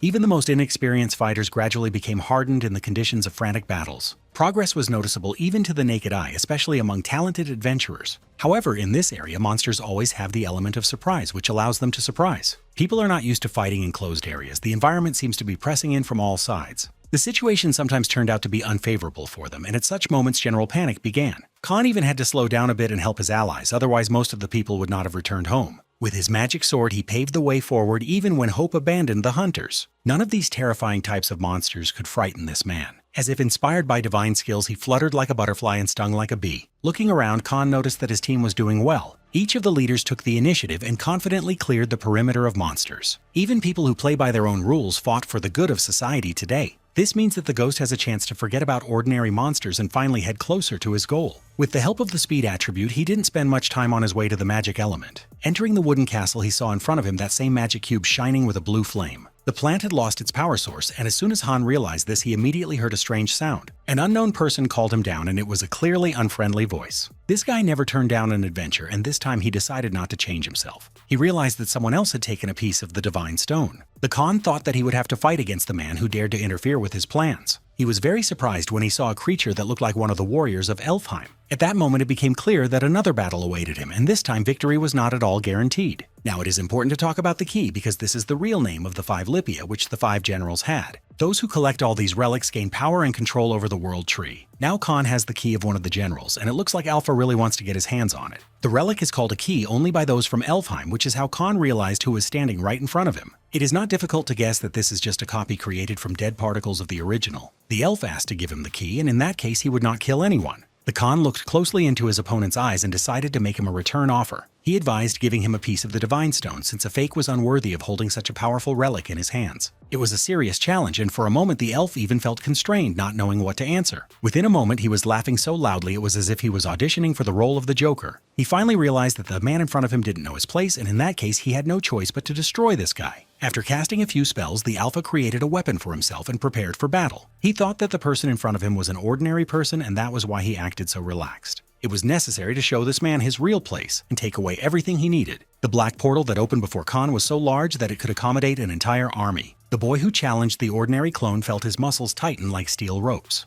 This only happens in moments of extreme stress when the body tries to conserve every bit of energy. The two incredibly powerful elements finally clashed with each other, and the battle officially began. Khan used the sacred spheres and showed that he could not be written off so early. Even if at first glance he looks like a typical weakling, that doesn't mean he can't fight back. If the opponent wants to act aggressively, the ghost gladly accepts his challenge. He wasn't afraid to use his magic and not only stopped the blow but also took the damage as if it was nothing. Alpha felt like he was losing his footing when the human began to control his sacred spheres. The weapon isn't functioning as it should, and to win he'll have to change something. Only a person who knows the magic code is capable of such tricks. Khan had warned not to underestimate him, and now he smiled as if he had already won. In his past life, he met the elves from Elfheim and learned a lot of interesting information that now helps him. He is not at all afraid of the clone in front of him because he has already encountered the original before. A good weapon can only prove itself in the hands of a true master, and Khan is ready to prove it. He swung and delivered a powerful blow, trying to cut off his opponent's head. The clone's eyes looked confused, and his hands refused to stop the death coming towards him. Only at the last moment was he lucky enough to shake off the paralysis and dodge the most powerful attack. Then the Alpha remembered that he'd come here to win and returned to the battle on a collision course. For the next half hour, they exchanged blows relentlessly and tried to destroy each other. Each fighter had their good moments, and at one point it seemed like Khan had firmly taken control. His self-confidence was underscored by his incredible skills and knowledge of magic. Until this moment, he was remembered as a man of strength, but today he showed a different side of himself. His magical knowledge forced the Alpha to admit that he was facing a real devil. Compared to this man, he felt small and completely unprotected. Frightened eyes and cold sweat on his forehead made it clear that the Alpha was completely confused and did not know what to do.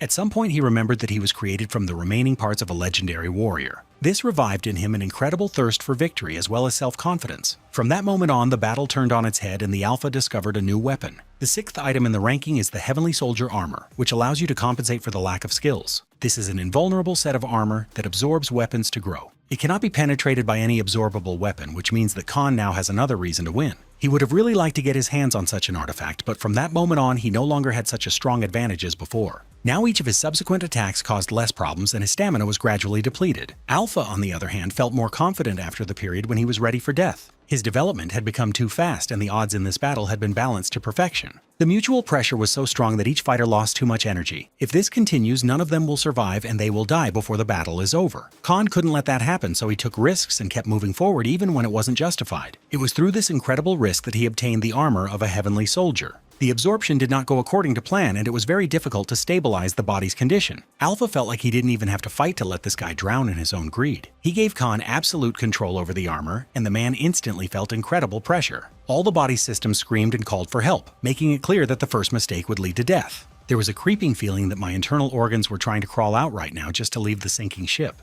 Khan tried to gather absolutely all his strength into a fist and put it into absorbing the dark energy. The poisoned armor had to be stabilized, otherwise the body would not withstand it. The Dragon King activated all his reserves, and after that the armor gradually began to obey him. The magical explosion destroyed not only the dragon scale but also the resulting relic. The ghost lost consciousness and fell to the ground, shivering from cold and exhaustion. When he found the strength to rise, he staggered like a drunken master from the Shaolin fighters' settlement. Uncontrollable blood flowed from his mouth, indicating serious damage to his internal organs. Right now, Khan is not at the level to calmly use such a powerful relic. He must give up armor for a while until his body gets stronger in the red zone. Realizing everything that had happened, he finally prepared to finish off his opponent, but it was too late. Alpha managed to escape using teleportation, although he left the same magic stone unattended. Apparently, he realized that he had managed to survive after absorbing the armor, and he was too scared. Now the armor of the Heavenly Soldier is completely under the control of a man whose name has already become legendary. He was pleased to realize that the achievements were becoming more significant every day. Besides devouring weapons, the artifact has another property. Legendary armor can exhibit defensive properties and protect its owner even in critical situations when there is no energy left. For example, during a war when Han is completely exhausted, the armor will be able to protect him even from thousands of attacks. Having received what he needed, he felt a surge of strength and forgot about his injuries. Meanwhile, the flow of monsters stopped, and his entire remaining team felt relieved.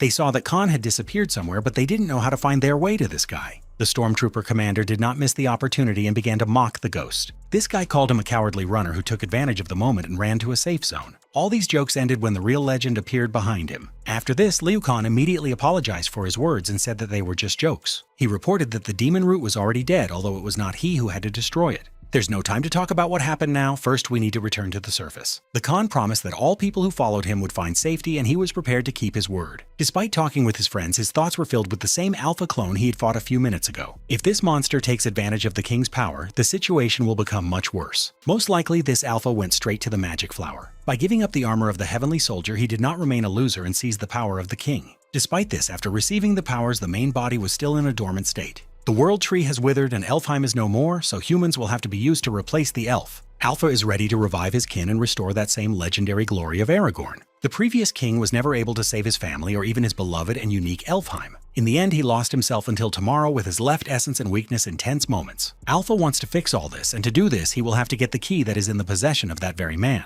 He will also need to return Galadriel's sword, Ehedrin's rosary, and Fabian's bracelet. After the administrator's power is restored, he will enter the flower, which requires real strength and courage. If the Alpha truly wants to gain complete control of the Red Zone, he will need to deal with one of the disasters. Ouroboros must help because a true king has the right to command even enormous catastrophes. Alpha hurried to meet the monster, easily jumping from branch to branch. He met with a huge army of killer bugs and immediately told them that he was now in command here. If someone doesn't like something, they can challenge him, although in that case he will drench the whole tree with their blood. No one dared even look into his dangerous eyes because everyone understood that a new king was now at work here. The original warrior lost all his power, so now the Alpha takes his name and officially becomes Aragorn. All this time, people were gradually returning to safety, enjoying moments of rest from the endless battles. No one thought that they would be able to return alive from the devilish creature. This is the second disaster that has been destroyed in recent times, and all of this became possible after the appearance of Khan. Together with Mikhail, Sophia looked at this guy and tried to understand how he managed to do all this. He kills disasters as if he was born to do so and then doesn't even accept thanks. After his appearance in the Red Zone, a lot changed, although earlier the main Phantom said that this was impossible. Now people have realized that even disasters can be killed alone.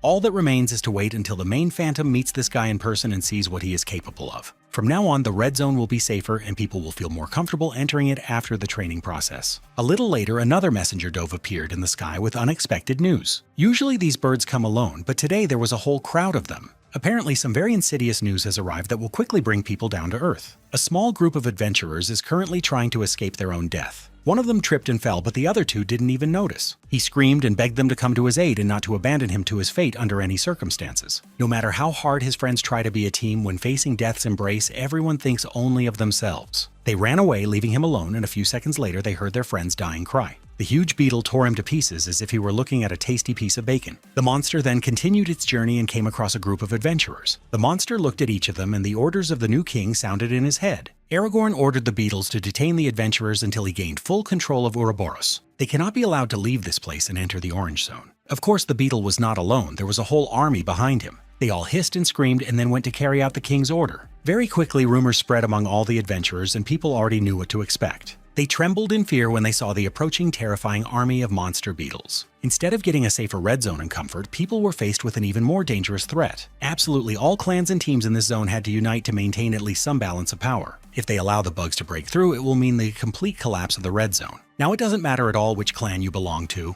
People from the Lighthouse, the Valkyries, and the Phantoms, along with ordinary adventurers, united in the face of danger. Looking at the huge and terrifying army of monsters, it is not entirely clear how exactly to stop them. These horrific mutants destroy everything in their path, seemingly feeling no resistance. This whole disaster is aimed at least a little limiting people and preventing them from interfering with the uprising of Ouroboros. When Mikhail learned that all the terrible locusts had come out, at first he didn't believe it. It's not every day you hear that over 100 million monsters are coming to destroy you. Even if we gather all the clans together, it won't help solve the problem. The realization of the gravity of the situation makes people panic, while Khan, on the contrary, tries to find a solution. He doesn't understand why the locusts suddenly decided to attack, although there must be a logical explanation. The monsters guarding the interior of Ouroboros simply don't leave their warm and cozy bed.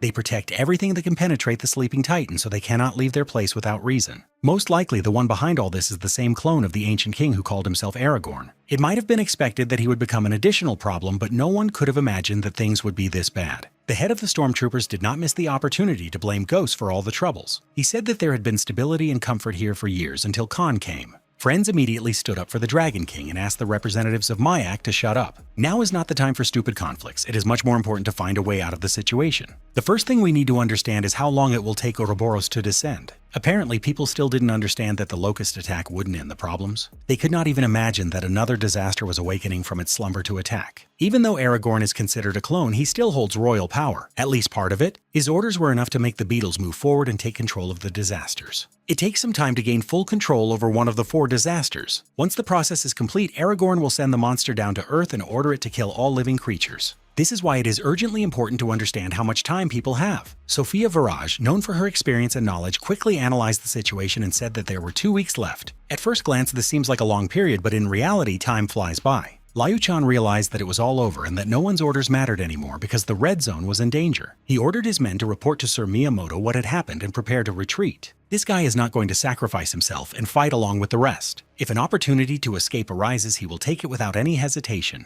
To do this, he will need the so-called mirror, or a huge lake, located between the 6 great columns. This mirror is the path to the next zone, and the portal opens only once a month. When the lake becomes like a mirror, only those who have earned this chance with their aggression and fearlessness can enter the portal. Weak hunters will be forced to remain in the red zone and become victims of monsters. The leader of the stormtroopers clearly decided that he would not fight and would wait for the portal to open. Doesn't he care about the orders of Valentina Eros and Sir Miyamoto? It seems that everyone who does not leave this zone will die from the parasites that will gradually take over the entire territory. Even if someone manages to survive, there's practically no chance in the battle with the 3rd disaster. Liu Khan is not going to think about orders from 20 years ago. Now he thinks only about himself. After that, he and his team said goodbye to the other adventurers and walked away. At this rate, all the remaining travelers will be killed one by one, and that will be the end of it. Moreover, as one of the members of the Phantom team, Sophia understood perfectly well what could happen next. If the seal is broken, the terrifying creature will be able to escape. In difficult moments for herself, she felt a friendly hand of support. Khan is confident that 2 weeks is a long time and they have everything they need to prevent collapse. It seems like he has a plan to defeat the disaster again, just like he did during the battle with Fish. This only seems impossible at first glance if you think in a classical and stereotypical way. Local residents cannot understand that sometimes even brilliant thoughts and plans can be extremely simple. First, you need to gather all the clans to repel the locust attack. The second victory condition is the support of the strongest travelers in the red zone, the 7 Phantoms. If you combine these 2 decisive factors, then everything can work out. No matter how powerful Ouroboros is, he is just another worm that should be sent to rot in the ground. Mikhail hastened to say that the plan only seems simple and feasible at first glance. In reality, it is almost impossible to unite clans because everyone is pursuing their own interests. Sophia always supported the man who made her cry with joy. However, she must remember that the 7 Phantoms cannot leave their posts even if they want to come to the rescue. Khan knows this, and he knows how to solve the problem that has been plaguing the Phantoms for many years. Before that, we need to unite the clans and force them to stop the parasites. Time was running out, and the new king of the local monsters was gradually taking control of Ouroboros. He climbed into its central nervous system and saw everything that beetles encounter. All local leaders attracted Aragorn's attention as he analyzed their strengths and weaknesses. At first, he was too bored. Everything went exactly according to his plan. People are holding up much better than expected, although it is quite pointless. Killing too many people is not part of the strategy, because then they will have to be turned into other creatures. Then something more interesting caught King Aragorn's attention. He knew that among the people there would be rats fleeing the sinking ship. A large group of people are about to reach the passage to the next area, and it's disgusting. There is nothing good about these nasty slugs because they are trying to preserve their own lives and the lives of their fellows for the sake of their own salvation. Alpha promised to punish these brats and called his plan divine punishment. One of the lighthouse squads actually gathered near the great and powerful Mirror Lake. All these people felt that they were cheating fate and that their lives would be wonderful. Several of the strongest warriors also decided to run away when they found out how bad things were. You need to wait for the mirror to open and take advantage of the moment as quickly as possible. Even Yakma, the leader of the Hikarim clan, was there, and he too decided to run away with his cowardly tail between his legs. He decided to play a little joke on the phantoms, reminding them that they should not run away with their allies. Luhan replied that the great phantoms would remain in their places, although he himself preferred to escape. The conversation was interrupted when the man who started it all appeared in the sky. His presence once again made everyone nervous and uncomfortable. The stormtrooper leader couldn't believe that they were blocking his path again and not allowing him to peacefully go to the Orange Zone. The Khan paid no attention to this worm and calmly and judiciously shared his plan. The 6 great clans must stop the invasion of parasitic locusts. At the same time, he will direct all his internal resources to the battle against the Ouroboros. The travelers began to discuss the proposed conditions and call the guy crazy. They thought he had escaped from a mental hospital and didn't understand what was going on there. Friends warned that no one would follow the plan because everyone was thinking about their own survival. Sophia decided to say a few words on behalf of the leader and the entire squad of 7 phantoms. She recalled that the phantoms protect the Red Zone and do everything for the stability of this territory. They obey the orders of the great Valentina Eras as well as Sir Miyamoto. Han knows very well that Miyamoto was already dead in the Abyss, but before that he helped people here. The information reached each of the clans and attracted the attention of the strongest fighters. Everyone already knows that he killed 2 disasters and proved what he is capable of. People only need to wait a few days to safely move into the Orange Zone. It is very difficult for them to understand why they should risk their own lives. Khan knew that the answer would be exactly like this, so he prepared in advance. Suddenly, the footsteps of approaching monsters were heard near the Mirror Lake. The parasites are not going to wait any longer. They will attack with the giant tail of the Ouroboros. This huge tail appeared like a messenger of bad news and frightened all the assembled warriors. The monster simply moved its tail, but it felt like an earthquake was trying to destroy the galaxy. In fact, the monster's task is to block the lake so that no one can leave the territory. This was the king's order, which had to be carried out as quickly as possible. Most managed to evade the blow, but dreams of salvation were forgotten. Sophia reacted in time and used magic to protect herself and her allies. She may not play the most visible role in this story, but her contribution is hard to overestimate. Now that the lake was destroyed, people had to admit that their plans were ruined. Adapt and survive is the main slogan for the next few weeks. As soon as the monster's tail attacked, the parasites immediately came to start a new war. For the people, it was a real nightmare. They trembled with fear and felt their hands go numb and refused to obey. The stormtrooper leader gave an immediate order to retreat. The other clans took their time and thought for a moment before acting. The situation was dire, and for experienced adventurers, this was a critical moment where a courageous decision had to be made. Overcoming all these monsters seemed completely impossible, but there was nothing that could be done, and it seemed like there was only one option left. To prevent the frightened and weakened travelers from scattering in different directions, Sophia prepared a little trick. Her icy performance is designed to block escape from the danger zone. There was simply no point in running because in that case the monsters would kill the people one by one. It's time to unite and fight together even if no one likes the idea. The locusts were already too close and people simply trusted their instincts instead of constantly thinking. Many grabbed weapons, although most were still paralyzed by fear. They needed a leader who would lead the way and show an example of how to fight. Hannah became such a leader, mercilessly beheading the general of the Beetle army. He killed monsters so easily and casually that his example proved to be extremely contagious. He asked people to trust him and promised that if they did, most would survive. There's no point in running with your tail between your legs, especially after the Mirror Lake was blocked. The sooner everyone else understands the seriousness of the situation, the greater the chance of success. After these words, there was general silence and total thoughtfulness. It was a moment of truth not only for each traveler, but for the entire Red Zone as a whole. Unite to overcome the disaster and survive, or follow your selfish desires.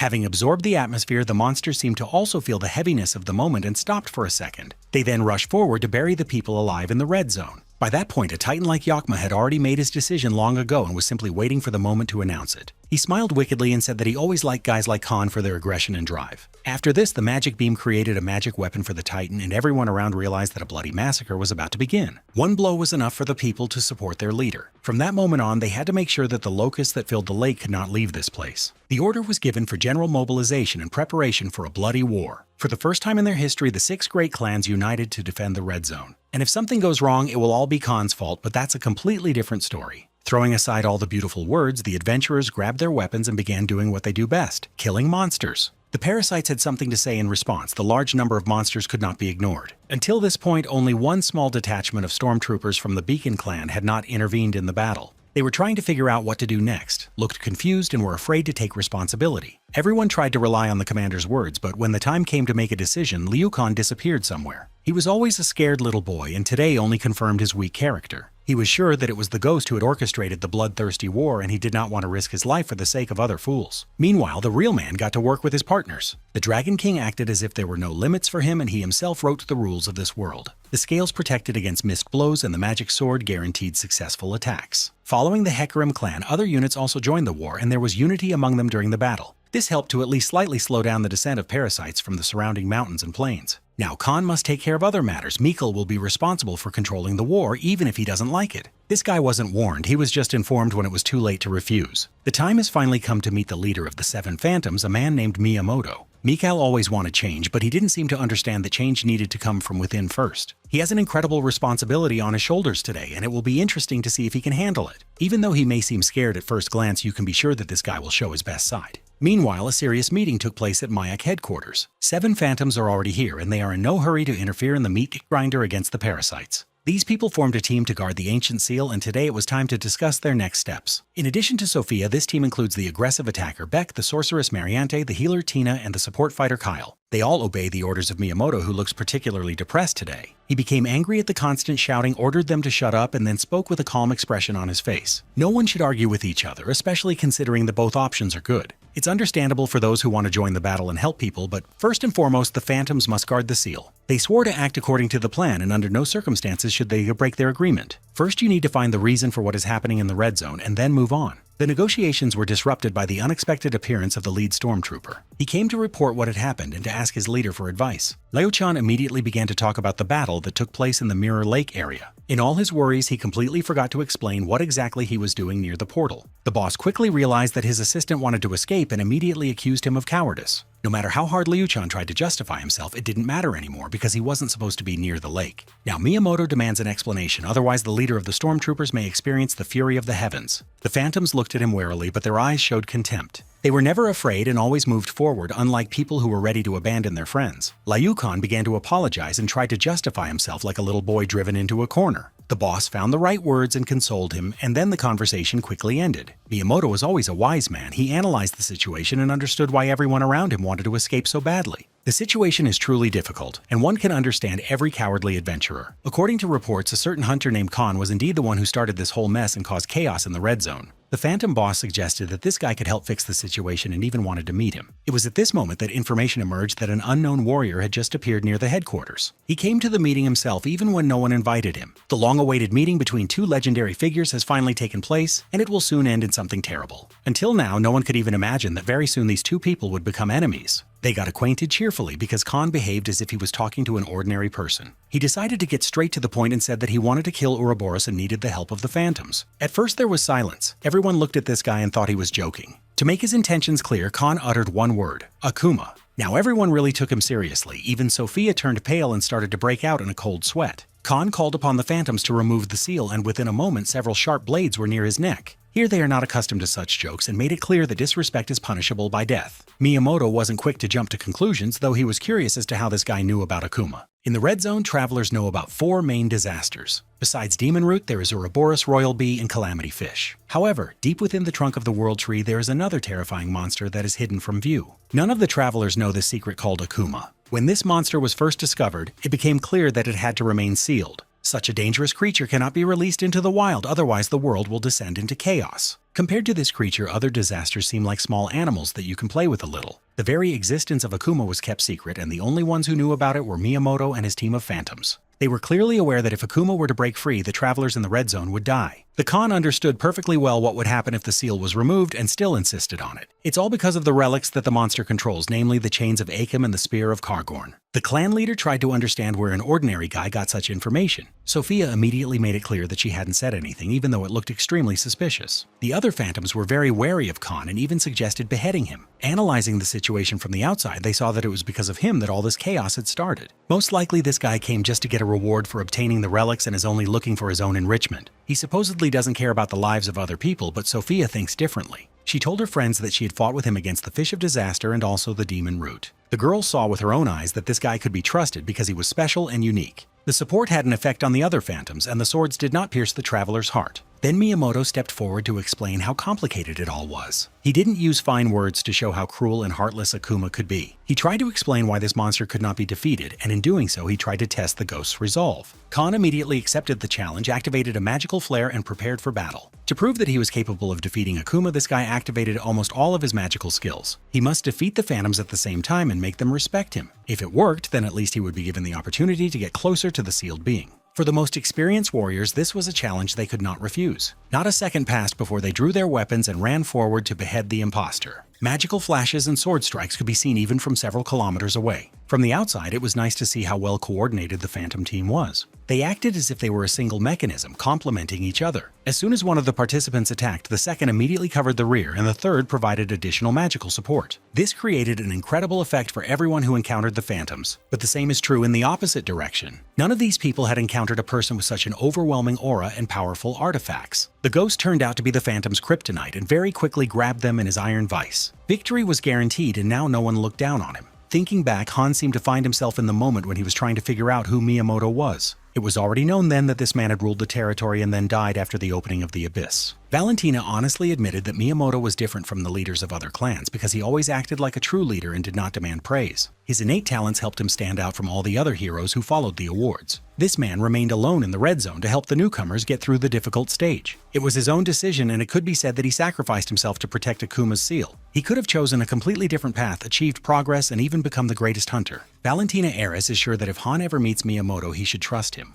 These were beautiful words, but is everything so beautiful in reality? The clan leader ordered his men to stop and admit defeat. He realized that Khan truly deserved respect and called for full negotiations. For the next few hours, they spent a long and tedious discussion of all the possible scenarios. No one can predict what will happen when the seal is broken, because this has never happened before. Even approaching the seal is very dangerous because the aura of death hangs in the air and affects inexperienced fighters. To obtain Miyamoto's permission, the ghost must provide a clear and understandable plan. He never does anything without a strategy, and today is no exception. Of the 5 existing relics, 2 are used in the seal, while the remaining 3 are already under the control of the Khan. If 2 relics can suppress Akuma's power, then all 5 will be enough to destroy it. It all seems logical and even a bit too simple. The plan made the Phantoms think and take a closer look at this guy. Everyone felt that he carried a great responsibility and could become a catalyst for change. In his 20 years in the Red Zone, Miyamoto had only met a similar traveler once. This person was the same Valentina who is rightly called the Monarch of the Valkyries. It all sounds great and promising, but what if the Phantoms lose? Miyamoto had already considered launching a full-scale war against the disasters, but the number of casualties forced him to abandon this idea. If Ouroboros combines with Akuma, the Red Zone will turn to ashes. The plans sound good only on paper, especially considering all these relics. It's much better to combine the artifacts and strengthen the seal, at least that's what Miyamoto thinks. In this case, the Phantoms will be able to leave this place and also help destroy the parasites. This will give us the opportunity to unite and fight against the third disaster to ensure the safety of the Red Zone. The Khan listened to the proposal attentively and very calmly. Then he finally found the right words and said that the relics were not intended to be used in such a way. He offered an alternative and said that he could personally win the battle against Akuma. If something goes wrong, the seal can be reapplied, which seems like a decent solution to the problem. The Phantoms agreed to the terms, and the lengthy negotiations finally came to an end. The leader expressed his support and promised to begin a special operation tomorrow morning. The next day, after a good rest, the detachment of madmen went to a place shrouded in fog.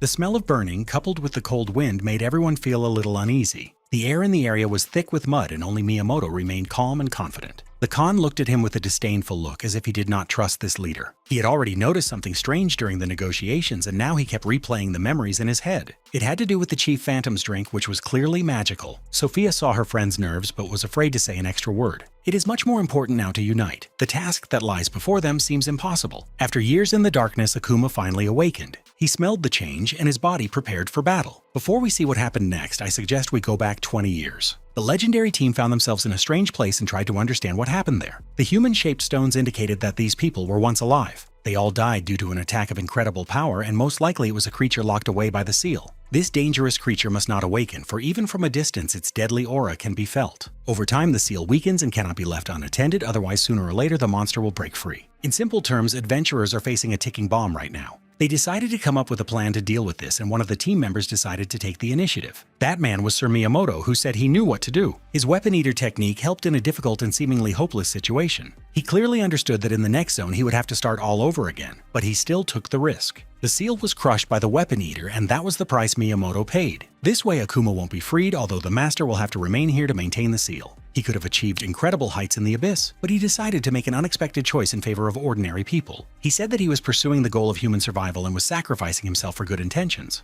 The main phantom remained in the red zone and protected the seal for many years. After 2 decades, the old memories made him feel a little sad. After that, he returned to reality and activated his legendary seal. The monster, who had spent his entire conscious life in deep sleep, felt the symptoms of awakening. In order for the seal to maintain its effect, it was necessary to feed it a large amount of weapons. This is exactly what the Phantoms did, that is, they supplied their boss with weapons. However, something still bothered the main character. He felt that there was some kind of catch hidden here. Looking at Miyamoto, his intuition told him not to relax under any circumstances and to be prepared for any plot twist. When the seal was broken, the monster immediately awakened and prepared for the storm. He looked like a demon risen from hell and inspired fear just by his appearance. Some phantoms felt like they couldn't move, even though Akuma didn't even attack. In front of them was a real monster who wanted to have dinner with the help of his long tongue. Because of the death aura, he didn't even need to fight, he just needed to approach. Few people were willing to ignore this insane aura and challenge the devil. At the last moment, Khan not only saved the girl, but also inflicted the first serious wound on Akuma. From that moment on, the very battle that everyone had been waiting for so long began. It's important to say from the start that Han will fight alone. The Phantoms are not going to interfere, they will control the situation and wait for the outcome of the battle. If everything goes according to plan, they will congratulate Khan on his victory. If the guy still loses, they will have to quickly apply a seal and block the monster's further movement. The ghost will have to fight the devil on his own, and he has definitely never faced such an opponent before. As the battle between the two elements began to approach its climax, even on the surface people felt the earth tremble. It certainly didn't look like monsters were approaching, and only experienced adventurers realized what was happening. Deep underground, a war had indeed begun, involving only 2 fighters. A man who returned from the past to save humanity. And against him is a monster who has broken free for the first time in a long time and wants to seize power throughout the abyss. Spectators were lucky enough to witness with their own eyes the sparks flying in all directions after the collisions. The Khan was quick to use the artifacts to gain an advantage. During the battle, he constantly felt uncomfortable and remained on the defensive for a long time. First, he wanted to highlight his opponent's weaknesses and only then turn on the Scorpio mode, which was preparing to deliver a precise blow. For the first time in a long time, he encountered someone who could match his speed. Time after time, situations arose where Khan simply couldn't keep up with Akuma. It almost cost him his life, and his long tongue was already ready to taste the delicious human flesh. No matter how hard it was, Khan did not ask the Phantoms for help. He kept an unyielding face and did everything to fulfill his part of the plan. After the seal was unlocked, 2 great artifacts were found on the ground. The monster seemed to be trying to protect them, and with its confident gaze challenged its opponent. Everything happened so quickly that it was impossible to get bored. The most amazing thing is that the battle lasted for several hours, and during this time no one had an advantage. At some point, Khan managed to take possession of a great artifact, and it seemed that victory was near. But then he felt as if his body was refusing to obey his mind. It was as if someone had activated a magical attack and was trying to restrict his movement. At first the ghost did not pay attention to it, but then he realized that the magical influence was coming from behind. He turned around and saw that there were phantoms behind him. Taking a closer look, it became clear that the traitor was Miyamoto. The Dragon King was slightly distracted, and that was enough for him to miss the devil's most powerful blow. The trident flew in the other direction, and the man found himself on the brink of life and death. When the dust cleared, it became clear that Khan had survived the attack, and everything was now back to normal. He finally understood why Miyamoto wanted to keep Akuma's seal so badly. Many small nuances bothered the hunter. Now digging through his memories, he finally realized that all the pieces of the puzzle fit together to form one picture. All this time, the leader of the Phantoms was simply protecting the terrible devilish monster. Valentina said that this man was pursuing higher goals and did not even understand how wrong he was. As soon as Khan realized the gravity of his situation, he immediately freed himself from the magical influence. His speed increased and he came closer to defeating the monster. Then Miyamoto dealt another invisible blow of weakening. An inexperienced viewer would not even notice this because the magic was completely invisible. Sophia had to step in and decide what to do next. She could see that something was wrong because at first Khan had the advantage and then everything went wrong. Now he is just defending himself, and the girl immediately remembers their previous conversation. The ghost warned that if he couldn't attack properly, he would need her help. Han asked to distract Miyamoto for at least a minute, that should be enough. Sophia asked her leader to intervene in the battle, but was refused. He said that only a fool would stop Khan from completing the process he had started. These were just beautiful words behind which lay a terrible secret. Finally, Sophia said the right words and accused the boss of trying to kill the ghost. Her partner immediately asked the girl to calm down and observe subordination. At the same time, the main phantom remained unperturbed and repeated that it was impossible to interfere. They will only be able to act if Khan loses the battle and the monster has to be sealed again. There is a serious battle going on deep inside Sophia's mind right now. Khan asked her to keep a close eye on the leader, especially during battle. He knew that Miyamoto would betray the Phantom sooner or later, he just needed to create the right conditions. This man has long been rotten from the inside and only pretends to be a holy angel. The leader of the Phantoms wants to keep the monsters in the cage and use it for his own interests. The Weapon Eater skill will constantly progress and help its owner. Sooner or later, Miyamoto will take control of the entire Red Zone. That's why he so badly wants the impudent fool to finally die. But his plans went awry at the last moment. As soon as Miyamoto was distracted, Khan freed himself from the magical influence and delivered a crushing blow. The main villain's face was distorted with anger, although he should have been happy. At that very moment, Khan could hardly stand on his feet, feeling the strength leaving his body. One precise strike was not enough to completely eradicate the problem. Akuma recovered his health and moved forward, then realized that there were more participants in the battle. Sophia Viraj could no longer stand aside and intervened in the battle. The leader tried to stop her, but she no longer listened to anyone. No matter how beautiful words Miyamoto threw around, he could no longer regain the lost trust. Sophia is ready to risk her life for the man who is trying to stabilize the Red Zone. This is exactly why she joined the Phantom team, not to listen to a stupid old man. Khan felt as if additional strength had entered his body. This gave him the ability to push off the ground and deliver a blow that could kill even Godzilla. The monster screamed in pain as bright blood poured out of its body. This was the beginning of the end, and all that was needed was to increase the pressure. By teaming up with Sophia, the ghost gained a serious advantage and moved forward. He no longer thought about protection, he was only interested in the goal.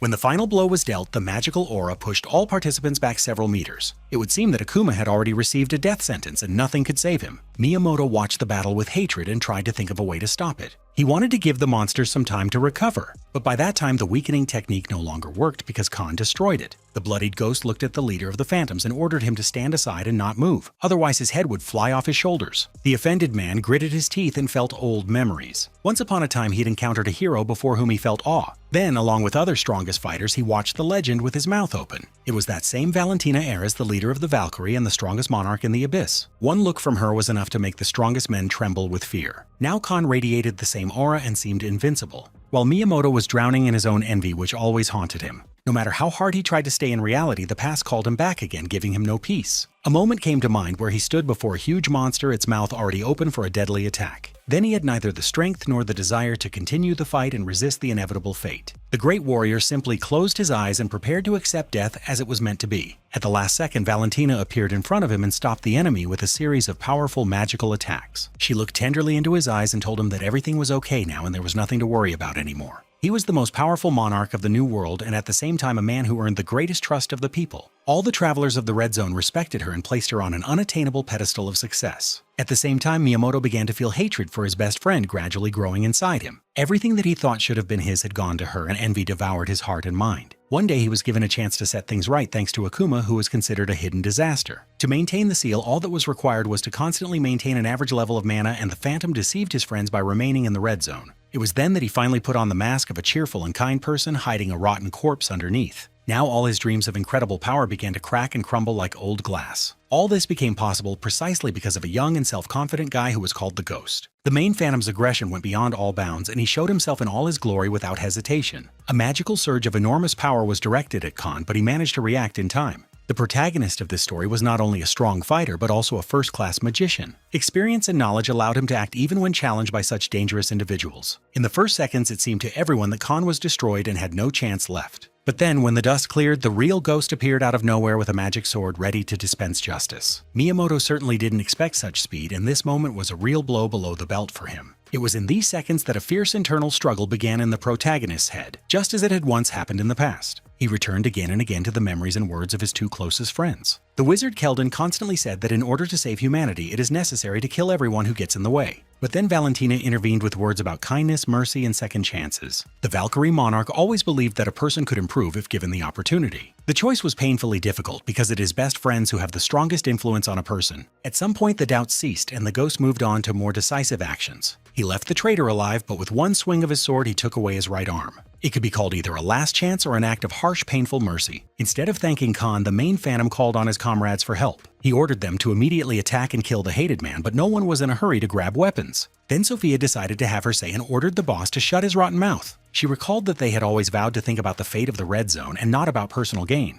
Now that the deception has become too obvious, not a single phantom has sided with the hypocrite. It was clear that the phantoms were confused, but internally they supported Sophia. Miyamoto, who was used to commanding this group of adventurers, suddenly found himself without support. He was left alone against the elite warriors of the Red Zone who exposed his lies. Now no one obeyed him anymore because all his power was based on lies. The defeated old man looked at his main rival and saw in him painful echoes of the past. It seemed to him that the great Valentina, always one step ahead, was looking at him again. His mind couldn't bear this cruel reality, and Miyamoto finally went mad. He started laughing like a madman and then instinctively strengthened the Akuma that everyone had forgotten about. By that time, the monster had already fully recovered its health and looked even more dangerous. It was almost impossible for even a fighter with a lot of experience to dodge such attacks. Miyamoto decided to take advantage of the confusion and tried to escape while he still had the chance. The phantoms ignored him, but Khan intervened. He ordered the immediate capture of the traitor, declaring that he would deal with the hidden disaster himself. Leaving him alone against Akuma was mortally dangerous, but the ghost insisted on his decision. Within a few moments, the team split up and each began to carry out their own task. The protagonist was left alone with the monster, but Sophia's calm voice was heard from behind. She wanted to personally see the end of this monster's life and could not miss such a moment. Suddenly, Khan threw down his weapon and stepped towards the monster, deciding to fight with his bare hands. It looked incredibly bold, but the adventurer was absolutely sure that he was acting wisely. For a short second, the monster froze and was in no hurry to attack. His power-ups continually increased his strength and regeneration, making the fight potentially endless. It was necessary to look for another way and try to win not by force but by reason. Of course, to do this, it was first necessary to calm the monster, which had already rushed forward. With the help of a magical artifact, Khan suppressed his power and began a dangerous process of negotiations. It blocked the kinetic energy and completely paralyzed the hidden creature. One gentle touch to the head was enough to awaken the true essence. Before him stood a small child from the ancient settlement of Elfheim. At that moment, everything fell into place because Akuma was first and foremost a boy of royal blood. He turned out to be not a monster who had lost himself, but an elf who had lost control. It was the enhanced regeneration imposed by the phantom that made him so dangerous. After a short flash of light, he regained his consciousness, which had previously been drowned in rage. The Khan immediately asked the boy if he remembered his father. These words made the child tremble, awakening painful feelings. He found himself back in the past where his bloodied father wished him dead. For the child, this became an incomprehensible betrayal, after which he was overcome with anger. Anger ate away at him from the inside and gradually turned him into a creature that had to be hidden from the world. Remembering this was unbearably painful, and he didn't understand why everyone around him hated him. No matter how much Han wanted to help, Akuma continued to resist until the very end. He hit his opponent with all his might, trying to stop the endless stream of memories. For the sake of power, Aragorn killed his own son, and this was his true price. While the ghost was coming to his senses, Sophia reflected the monster's spikes flying at her. When Khan finally stood up, he walked forward as if he had no fear of death at all. The spikes flew past, and it was either incredible luck or cold calculation. One more touch to the head was again enough to subdue Akuma. Khan found the right words, saying that neither father nor son were to blame for what happened. After this, the monster again turned into a child, frightened and defenseless. Now he could finally breathe out and get at least a little rest from the darkness and chaos. Akuma was in an intermediate state between the form of a monster and a child. His body no longer looked so menacing, although the red uniform was still there. The rage was completely suppressed, and now he could move like a free man. In a sense, it was a healing, although over time he would still return to his previous state. It is impossible to completely erase the rage that has been growing inside the frightened boy for many years. But despite this, he did not want to return to his insane form and feel the hatred of the whole world again. To avoid such a fate, Khan offered him a way out, to join their team. In a sense, his original plan had failed, and now he needed the help of other beings. Khan promised that when Akuma's rage rose again, he would help him not lose himself. The offer was accepted almost immediately, and there was nothing unexpected about it. The problem was that all these events were being observed by that same demonic instructor. He hated those moments when the gods' plans fell apart and the pre-written script went awry. The instructor made it clear that he came here with a specific goal, to get rid of the bloody monster. And it is Khan who must do this with his own hands, because this is the only way to get the precious prize. All this time, the demonic beetle calmly watched the battle and openly enjoyed the carnage. Everything went according to plan until Khan decided to lure Akuma to his side. After this, the instructor was forced to intervene and ruin everything as he had done during training. He stated that Akuma could now be killed by magical means without any resistance. The monster writhed in pain, and the instructor coldly added that the sooner he was put out of his suffering, the better. He reminded that in order to receive the main reward, it is necessary to destroy all disasters without exception. Moreover, there was also an intermediate prize, a separate reward specifically for killing Akuma. These words were enough for the ghost to finally think seriously. He was faced with a choice, either the precious prize or the monster he wanted to take into his team. Gritting his teeth and clenching his fists in suppressed anger, Khan took a step forward towards Akuma. The little demon looked at him with hope in his eyes, although he understood perfectly well how this world worked. He quietly admitted that he understood this decision and would have done the same himself. According to him, he had already become a monster once, and from that moment on he deserved only death. After listening to his short speech, Khan slowly and confidently dropped to one knee. Using telepathy, he decided to answer Akuma so that no one else could hear their conversation. He reminded that Aragorn's son is not just a demon, but a prince of Elfheim and the rightful heir to the throne. Khan even said his real name, reminding him that his name was Sean as a child. Immediately after these words, he, without hesitation, took the monster's life in front of Sophia. Even the instructor couldn't help but laugh at such a sudden and cruel turn of events. The dragon's hand pierced the monster's body like a hot knife passing through butter. Finally, Akuma calmly said that he would wait and without resistance plunged into eternity. His body crumbled into a huge pile of precious runes, filling its new owner with powerful energy. Given such a generous reward, it became clear why the adventurer still could not resist the murder. In fact, the crystals hardly bothered the person who committed such an act. His gaze was fixed on only one artifact, a fragment of memories that held the demon's memory. Sophia hurried to her friend to make sure that he was really okay. He looked a little upset and broken, as if this act was tearing him apart from the inside. Khan pretended that everything was fine, but in his head he kept replaying the moment of Akuma's murder over and over again. He saw the faces of his own friends and tried to understand how they would act in his place. The instructor seemed to be mocking the guy, although he did it extremely carefully and coldly. The Khan decided to warn him and told him in advance that very soon he would witness a truly remarkable event. At this point, the conversation ended, and it was time to inspect the new trophies. This battle brought Khan not only an additional gift from the instructor, but also all 5 main relics. Now he has officially received the Administrator's Mark, opening up new opportunities for him. The Administrator is able to control Ouroboros, and this is just one of his advantages. However, there were some oddities, as the Administrator icon should look a little different. It seems that this is just a temporary form, and only Elfheimians can be full-fledged administrators. Ordinary people receive only temporary rights, but even this can be considered a true gift from the gods. Now Han will finally be able to stand up to the Red Zone's strongest fighter in the battle for the World Tree. Immediately after the battle ended, a blue dove brought urgent news from the Phantom team. They reported that they had captured Miyamoto and were waiting for the Phantom to decide his fate. The Khan was ready to go to them immediately, but first he had to convey a message to the Allies. Meanwhile, the leader of the Phantoms behaved unexpectedly and frankly disgustingly. He fell to his knees and began to sob and moan loudly as if he were being brutally beaten. He apologized and begged for mercy, promising that he would never again cross the line between good and evil. These people were close comrades to him, and it was hard for them to watch his humiliation. But despite this, no one was going to free him. Everyone was waiting for Khan to arrive. One short moment of relaxation was enough for Miyamoto to take advantage of the opportunity. A powerful burst of magic instantly disabled all phantoms without exception. No matter how strong they were, the boss always remained one step ahead. There was a monstrous explosion, and the legendary adventurers were torn to pieces. While Miyamoto bathed in alien blood, the brave warriors of the Red Zone struggled to hold back the influx of parasites. The situation was getting worse with each passing minute, and even Mikhail was seriously thinking about retreating. As he surveyed the battlefield, he saw an endless stream of monsters, and this was very bad news. At the moment when he decided to give the order to retreat, a huge flock of blue doves appeared in the sky. The message Mikhail received was completely unexpected and dramatically changed his mood. He began to kill everyone in his path without hesitation, just like the Punisher who fought beside him. It was at that moment that Sophia felt her heart crack and shatter into tiny pieces. Just now, the dead bodies of all the members of the Phantom team appeared before her eyes. For many years, they fought shoulder to shoulder and were not just a squad for her, but a real big family. While Sophia was torn apart from inside by pain and despair, Khan tried to remind her of her higher purpose. He acted like a heartless pig, but at the same time he spoke the harsh and unpleasant truth. Now it is much more important to save the Red Zone, and the Phantoms, no matter how painful it may sound, can no longer be brought back. Looking at her leader, Sophia realized he was right and accepted fate as an inevitable reality. It was necessary to return to the mirror urgently because many ordinary hunters were right now on the verge of death. They needed a strong leader, and with every minute lost, their faith and optimism waned. Over the past few months, the Punishers have managed to assemble a truly impressive and diverse team. Among them, Han noticed an old acquaintance named Yunhua, whom he had already encountered on the top floor of the Learning Tower. The Punisher was constantly arguing with this girl as if they were engaged in an unspoken struggle for influence in the group. Sometimes it seems like you can watch fire, water, and Yunhua calling the Punisher a little slug forever. Carried away by their conversations, they did not notice how the monsters had gotten too close to the squad. Finding themselves tightly surrounded, the hunters lost control of the perimeter and began to panic. The Punisher was the first to rush forward to destroy some of the monsters and clear a path for the rest. He was lucky that at that moment a man appeared who got ahead of him and did it faster. Finally, the leader everyone had been waiting for came to their aid. Khan, along with Sophia, destroyed the entire squad of monsters in a matter of seconds, as if it had cost no effort. The meeting of old friends filled people with optimism and cautious faith in the coming changes. The Punisher felt like he had grown a lot lately and was now ready to fight alongside his boss. He knew he had to maintain this attitude because that was the only way he could earn the right to walk alongside the Phantom. Soon the leader of the squad noticed a silent man in a dark cloak. This was no illusion, but a true Dark Monarch, reborn after his own death.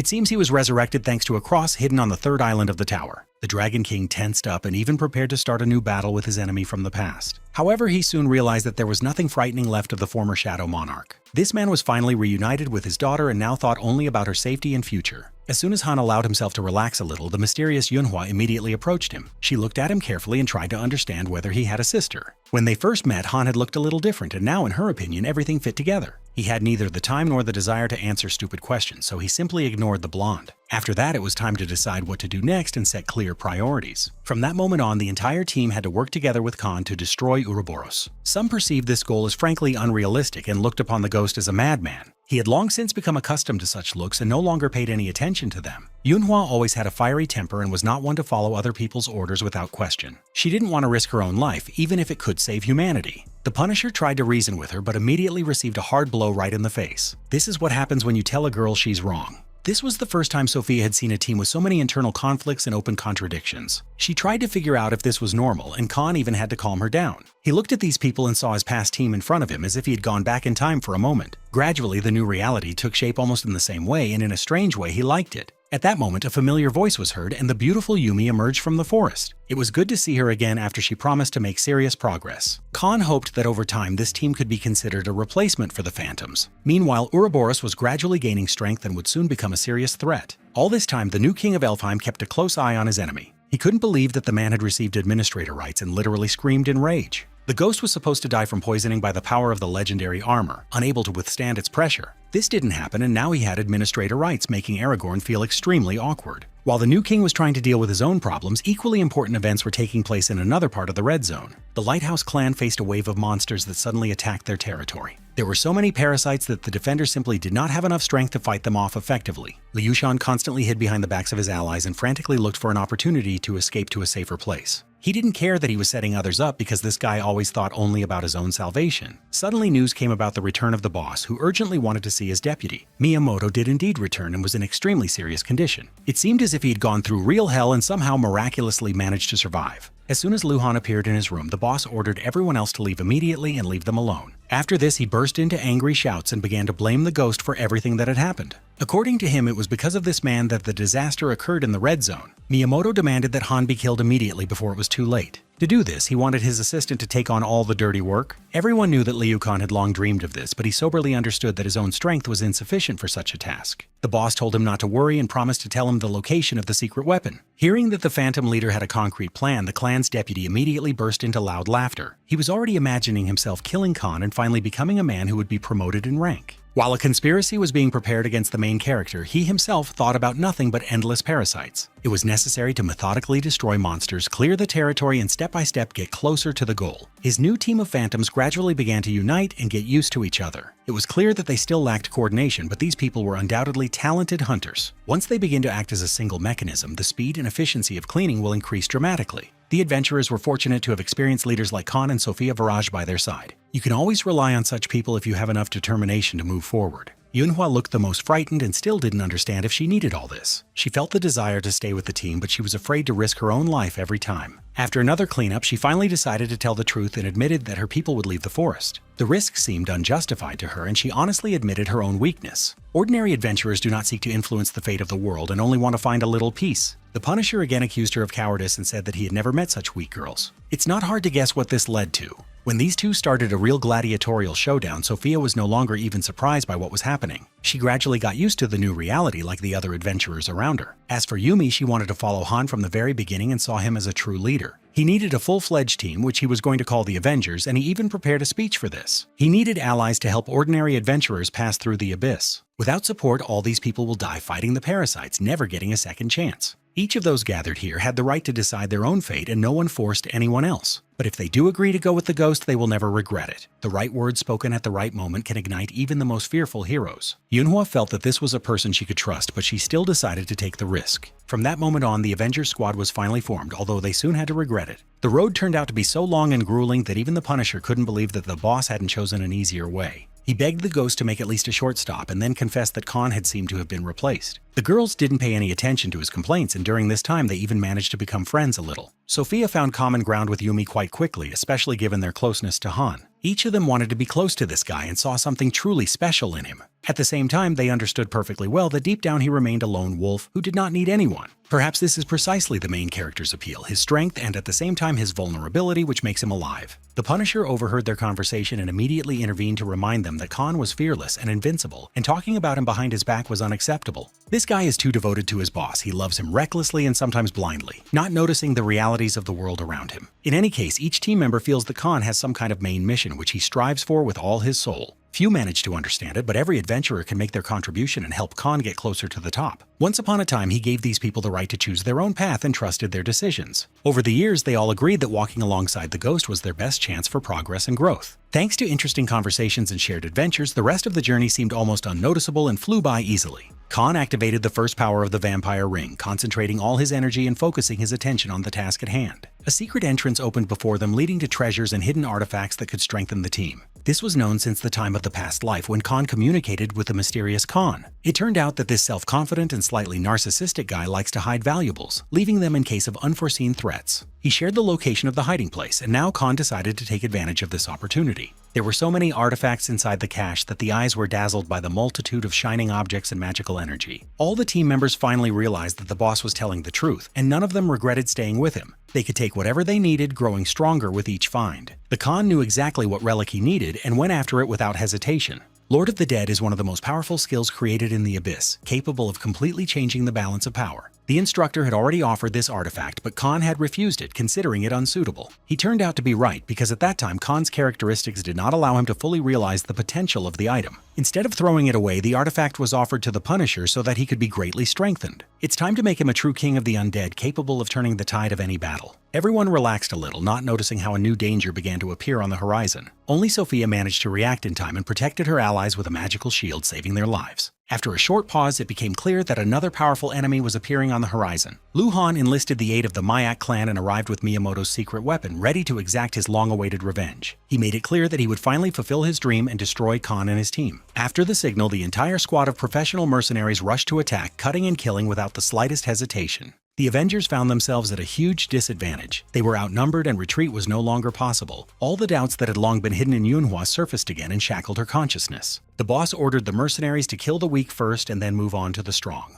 That's why no one touched Sophie and Yumi, while Yunhua found herself under a barrage of attacks, almost defenseless. Her life seemed to flash before her eyes and fear retreated for a moment, giving way to terror and adrenaline. Everyone thought that she wouldn't cope and would become the first victim of this bloody massacre. The blonde didn't even resist, as if admitting that sometimes fate cannot be changed. All her life, despite her status as a monarch, she felt weak and frightened, paralyzed by fear. The blood and chaos made her tremble, and fear in the face of danger sometimes paralyzed her movements. Defeats became a part of her life, and only a miracle allowed her to avoid death. Until this moment, she had survived only thanks to luck and understood that sooner or later fortune would leave her. But then she met a man whom she could trust for the first time and heard the right words. He advised her to follow him and gave her a chance to gain true power through the cache of relics. This changed her perception of life, and she divided it into before and after meeting Khan. There was nothing left of the weak, insecure girl. Only determination and a steely will remained. She has become an unwavering, self-confident warrior, capable of facing any threat. All the allies watched this transformation with bated breath. It seemed as if they had been deceived. The blonde had been replaced, turned into a completely different person. With light, precise movements of her fists, powerful enemies were knocked out one after another. The transformation was complete, and now no one doubted that Yunhua was a force to be reckoned with. Even Han was slightly surprised, clearly not expecting his words to have such a profound effect on her. With the Lighthouse squad wiped out, it was time to deal with their leader and secure the victory. The stormtrooper leader will no longer hide behind his friends or boss. He must answer for all his sins and terrible deeds on his own. In a difficult moment when people unite against an army of monsters, he decided to strike in the back. To survive, he will have to tell where Miyamoto is now. Liu Khan was so scared that he even started talking as if he hated the main phantom. It all looked like a joke, which of course no one believed.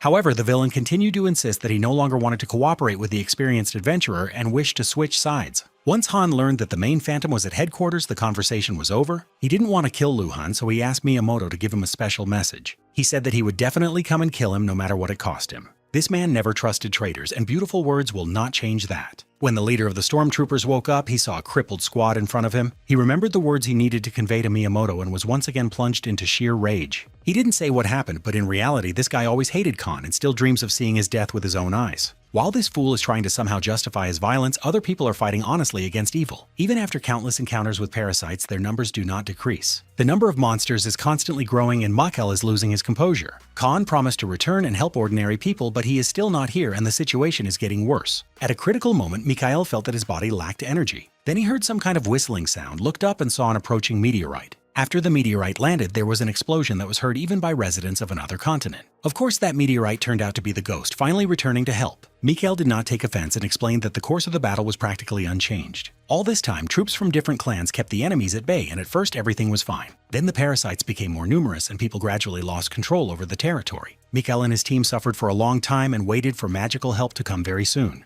Of course, they are thinking about the Phantoms, who are considered the strongest squad of hunters here. Mikhail is already looking forward to the very moment when the Phantoms take on the dirty work. He just found out that the Phantoms won't be here and they won't help anyone anymore. It's hard to even convey the level of disappointment this guy felt, as all his dreams were shattered. He trusted Khan and was deceived, and it seems this is not the first time this has happened. However, the ghost also has good news that he returned with. Instead of Phantoms, Avengers will now fight here. Each member of this team stands out for something special. They may have once been ordinary people, but now they have become extra-class warriors. Absolutely everyone has not only skills, but also artifacts that allow them to gain advantages in battle even against the strongest enemies. All this makes the Avengers special and gives them every chance to fully replace the Phantoms. Mikhail didn't really appreciate all this news and even doubted the skills of this team. The Punisher immediately made it clear to him that he could not disagree with the boss's opinion. He was even ready to cut this guy's throat if he expressed his dissatisfaction one more time. The boss had to intervene and make it clear that conflicts among team members were prohibited. In any case, half the job is already done and now the home stretch begins. The Punisher was still trying to put moral pressure on his competitor, and it seemed to him that everything was working out. That was until Manhua intervened, and as always, she doesn't like arrogant guys. The special detachment immediately got down to the dirty work. They began to clear the perimeter and kill the terrible monsters. A huge amount of green blood immediately covered the surrounding red ground. It was like turning on a blender and forcing it to grind up some juicy spinach. The number of monsters did not make anyone doubt their strength. Thanks to the most powerful artifacts, everyone received a worthy boost to their skills. While most of the warriors were engaged in close combat, Sophia supported them with magic. Then the leader felt the time had come and gave the Punisher the order to begin the performance. I hope no one has forgotten what artifact Khan gave to his ally. It's time to see what the Lord of the Undead is capable of. As soon as the artifact was activated, the dead monsters immediately began to awaken from their eternal sleep. Their former strength and energy returned to them, but now they were fighting on the other side. People received support that no one expected, and it was all thanks to the Punisher and his new skill. He directed the rebellious parasites against his own family and got real pleasure from it. The monsters truly obeyed his orders completely and did not even doubt their actions. Now the parasites' advantage had evaporated, and the odds had quickly evened out. As soon as one of the human army's monsters died, the Punisher would immediately bring him back to life with a magic spell. Gradually, the army of parasites began to go over to the side of people because with each passing minute, their number grew larger and larger. Khan thanked his friend for the excellent work and together with his squad rushed to carry out the main task.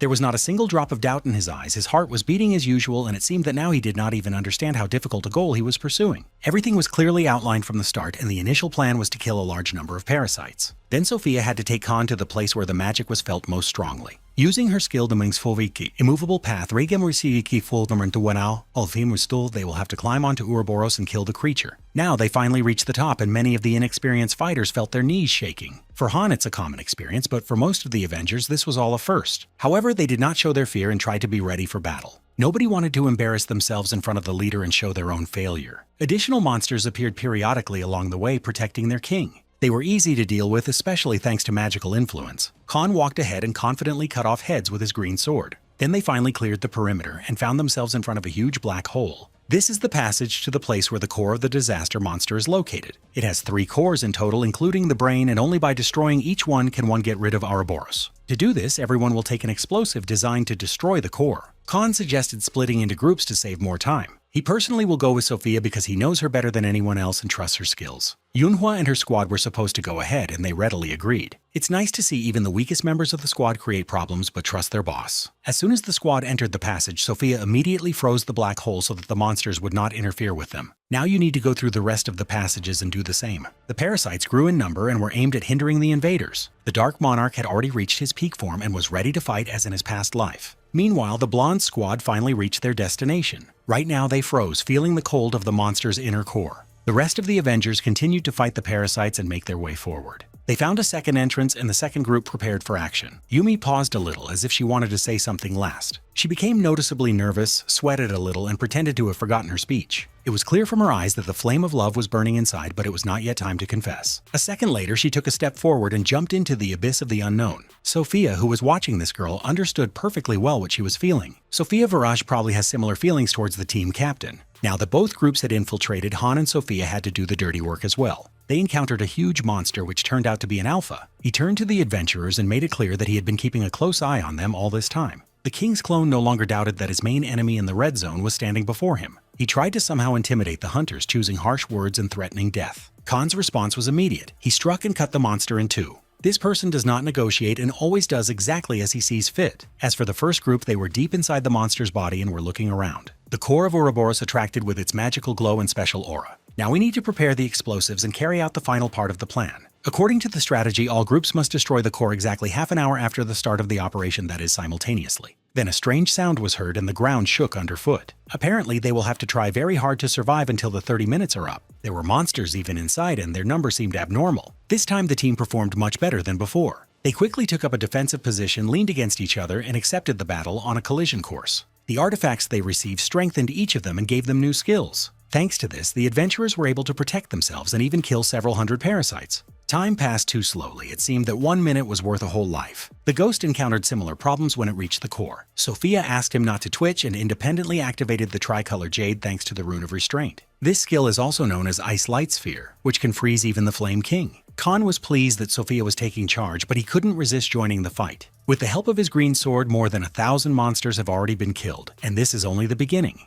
Despite the proximity of success, intuition told me that not everything was so simple. Alpha deliberately left a hologram to avoid a real meeting and protect a completely different core. He was afraid to confront Khan directly and decided to fight his assistants. After destroying half of the monsters, the remaining parasites for some reason stopped and began to wait. It looked very much like a trap, although there was no time left for doubt. Khan offered to destroy her good now and then help the rest of the Avengers. He feels that his allies could be destroyed if he does not provide support in time. Sophia suggested trusting the other team members and seemed not to understand how serious everything was. Khan didn't explain anything, he simply demanded that everything be done as he said. The problems came from a completely unexpected direction. Miyamoto used the 7 pieces of the soul technique and entered Sophia. He tried to take her body and use it to attack Khan without risking himself. The angry madman insulted his rival and promised to send him to hell. The ghost wasn't surprised at all, as if he was waiting for the moment to finally shut this old man up. Having turned on maximum speed mode, the captain approached Sophia and activated the artifact. The vampire will help her get rid of Miyamoto's influence and bring her back to life. The 7 soul fragments technique takes a lot of the body's resources, and now Sophia needs rest. She lost consciousness, and Khan finally realized where his old enemy was. While the Phantom leaders were trying to figure out why he had failed, death slowly crept up behind him. Khan didn't want to play games anymore. He needed to act like an adult. Miyamoto disappeared and then appeared in a field surrounded by parasites. Seeing what was happening now, he realized that luck would definitely not help him here. The hungry animals rushed at the old man and had a delicious dinner. He will never be a problem again, which means Sophia will soon feel much better. Time was running out and it was necessary to act more decisively.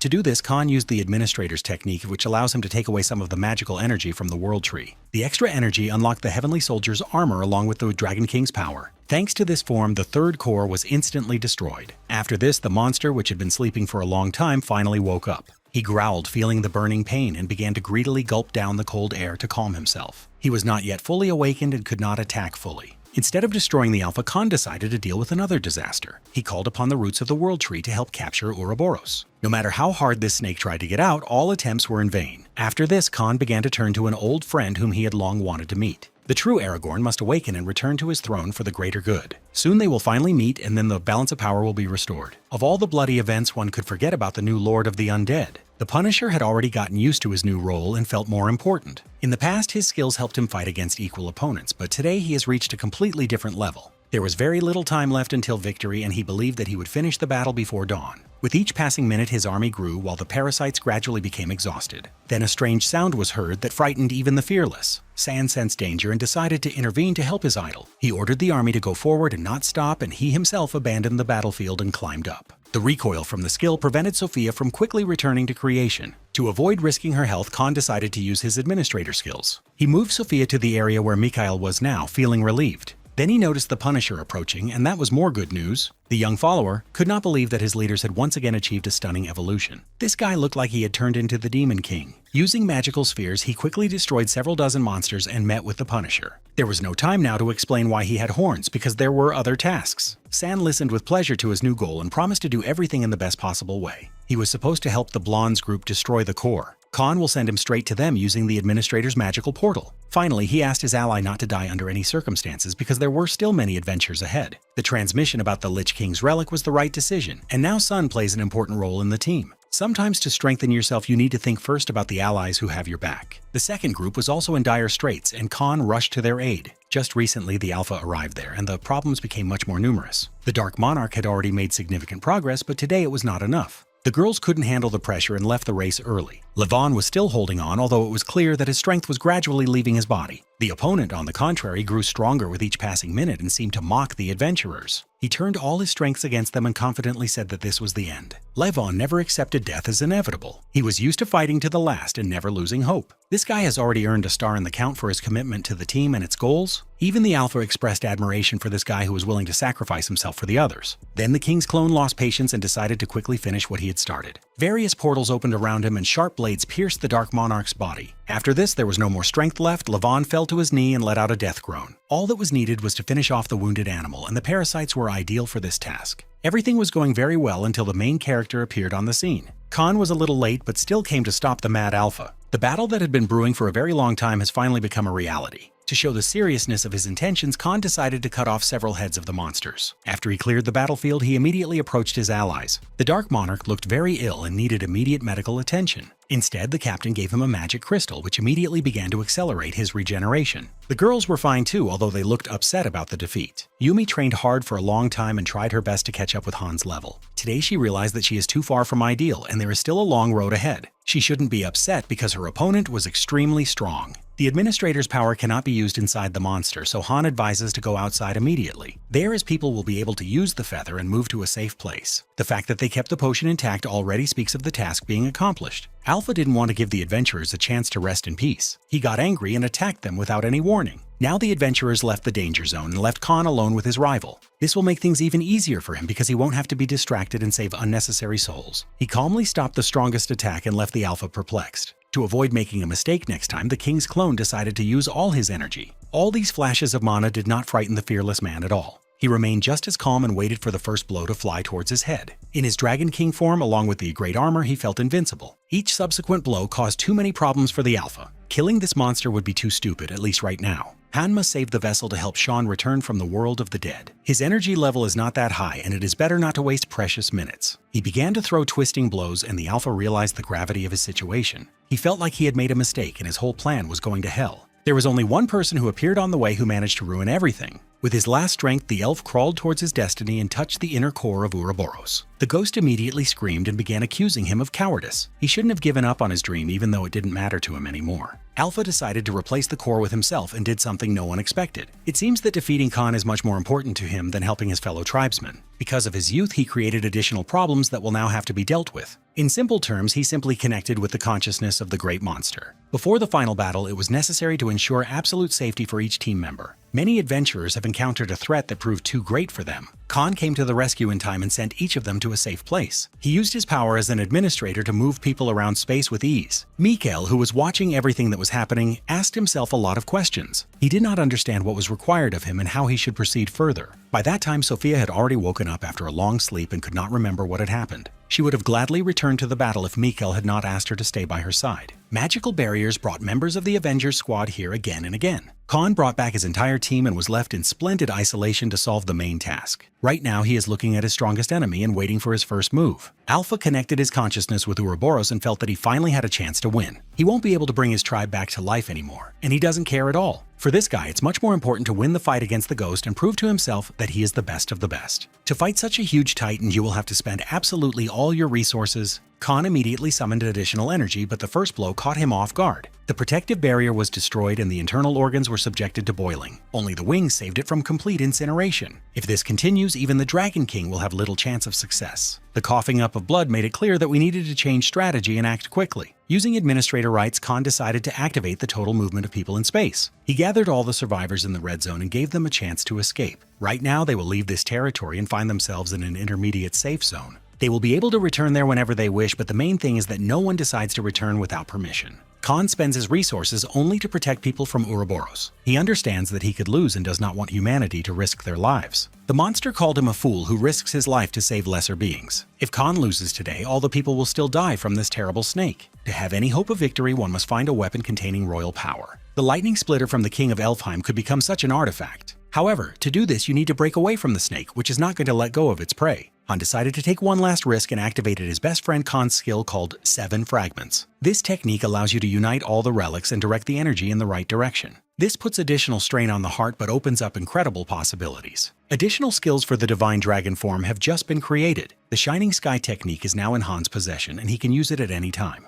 The main problem with this venture is that time is limited. It is now impossible to drag out the fight any longer and we need to act as quickly as possible. With his determination, Ghost made it clear that the Alpha might not even interfere with victory. When the tectonic explosion occurred, the snake growled and hissed in pain. People watching the battle thought that a nuclear warhead had exploded ahead. None of them left the danger zone and remained close to the captain. They felt they could not leave the leader and take him to a safe place. It will be very difficult for Khan to repeat a similar attack due to a lack of resources. He had already spent almost all of his energy on transferring people to the intermediate zone. Moreover, after arriving on the Red Peninsula, he did not rest at all and ate practically nothing. In this state, the fight can end at any moment due to overload of the body. Khan could have asked his friends for help, but he preferred to save them from death. He has never once allowed himself to doubt and thus earned ironclad respect. But respect does not help during battle, and every warrior knows this. The huge snake survived and gained more and more speed with each passing minute. The energy gradually left the Dragon King's body and he realized that this could not continue. Right now, he will use up the energy of the World Tree, and if the resources run out, the tree will die. To avoid a collapse, he decided to change his tactics a little. Khan approached the squad of fighting bees and met with their leader. This main parasite immediately struck him, but the man came to talk. The World Tree's mana is currently in the process of being depleted. All the parasites in this zone feed on the tree's energy, and therefore the situation looks extremely dire for them. When the energy runs out, the red zone will perish, but Khan offers a way out. He wants to help parasites survive and save the entire environment. To do this, he needs to get to the path of the King of Elfheim as quickly as possible. The Parasite King was convinced of the new administrator's power and decided to take a risk. For him, this was an opportunity to gain at least some hope of salvation. People are a poor source of energy, and sooner or later they would run out anyway. In order to save his older sister, the king nevertheless decided to unite with the man. He led the way forward and showed where the royal flower was. He hadn't appeared for the last 500 years, and it would take something special to get him out of his cocoon. The ghost showed confidence in his abilities and walked as if he knew what to do. Approaching the king of Elfheim, he said that his son Sean was now awaiting resurrection. These seemingly ordinary words were enough to wake the king up. A huge number of different memories fell like stones on my head. Khan rushed into the past and then returned to the future. Battles, close friends, and even a frightened little Sean appeared before his eyes. He gave this demon his hand and offered help, knowing that in the future Sean would be the key to success. Now he met with his father, who had long been the king of Elfheim. There was practically no time left to get to know each other. It was necessary to act clearly, quickly, and without unnecessary formalities. An additional variable has appeared in the red zone, and in 15 years the abyss will open. To confront the demons, a strong army will be needed, a great alliance that transcends all races and species. To do this, the ghost needs the help of such a strong warrior as the real Aragorn. There was not a drop of doubt or lies in his words. He clearly understood what needed to be done. To defeat Ouroboros, a great relic called the Lightning Splitter is needed. It was a request that the king immediately rejected. He cannot share the heritage of his race with a man who is essentially a puppet. The king sees before him the vanguard of the Valkyrie clan, carrying out someone else's orders. At first, it was not entirely clear what all this meant because Khan did not consider himself a puppet. He even threatened his interlocutor and said that he had better take his words back. The king was in no hurry to apologize and started talking about Kalden, who was called a great wizard. It seemed that right now around Khan he felt the magic of the great wizard. To prove his independence, Khan agreed to completely remove all magical shackles. The process looked a little strange and risky, but there was simply no other way out. It was necessary to earn the trust of the king of Elfheim and be sure to obtain the precious relic to defeat the serpent. If this monster is not destroyed, humanity will perish and the return will end in failure. As soon as the magical shackles were removed, cold sweat appeared on the forehead and the muscles were stretched to the limit. Khan was immediately transported to the past and did not hear his partner yelling at him. He was accused of not helping to defend the perimeter and of surrendering early in the battle. Everyone saw death in this guy's eyes because he had just lost his beloved.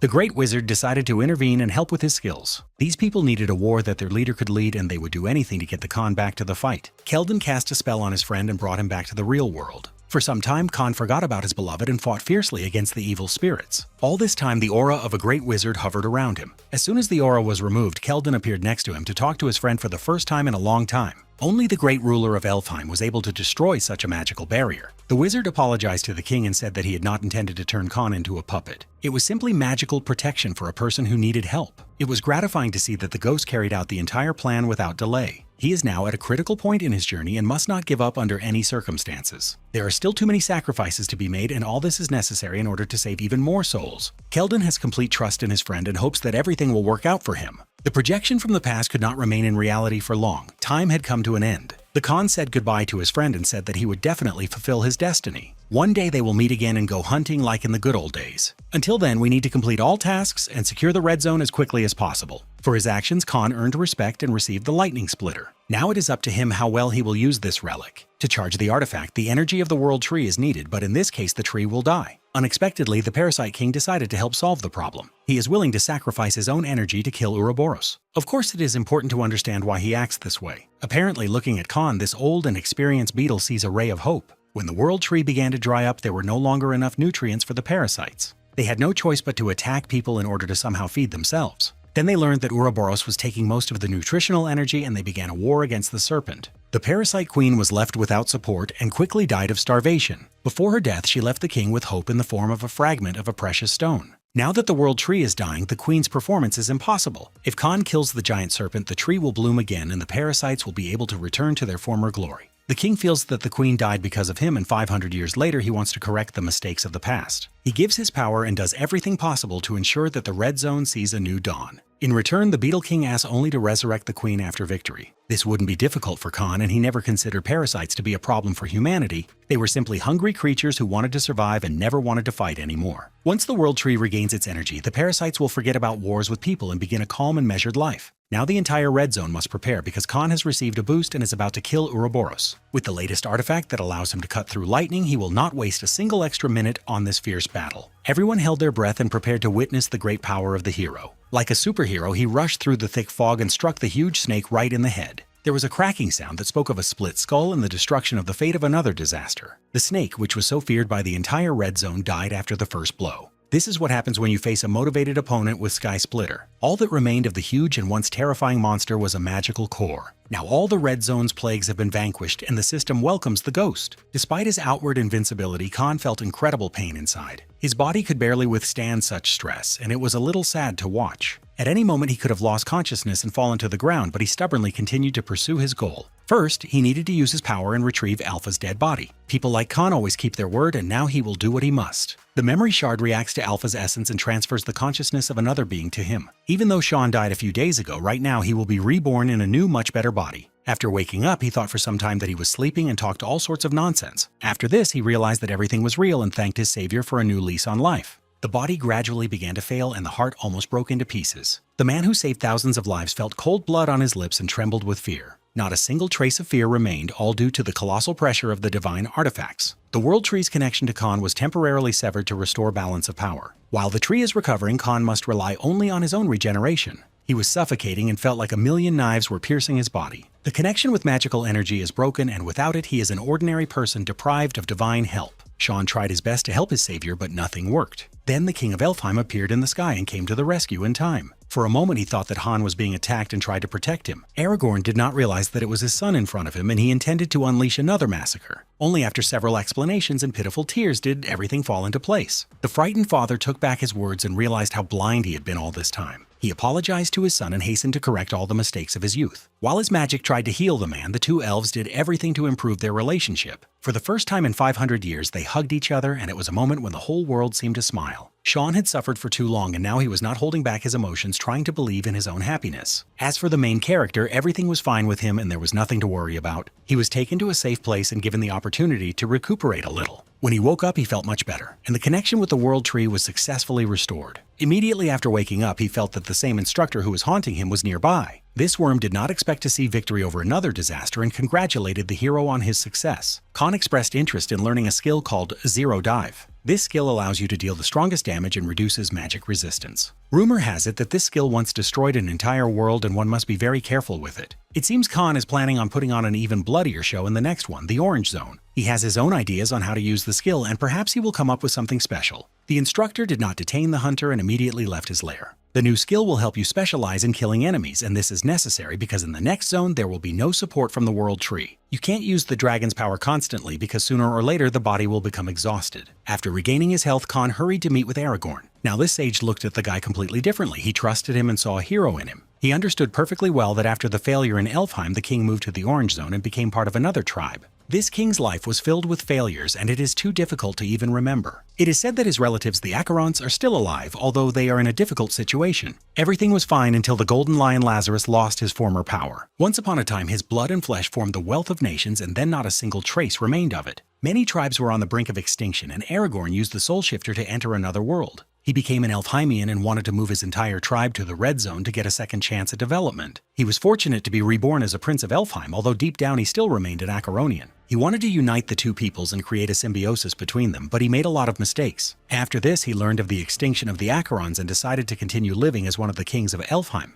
Disasters appeared in the Red Zone, and over time the king lost his son twice and failed to protect his beloved people twice. His fate is filled with disappointments and defeats, the bitterness of which he still feels on his tongue. However, now a new hero has appeared who has begun to improve the situation. Khan hasn't just restored balance in the Red Zone, he's also offering to save all of Acherona in the Orange Zone. To do this, he needs the king's knowledge and information about where the ancient rune is located along with the soul transmitter. Besides all this, he wants to cure Lazarus and bring prosperity back to the Orange Zone. Reborn, he not only plans to save humanity, but also to restore balance in all new worlds. The conversation ended on a very positive note, and gradually a new plan began to emerge. First, it was necessary to keep one's word and restore prosperity to the parasites. He gradually got used to his new body and finally forgot what anger was. Using his magical administrative skills, Khan attempted to resurrect the queen. After years of being trapped in an egg, she finally got a taste of freedom. The atmosphere immediately brightened, and the entire Red Zone prepared for the dawn of the Empire. The queen hastened to thank her savior, and from that moment on promised to fulfill any of his requests. After all these beautiful speeches, it was necessary to gradually prepare the cocoon for the transition to a new zone. Khan no longer intended to linger in this territory, and he no longer needed administrator rights. He considered it necessary to give this power and authority to Sean, who must find himself in a new guise. Now he is the prince of this territory and at the same time the administrator of the Red Continent system. A great responsibility falls on his shoulders, and the balance of power will have to be actively managed. He will be helped in this by the parasites, who also receive several precious gifts from the ghost. Miyamoto left a fragment of the 7 pieces of his soul after his death, and the parasites immediately transferred it to Han. After exchanging gifts, it was necessary to come to an agreement with the father and son. For the first time in many years, they were reunited, but it did not last long.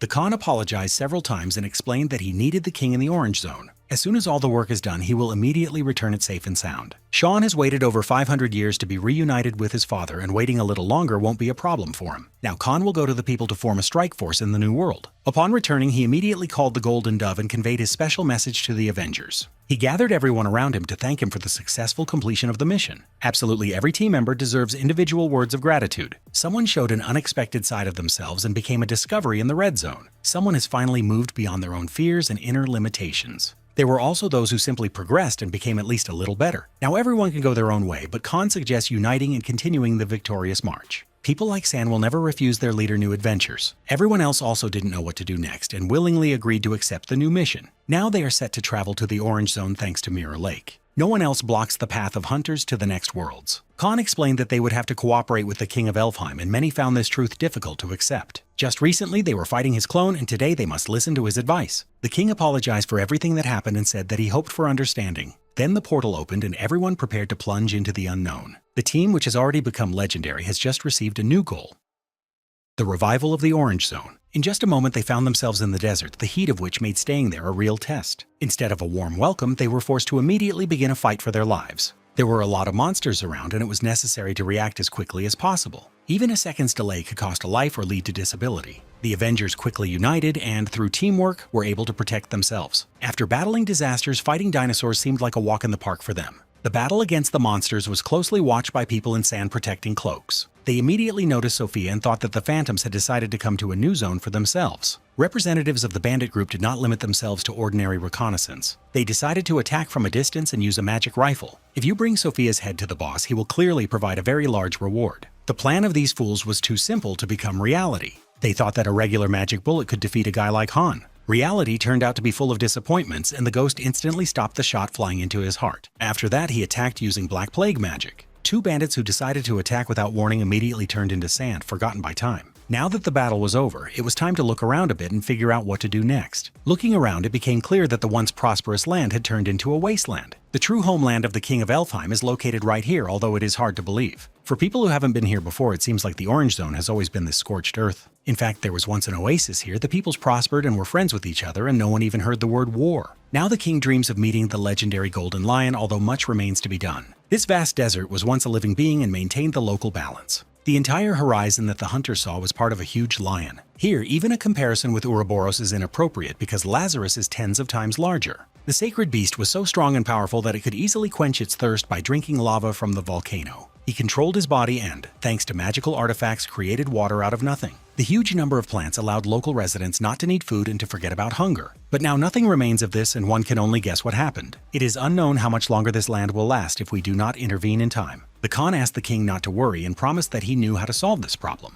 There is a town in the nearest direction, and it would be nice to go and visit it. From now on, the Avengers squad must actively collect runes over the next few weeks. They started mining runes right on the road to the city. To do this, all you had to do was destroy ordinary monsters and enjoy it. For a team that had recently fought against an army of parasites, this was too easy. Although, of course, no one relaxed because new types of monsters always made you feel tense. Now there are enough runes to buy a set of equipment in the new city. Today you can rest a little, and tomorrow you can set out on a new mission. After spending the night in the desert, the next morning the adventurers reached a huge city called Tarnus. They were not allowed inside right away and had to go through a small procedure. The guards didn't even leave the gates and immediately ran to call their boss. Then a strange figure in a scary costume appeared at the top. When she came closer, she smiled and immediately greeted Sophia. The phantom girl immediately recognized her old friend in front of her, Envy Aaron. In her past life, she was Valentina's closest assistant and fought on the side of people in the most brutal wars. She is now the leader of a united clan and the ruler of a city in the center of the desert. She had just been informed that the Red Zone scourge had now been completely eradicated. For a long time, Marina couldn't believe that this was even possible. She then explained the situation in the Orange Zone and made it clear that not everything was as good as it seemed at first glance. There is a certain Coffin Emperor who founded the Laurel clan.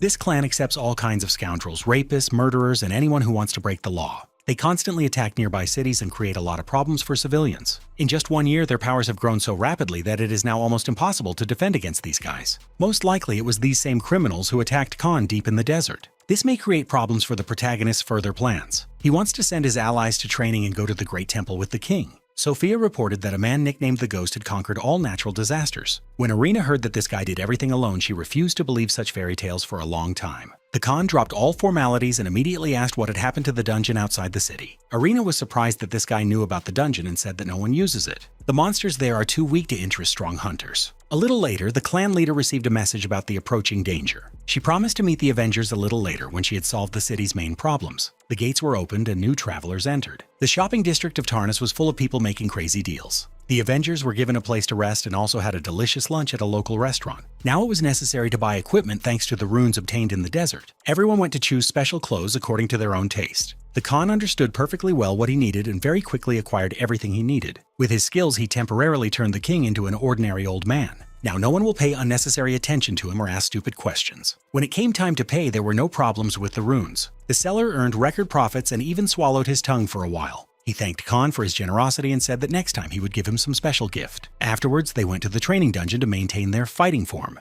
All the team members looked a little different thanks to the new clothes. They thought it was another easy dungeon, but the leader didn't think so. He laughed ironically at his allies and made it clear that something terrible was waiting for them inside. Before entering the dungeon, Aragorn showed the adventurers something interesting. Inside the dungeon, they will encounter monsters known as ballads. These creatures are somewhat more dangerous than parasites, and you should never relax around them. There will be too many of these monsters, which means that losing concentration is strictly prohibited. After entering inside, once you are in a large room, you will need to find a hidden portal. He will lead the team into a secret dungeon, inside of which there is a whole sea of monsters. It is at this moment that the Punisher will enter the scene using the skill of the Lord of the Dead. He will be able to control these creatures and very quickly turn the tide of the fight. In just a few days, they will obtain about a third of the required runes, and this can already be called a success. After this, you will need to go deeper into the dungeon to the room that contains the core. This is where you will have to kill the Ballad King and complete the dungeon. After this, the dungeon will belong to the Punisher and all his friends. Khan will not go with them because he has his own tasks. He gave some more specific advice and asked everyone to be careful. Then the ghost said goodbye to his friends and said that he was counting on their success. Together with Aragorn, they set out for the distant lands of the Cold Night Desert. Right now, the main task is to obtain a sword technique that only the holy warriors know about. This technique can be obtained in a special temple with the help of 2 priests. The king was a little doubtful whether he could help his friend. Too many years have passed since he was last in these lands, and now he fears that he will not even be recognized. Khan advised to forget about empty thoughts and focus on the present moment. The nearest temple is located near the Laurel clan base. This is where desperate criminals gather, ready to commit terrible acts. This clan quickly gained power and control through the sword enhancement technique.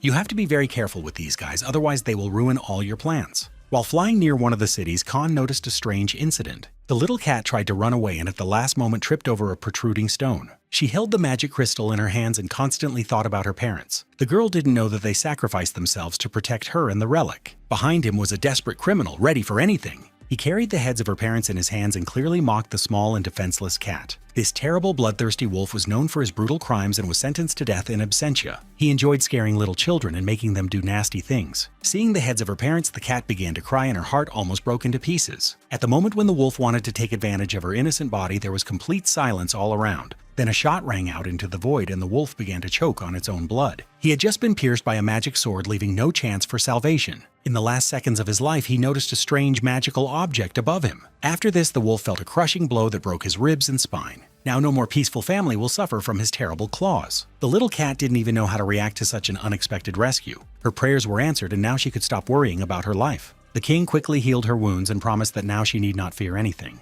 The girl spoke about the duty of parents, but Aragorn hardly listened to her and suggested that they sleep a little to rest. It was clear that she wanted to say something important, but they simply weren't letting her speak out. The king helped her fall asleep and get rid of the negativity with the help of the moon cradle. Just as she finally relaxed, a few more criminals appeared. For a guy like Khan, it was a great opportunity to showcase his slightly forgotten talents. The king also did not hold back and wanted to punish the sinners for their terrible deeds. He used Agnes's blade and became so furious that it was as if he were 25 years old again. Khan also did not stand aside and used the vessel of the dragon god and the heavenly spear. With such special effects, there was no doubt that the criminals would not have a single chance. They were confident in themselves only until they saw their opponents. By the time a bright beam of light appeared on the horizon, it was too late to react. With lightning-fast movements, the young adventurer got rid of all his rivals. He left one of them alive to ask a few questions. Then Khan took a closer look and recognized the guy. He didn't want to cause him any more pain and ordered him to run away immediately before it was too late. Enemies from his past life became allies, and allies turned into enemies. Now he met Taras, who worked as a spy and was introduced into the criminal world with the help of Arena. He was doing his job well, and there was no point in detaining him. Meanwhile, the gang of criminals gradually developed and became stronger. These people never relaxed and trained even when everyone else was sleeping.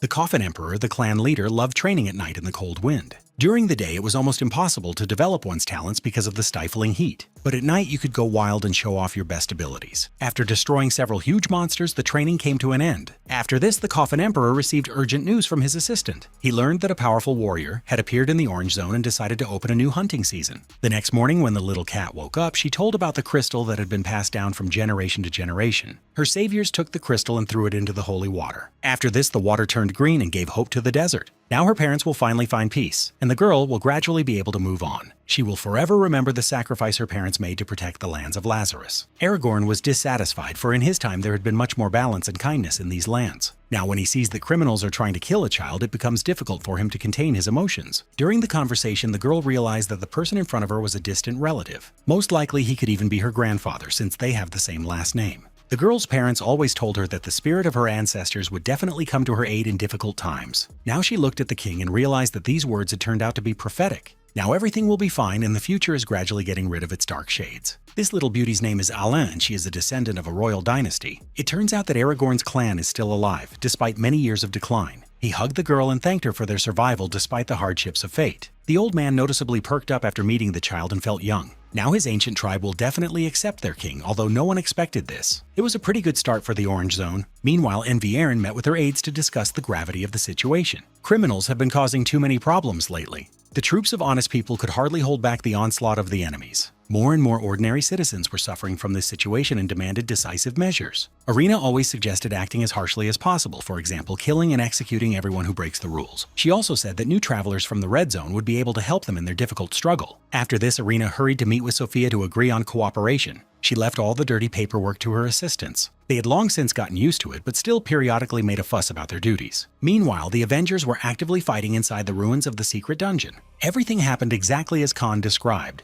Once they entered the secret dungeon, they were faced with a huge influx of ballads, which became a serious threat. Only thanks to the Punisher's talent did the hope of success still glimmer in the hearts of the adventurers. They had been actively fighting monsters for more than 3 days, and fatigue was gradually making itself felt. At the same time, pumping up his skills allowed the Dark Monarch to reach a new level of power. He gradually returned to his best form, but at the same time did not sell his soul to the devil and remained on the light side. The team then fell into a shortcut trap that took them straight to the boss room. Khan warned that under no circumstances should one get to the boss until all the other monsters were destroyed. This was all completely not going according to plan, and Sophia clearly understood that one mistake could cost the lives of the entire team. The King of Ballads, born from cannibalism, was already ready to feast on a tasty snack. There was no time left for unnecessary reflection, and the battle with the king began almost immediately. Despite their numerical advantage, the adventurers were experiencing serious problems. Unlike ordinary ballads, the king stood out not only for his regeneration but also for his more advanced attacking abilities. He may have been a bit weak defensively, but the constant pressure made it hardly noticeable. It was difficult to find his weak spot because he didn't give anyone a minute to breathe.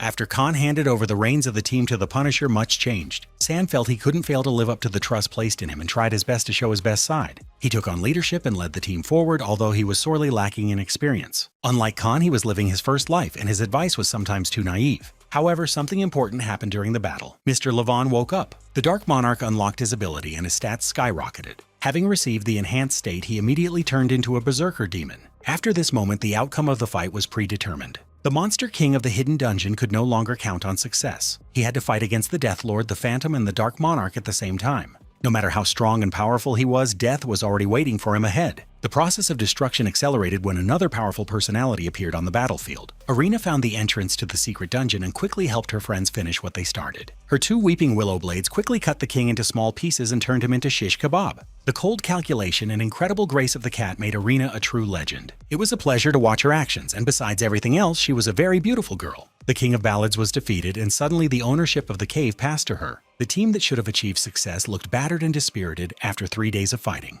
They felt they had been robbed of the victory they had worked so hard to earn. Nevertheless, everyone thanked Arena because it was she who became the last straw that broke the camel's back for the King of Ballads. When it was all over, Arena immediately said that she needed help. The clan doesn't have enough scouts, and they need to find someone who can get information about the criminals. Everyone thought that it was Sophia who should fulfill this unexpected request. It was clear that she didn't really like it, but she was ready to help because Arena provided the Avengers with all the amenities in her city. While the adventurers defended the hidden dungeon, Khan and Aragorn reached their destination. Finally, they saw the legendary village to which Alain had led them. In recent times, there are practically no animals left in the village. There were also very few residents left, and even those who were still here were getting ready to leave. Apparently, the situation was so bad that people were ready to leave their own homeland. There was chaos in the little girl's house, and they were also getting ready to leave. Without the best warriors, it was too dangerous to remain in the village, but the chieftain still could not leave the lair. Suddenly, the doors opened and little Alain ran inside. Seeing that she was alive, everyone was very happy and began to cry with happiness. The old man and the ghost were also pleased that they had saved another life, although Khan didn't even smile. Grandfather immediately thanked the rescuers and said that he was ready to do anything for them. There was no time for unnecessary conversations, so as always, formalities were put aside. Khan was interested in being taught the body-strengthening technique, despite it being considered very dangerous. To do this, it was necessary to meet with the elder and have a serious talk. They left the baby in the next room and quickly hurried to meet the elder. She was a grown woman whom everyone had long since called Granny. People were constantly attacking the village, and it would be strange to give one of them the technique of strengthening the body. Khan explained that he had nothing to do with bandits and criminals, but on the contrary, he wanted to destroy them. He is ready to get rid of the Frontal Emperor and bring peace back to the lives of the local tribes. The elder promised to arrange an audience, and immediately after that there was a loud explosion. Everyone rushed outside and saw a threat approaching from the sky. From a distance, it looked like a huge cluster of parasites, but in reality, they were fiery stingers. Apparently, several local residents have already been injured, and the situation has taken a bad turn. Everything happened much earlier than expected, and Khan needed to act more decisively. Without the enhancement of the magic tree, his characteristics did not seem immortal. He is still the same vulnerable person who can lose to a strong opponent at any moment. Little Alain took the king to the sacred tree of the local tribe. She looked happy and told him ancient legends of her people. Aragorn was smiling too, and for the first time in many years he felt happy. He didn't think about anything and seemed to have sunk into a calm old age without unnecessary worries. This did not last long, because his intuition was always one step ahead.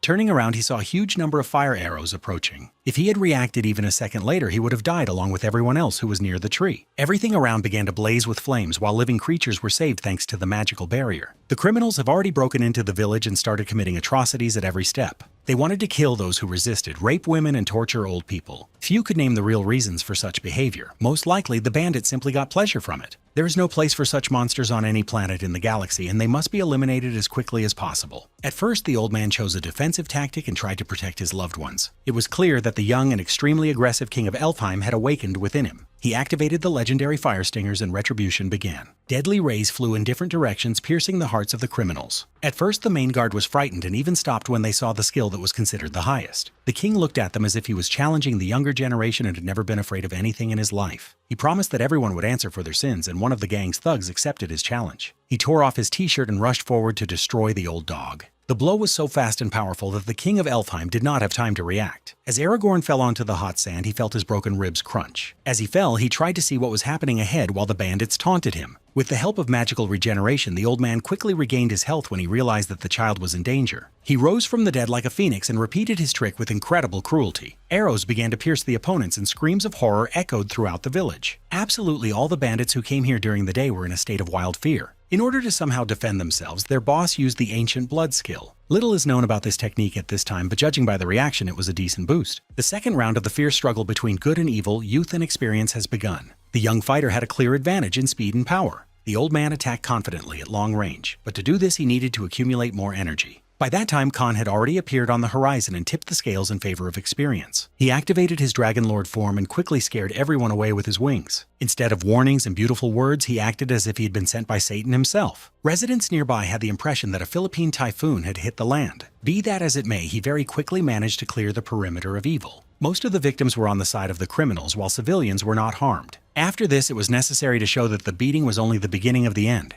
The criminal boss was first left without armor and then began to writhe in wild pain in his spine. It all ended sadly for him. He turned into sand and went to hell to atone for his sins. He left behind a lot of runes, meaning that this man killed almost every day. High in the sky, reinforcements of the bandits appeared, and it seemed to everyone that now everything would start again. Then a roar of some strange monster was heard, and a huge warrior in golden armor appeared. Baron Gordon was as fearsome as if he actually had a shred of divinity in him. While people did not understand why the animals were running in different directions, the Baron confidently approached. He is rightfully considered the strongest warrior in this desert. All his life, the Baron has protected ordinary citizens from criminals and tried to restore balance. When the situation reaches a critical point, he activates the White Tiger Rampage technique. It's then that the bandits realize they're better off not messing with this guy, but by then it's too late to draw any conclusions. A huge pool of blood formed on the ground after the Heavenly Massacre. When the Baron came down to Earth, it turned out that little Alan was his own sister. He calmed the girl down and said that everything was now under control. The Baron then tried to understand why the Horned Man was fighting on their side. Han honestly admitted that he wanted to obtain the body enhancement technique and then heal Lazarus so they should become friends. Everything would have been fine if the Baron had not personally wanted to verify the strength of this man. For some reason, all representatives of the fighting race love to test each other's strength. For them, there is no power of words or negotiations, there is only fighting power and character. If they want to understand the true intentions of another person, they always challenge him to a fight. The ghost happily agreed to a rendezvous with the bull and prepared to finish everything as quickly as possible. His divine artifact was ready to deal the fatal blow, but Baron Gordon was not so simple. He not only defended himself calmly, but also attacked brilliantly as if he sensed his opponent's weaknesses. A little sparring was enough to understand that Khan truly deserves respect. After that, it was time to calm down and talk like rational beings. Gordon has a very long name, but everyone just calls him Baron for convenience. At that moment, an elder appeared on the battlefield and ordered the two fools to stop immediately. No more fighting, too much blood has been spilled today. Khan returned to normal and began to look noticeably better. The elder asked the Baron to take the man with him and allow him to complete his plan. If he really wants to help the settlement, it would be foolish to refuse him. Considering that Aragorn used fire stings, he also attracted the elder's attention. Now this man will go with her to tell her his secrets. The Baron will personally accompany travelers along the holy path. By the evening, they were back on the road as body enhancement could only be obtained in the next city. Khan kept in regular contact with his team and found out what was going on with them. He was pleased to hear that the team was progressing and gradually finding itself in the new zone. Sooner or later, he will need them in the fight against evil, so everyone must be prepared for this. The king felt a little sad when he realized that he was gradually getting lost among the Avengers. He didn't want to be a burden and tried to help the young adventurers in any way he could. Khan had to find the right words and say that without Aragorn, this whole plan would remain just a theory. Now let's return to the Avengers who are in the city of Tarnus. Arena gradually implemented her ideas and did everything to defeat the criminals on her lands. The dungeon was completely cleared, and now the Avengers were ready to help solve the city's problems. At that moment, each of them received a message from Khan. Everything was fine until the Shadow Monarch screamed like a slaughtered pig. He tried to explain and said that the boss was asking him to infiltrate the Laurel clan. The Shadow Monarch was supposed to become a spy and pose as a bandit. To join a clan, you need to attract attention and commit several serious crimes. Khan wrote it straight out. He wants Levon to do something vile and terrible because only then will he be accepted into the criminal team. When Arena heard the ghost's suggestion that they break down the city gates, she didn't even know how to react to it. On the one hand, she understood that this was a good method, but on the other hand, she would have to repair this gate later. The Shadow Monarch clearly didn't like the whole idea, as he never saw himself as a spy among bandits. I had to explain that he looked worse than all the others and looked more like a real villain. As the evening wore on, it was time to carry out the boss's orders, and feelings no longer mattered. Levon has gone too far, and it would be foolish to give up on the idea. As soon as he heard the signal, he immediately gripped the hilt of his sword. The fan strike technique was capable of cutting through even a dragon's head, let alone ordinary walls. The explosion was so powerful that even residents on the opposite side of the city woke up in amazement. With his active actions, he very quickly attracted attention. Then he took advantage of the darkness of loneliness, which helped him to hide.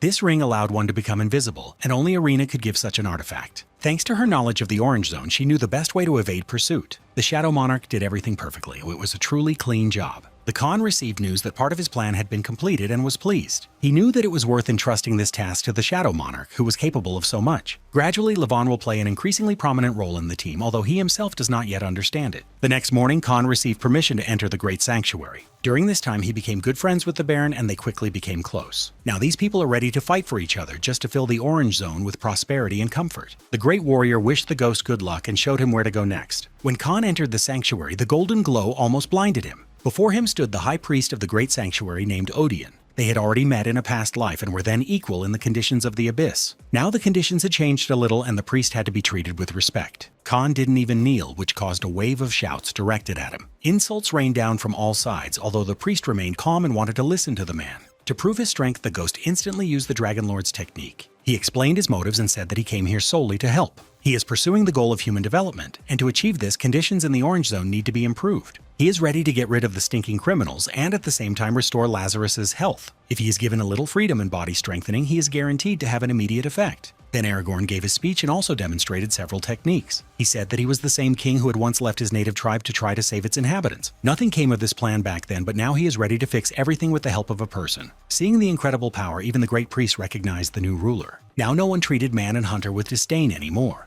They were given the opportunity to act freely and received full support from society. While preparations were underway in the sanctuary, the Coffin Emperor also did not waste time. On this day, he communicated with a priest named Yatun. Together, they represented dark magic and did everything to seize complete control over the Orange Zone. The priest asked his ally to speed up and kill as many pathetic people and animals as possible. The Coffin Emperor was ready to do anything to resurrect his wife. For this, he is ready to renounce human nature and kill every minute. All that remained was to reach the sacred temple and begin the war that had been in preparation for many years. A spy working for the criminals from the Laurel clan was found in the sanctuary where the meeting was taking place. Upon hearing of the arrival of the king of Elfheim, he immediately rushed to inform his boss. This spy had been working in the sanctuary for many years and had no idea that today all his intentions would be revealed. Khan tracked down the spy in advance and dealt him a surprise blow in the back. Now, under no circumstances could any information be allowed to leak, otherwise all plans would collapse like a house of cards. After hitting the Inquisitor several times, Khan tried to learn as much as possible about the enemy's plans. He was merciless and beat the bastard without the slightest remorse. When the Inquisitor looked like a blue eggplant from continuous bruises, the beating finally stopped. Bloody fists fell and the moment for negotiations had arrived.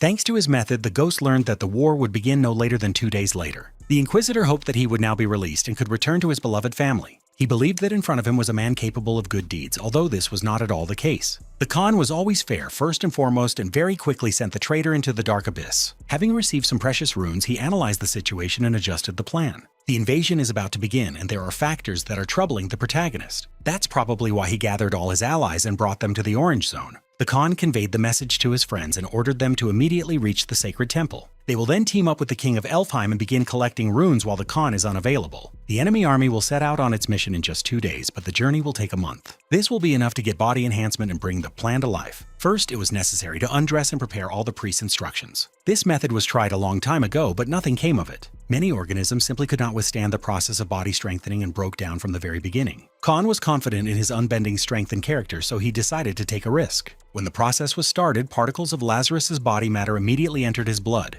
Now his blood will gradually change, and this will be accompanied by incredible pain. For a whole month, he will have to endure torture and remain conscious the entire time. Everyone else must simply wait and hope that Khan will return to the bloody carnage in time. Aragorn had some time to hunt and collect runes. He found out where the nearest concentration of monsters was and immediately went there. The dense forest will be the perfect place to hunt with the Avengers. While Khan and his comrades were acting according to plan, the criminals from the Lyrol clan ran into problems. One of their main headquarters exploded late at night, killing generals and squad captains. Panic broke out among people and many regretted coming to the Orange Zone. They wanted to prosper and enjoy life, not take risks and do the cleaning. At some point, an unfamiliar guy wearing the clan's signature uniform appeared among the ordinary soldiers. He acted very confidently and showed the monarch's sign on his hand. This man invited all the dissatisfied to unite with him and gain strength. His main talent was to instantly enhance the characteristics of any living creature. The head of the clan didn't even suspect what was happening and spent all her free time with her wife. To resurrect her, he would have to become a monster, and he had long since become accustomed to this idea. Then his brother Guan appeared in the lab with breaking news. Their command post was attacked and the invasion would likely have to be postponed. There is also news that another monarch from the Cross clan has appeared. It unites weak members and increases their stats very quickly. The Coffin Emperor became interested in collaborating with this man. He is ready to do anything to help his wife wake up. He had long since vowed to do everything for his goal, and now he felt that only the last step remained. Time moved inexorably forward, and many representatives of the Beast Tribe did not understand how a person could endure hellish torture. Even the strongest warriors died after a few days of strengthening their bodies. The ghost spent more than a month in agony and never once attempted to complete the experiment. Outwardly, it seemed that he was in a deep sleep, but his consciousness was awake. The body was experiencing incredible pain, and even the supply of runes did not help get rid of it. At some point, I had to use the vampire ring to support my weakened body. There's still a long way to go, and besides, he needs to hope that the Avengers carry out their plan from start to finish. Now they have to spend their free time hunting. It is very important to collect as many runes as possible before the start of a big battle. The Punisher encountered huge dinosaurs in the middle of the night desert. He has improved his basic skills significantly in recent times and is not at all afraid of new threats. Thanks to his speed and lightness, he managed to always be one step ahead.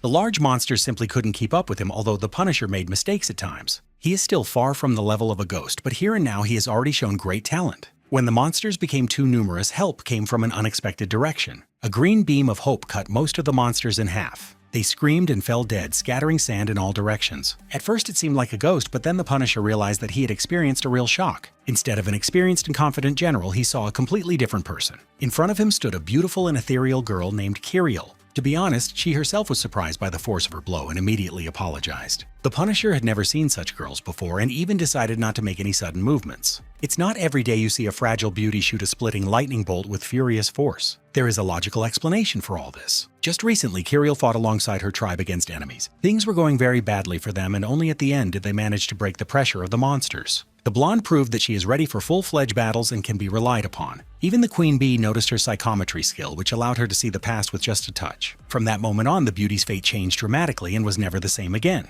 Now she has the opportunity to become a captain of the army and go into the danger zone. A great war is approaching, and now all talented fighters must be ready for heroic deeds. You can't do this without a full-fledged weapon, such as the lightning scepter. It's just a prototype, but it's still enough to grill monsters like you would grill meat. A happy Kiriel thanked her mentor and the Queen Bee and promised to complete their tasks. Now she wants to join the war against the villains and also help the hero named Khan. With one blow, she destroyed the huge monster, and from that moment on, the Punisher decided to trust her. It feels like everyone around here has a cool gun except this guy. Apparently, he will have to train hard to earn a similar scepter. They chatted for a while and discussed the heroic warrior known as the Ghost. The Punisher admitted that he was his teacher and even said that earning his respect was more difficult than ending the conflict in Iran. Kiriel appreciated the joke and even laughed out loud. It seems that there are some sparks between them which in the modern world are called love. Okay, let's not exaggerate and admit that the Punisher just doesn't know how to talk to girls. They'd better quickly pack their things and head to the nearest base. War is coming, and very soon a bloody battle will begin where there will be no time for jokes. That's exactly what they did, and within a few days they reached their destination. The road to the Great Temple of the Main took a lot of energy, and all because of the terrible heat. Aragorn used a skill called Spiritual Eye to look into Kiriel's past. He was convinced that this girl could be trusted and that she was not some kind of imposter. By the way, Shane himself, who is Aragorn's son, invited her here. The father was glad to hear that his son was okay and even shed a few tears. Now all these beautiful stories need to be left in the past. Aragorn warned that a storm was coming and his army would need help.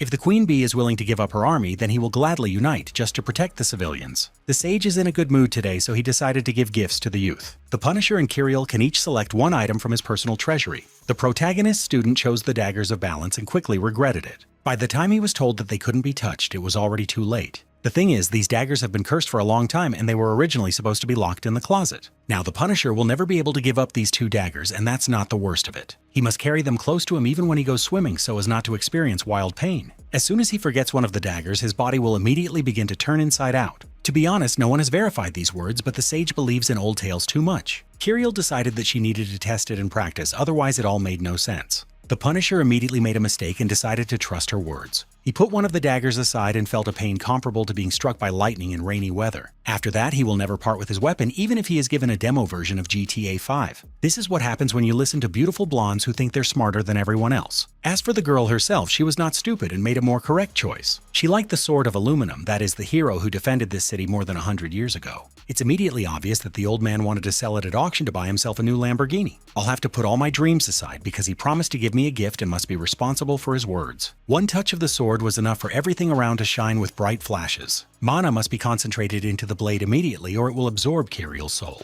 The girl has long since shown that she is not on the list of weaklings, which means she has nothing to fear. She has absolutely no talent, which means there is nothing to worry about. Aragorn advised to prepare for battle and do as much training as possible. Our main character was still lying in this strange capsule. Even though he hasn't been able to move for a long time, his consciousness is still awake. He knows that some girl came here with his friend. 2 weeks before these events, Kiriel had already managed to show herself in all her glory. Immediately after meeting Aragorn, she completed some training and began fighting. Together with the army of the Queen Bee, they created a true force that was not afraid of death. From the outside, these madmen looked like a swarm of monsters, although they were fighting on the side of good. Sometimes a dangerous appearance helps during battles, intimidating your opponents. The support here is very solid, and it is not limited to just bees. Here you can see various royal guards who are ready to carry out any order of Kiriel. Just look at all these warriors ready to shed blood and break bones. They may all look like fragile fairies at first glance, but they are actually bloodthirsty piranhas. And now I'm not talking about classic girls, but specifically about the characters in this story. Kiriel's talent slowly but surely earned her respect. She is progressing so quickly that many are already comparing her to the Phantom. Thanks to her ability to look into the past, she tracked down her enemies and found out where they were. Now Khan is too weak and needs his strong friends to unite and protect the civilians. The girl plans to realize her full potential and only then meet a local star. Now let's move on to more dangerous places, where the locals have long since sold their souls to the devil. The villains love to abuse their slaves, which they receive by capturing another city of beastmen.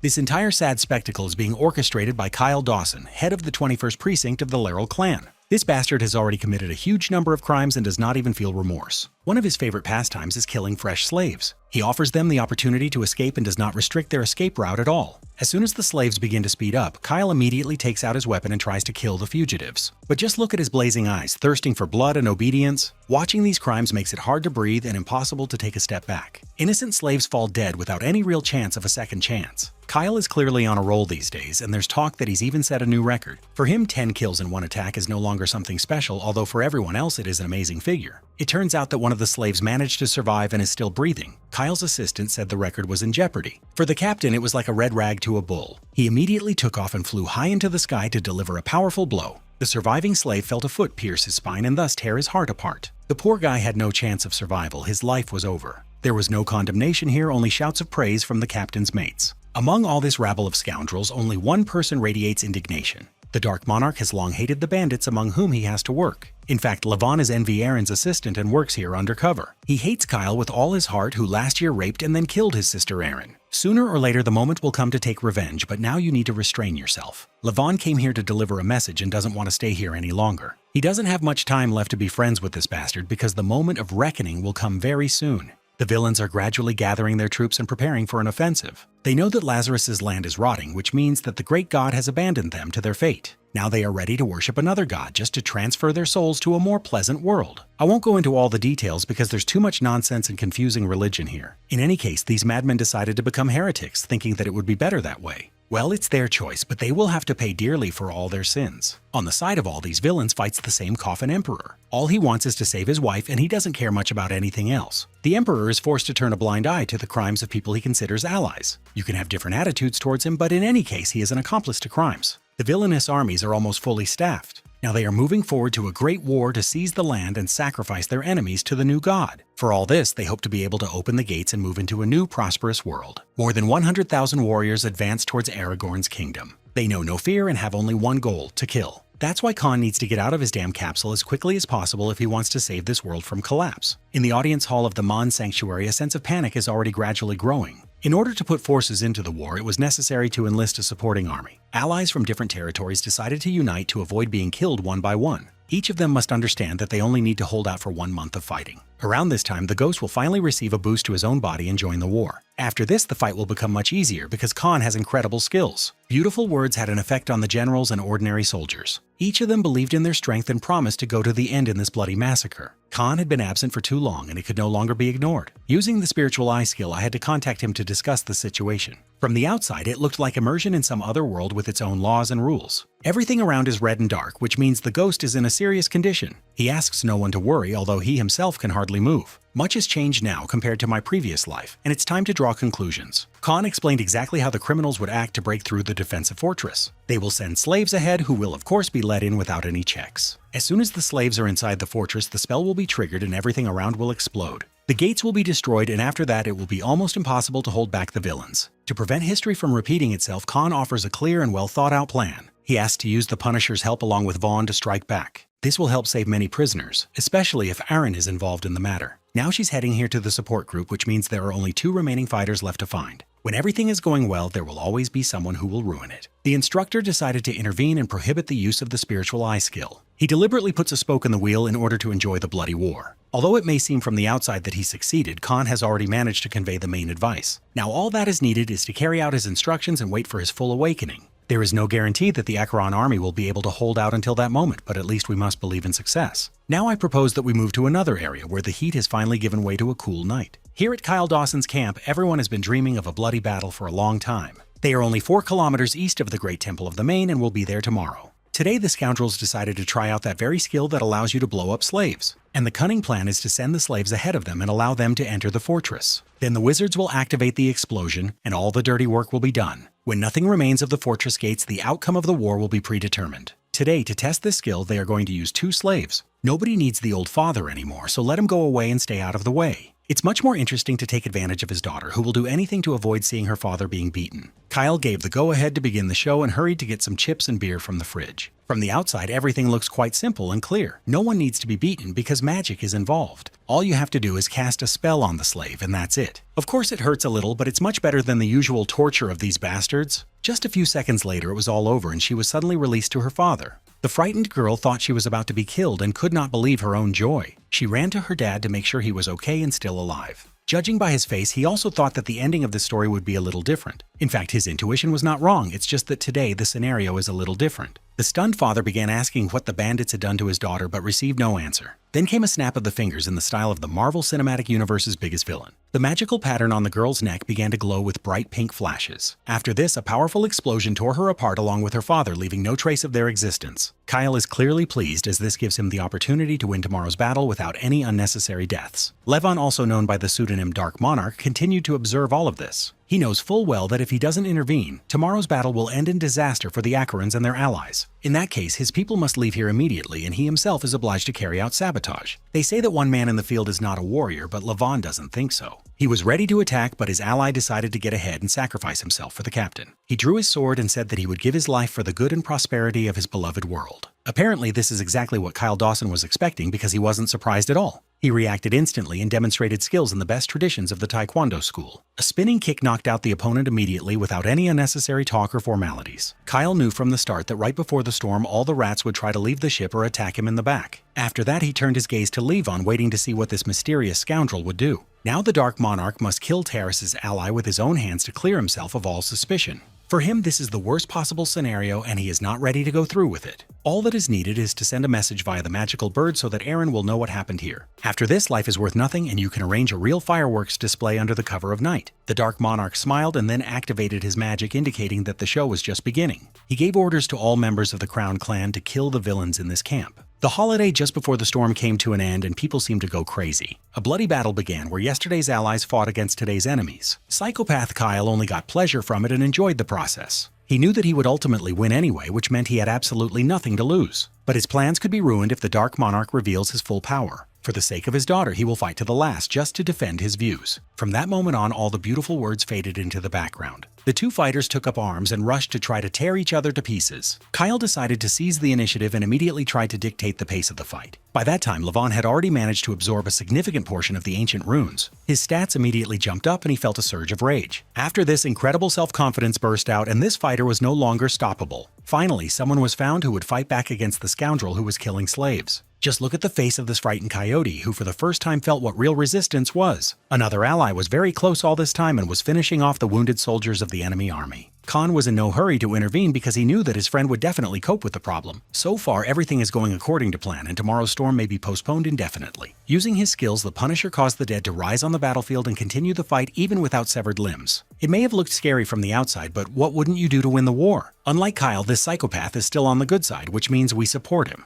Moreover, he mocks scoundrels and never offends the weak and defenseless. Now let's return to that very battle where two masters decided which of them was stronger. A bloodied Kyle barely managed to catch his breath after the last exchange of blows. For perhaps the first time in his life, he is bleeding and feels his heart pounding wildly in his chest. Only now did he realize that he couldn't win here using conventional means, and that he would have to use forbidden methods. After that, he took a syringe out of his pocket and probably now all bodybuilding fans became a little tense. I want to say right away that these are not steroids at all, so relax guys and enjoy the process. The poisonous serum will push his body beyond its limits and turn him into a terrifying berserker. There's no turning back now, which means Kyle Dawson will finally die today. Knowing that he could not win, he decided to take the Dark Monarch with him to the grave. If someone calls him the Korean version of Hulk, it will be absolutely true. Even after being strengthened with runes, Levon is not strong enough to stop this madman. One blow was enough to knock him down and regain the initiative. As he flew back, the Dark Monarch felt his ribs crack under the pressure. He groaned softly and realized that he would not be returning home today. The battle was heading towards its inevitable end where both fighters were destined to die. It was at this tense moment that the magical bird finally returned to its owner. The bastard Kyle didn't understand what this meant and continued to mock his opponent. He as always made an unsuccessful joke and then prepared to finish off the wounded animal. When he heard a rustling sound behind him, his intuition seemed to leave the room and refused to help him. His reaction was slow and he was unable to understand anything until he met his own death. Kyle Dawson kidnapped and killed Envy's sister Erin 6 months ago, and since then a huge bounty has been placed on his head. Erin personally came to fulfill the contract for his death and did so, enjoying every second. It all happened so quickly that Kyle didn't even realize why his head was pointed up. He looked like a chicken that, having lost its head, still continues to run for a few more seconds. Then his consciousness faded, meaning Erin had fulfilled her oath and sent the bastard straight to hell. There wasn't even a hint of emotion on her face, as if it cost her nothing. She hurried to the Dark Monarch to make sure he was all right. Terrace is also fine, which means no one was seriously hurt. The enemy squad has been defeated, which means the villainous army has become at least a little weaker. Tomorrow's attack on the city is cancelled, and the noble sun will shine again over the peaceful inhabitants. They managed to buy themselves some time while they waited for the Phantom to return. Everyone here hopes that he will soon rise and lead the people to prosperity and progress. Aragorn spends constant time with Khan to monitor the process. He looks tense, knowing that the first clashes will have to be fought without his strongest warrior. He has to keep repeating that they can handle it, although frankly speaking, from the outside it seems like self-hypnosis. Perhaps he himself doesn't believe it and simply hopes that Khan will get out of this capsule as quickly as possible. Things weren't going well at the Criminal Command Center. When they learned that Kyle and his team had been attacked during the night, they were immediately horrified. Today's attack on the Akaran fortress had to be postponed indefinitely. Now the main rat doesn't even understand how the enemies found out about his plans. In addition, information has emerged about attacks by some strange bees that constantly attack from the air. If previously the war followed a clear trajectory on damp ground, now everything has changed. Aerial attacks are much more difficult to repel without proper preparation and strategy. The bees take advantage and attack as if they had no fear of death. In addition, bees have learned to use protective magic to make their protective walls stronger. Basically, they're not only good at attacking, but they're also good at defending, and now they're a real pain in the ass. Even when bandits try to get closer, they are always met by Envy Erin's trained troops. At moments like these, you realize that during war it doesn't matter who you are, a man or a woman. Preparation plays the most important role here, and everything else is just nuances. Together with his reinforcements, Erin forces the opponents to retreat, although the battle has barely begun. This is how plans that were considered invincible collapse. Moreover, the Akarans can not only defend themselves, but also counterattack well. When they smell something hot, they immediately decide to move forward to finish off the wounded and weakened enemies. At such moments, Aragorn is extremely ruthless and orders that no one be taken prisoner. Anyone who came to this territory to rob and kill does not deserve a second chance, which means death awaits them. The villains of the Red Flame army are forced to retreat and forget all their promises. For a successful mission, each of them is guaranteed a bag of gold. But even when it comes to money, it cannot be more important than your own life. As soon as the mercenaries see the smile of death before them, they immediately throw away any rewards and run to hide in a safe place. The problem arises when you run too far. They had to leave their territory to attack, and now they are in a scorching desert. This is an ideal place to attack from the air, and bees know how to do it. Kiriel joined the fight with her squad of winged assassins. They cleared the perimeter faster than James Cameron filmed the third Avatar. The yellow sands of the scorching desert quickly turned blood red. For those for whom contact with swords was not enough, it was necessary to activate magic. The explosive power of bees is in no way inferior to their lightness and speed, and even looks more beautiful. Watching this, the Rat King clearly felt out of place. He intended to conquer and take over a new world, but ended up being mocked by even the weakest of his enemies. Suggestions came from all sides on how exactly to fix this whole mess. The Coffin Emperor remained calm and seemed a little detached from this whole storm. He thought completely differently and thought only about how to quickly resurrect his wife. An idea flashed in his head, and he immediately decided to take up the secret weapon. He is ready to go and force the Akarans, along with all their allies, to surrender and fall to their knees. But in return, he demands a guarantee that everything will be okay with his wife. This will require a huge amount of mana from dead souls, and souls can even be taken from your allies. When the Rat King decided to object, the Emperor immediately made it clear who was the real power here. Yahtun certainly didn't expect this, but decided not to escalate the situation and ruin all his plans. If the Emperor returns the prisoners from his army, then Yahtun promises to immediately resurrect his wife. To resurrect a woman and activate the portal to move to another world, many souls are needed. It is estimated that around 100,000 people must sacrifice their souls to carry out these terrible plans. The Emperor was quite satisfied with this and promised to return with the required number of souls. Although it looks like a bluff from the outside, judging by his look, I guess he is not joking at all. For the sake of his wife, he is truly ready to kill hundreds of thousands of living beings and not even blink an eye. Meanwhile, the battle continues, although the sun is already setting below the horizon. It's getting a little cooler, and for both parties it's like a breath of fresh air. Aragorn enjoyed watching his army destroy the second wave of their rivals, but he knew it was not over yet. The third wave will definitely make itself felt, and fighting against the backdrop of fatigue will become a problem. If he hadn't had timely support, he wouldn't have known what to do.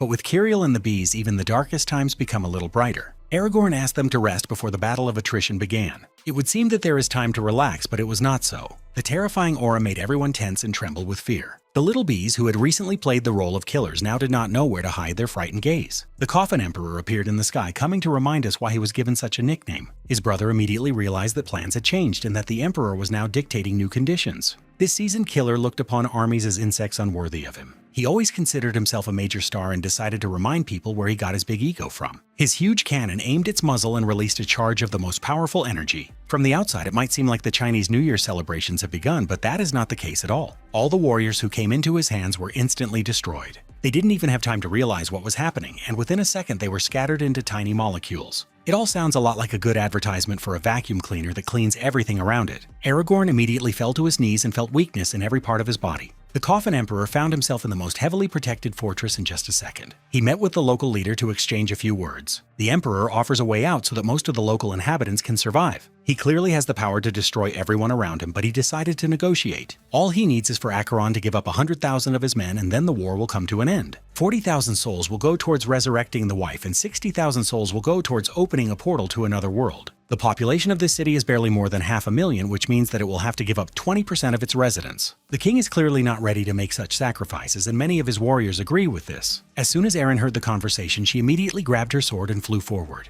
We've already seen her strike of silence that decapitated Brat Kyle. Now she decided to repeat this trick, clearly not realizing that in front of her was an animal of a completely different breed. The Coffin Emperor blocked the blow with his bare hands and didn't even turn around. He acted in cold blood, thus clearly showing his divine level. They had met before, and there had always been hatred between them. Since Erin is so opposed to his proposal, it means she needs to be gotten rid of. The Emperor decided to demonstrate his speed and show what a real blow of silence is. In a second, he was behind his opponent and delivered a blow capable of killing an elephant. It was simply impossible to defend herself, and Erin herself didn't even understand how she ended up on the ground, her face smashing through the beautiful foundation. The shockwave threw everyone back a few steps and made it clear that it was better not to come closer. The fearless bees, together with the captain, did not even think of interfering. Just look at the frightened eyes of the Dark Monarch and the Punisher, who were previously considered fearless killers. The Emperor clearly demonstrated his power to make a successful deal. Odion winced in anger and quickly analyzed the situation. Now everything is getting out of control, and his entire people risk not living to see tomorrow's dawn. However, Han is still in the capsule, and it seems the time has come to wake him up.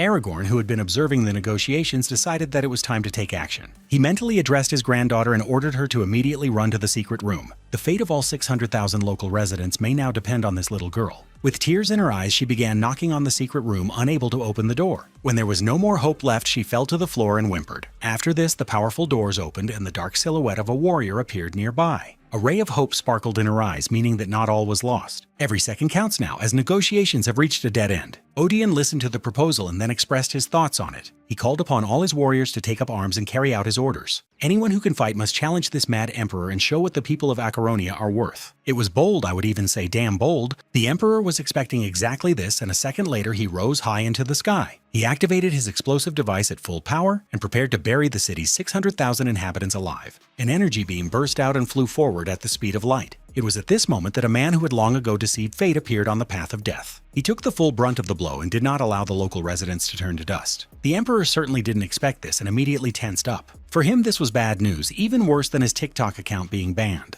When the emperor saw the purple veins, he immediately guessed everything. In front of him is a man who has failed with a body enhancement procedure. Khan is probably not in the best condition right now, but he was left with no choice and was forced to fight. No matter how hard it may be for him, he must defend the residents hiding behind his back. The emperor warned that now everything would happen very quickly and just a little bit painful. Personally, these words remind me of something, but I won't even voice it. My upbringing doesn't allow it. The magical force rushed towards Khan and he seemed not to notice it. The boy calmly accepted the blow of fate as if this was exactly what he was born for. This is a great opportunity for him to stretch his legs a little because this guy is quite the scuff. Just think, he lay in the capsule for a whole month and didn't move at all. It's somewhat reminiscent of my classmate who has long been consumed by social media. Although the body enhancement did not reach its peak, Han still became more powerful. Now his body is experiencing difficulties due to the fact that he has not trained for a long time. The emperor continues to remain cold and it's no longer funny at all. It felt like the guy had no emotions at all because I didn't even see him laugh. Is he really so confident of victory that he doesn't even feel any excitement? Let's see what happens when he meets the divine dragon form that Ghost just activated. A second later they collided with each other, although just recently there had been a chasm between them. Next, special artifacts with destructive power capabilities came into play. The air-walking technique has been activated, meaning the emperor is in big trouble. He tried to break free from the clutches of his own fate and instantly pulled the trigger. The explosion turned out to be extremely unpleasant and even caused the ghost to bleed. We haven't seen anything like this in a long time, which means Khan has finally met his match. The Punisher can't just stand by and watch his boss get beaten up. He hurried to catch Khan and help him somehow. Despite coughing up blood, Ghost is ready for round 2 and asks no one to interfere. His body is currently adjusting and he just needs a little time to find his rhythm. However, he has no right at all to refuse magical gifts. The runes are already in his hands and he can quickly absorb their internal energy. Stats increase by 50% along with the strength and power of Nirma's ring. Even the purple veins had disappeared somewhere and the protective armor had become denser. Now the boy clearly looks much better and no longer looks like a zombie during the coronavirus. During the first clash, he managed to block the Emperor's cannon.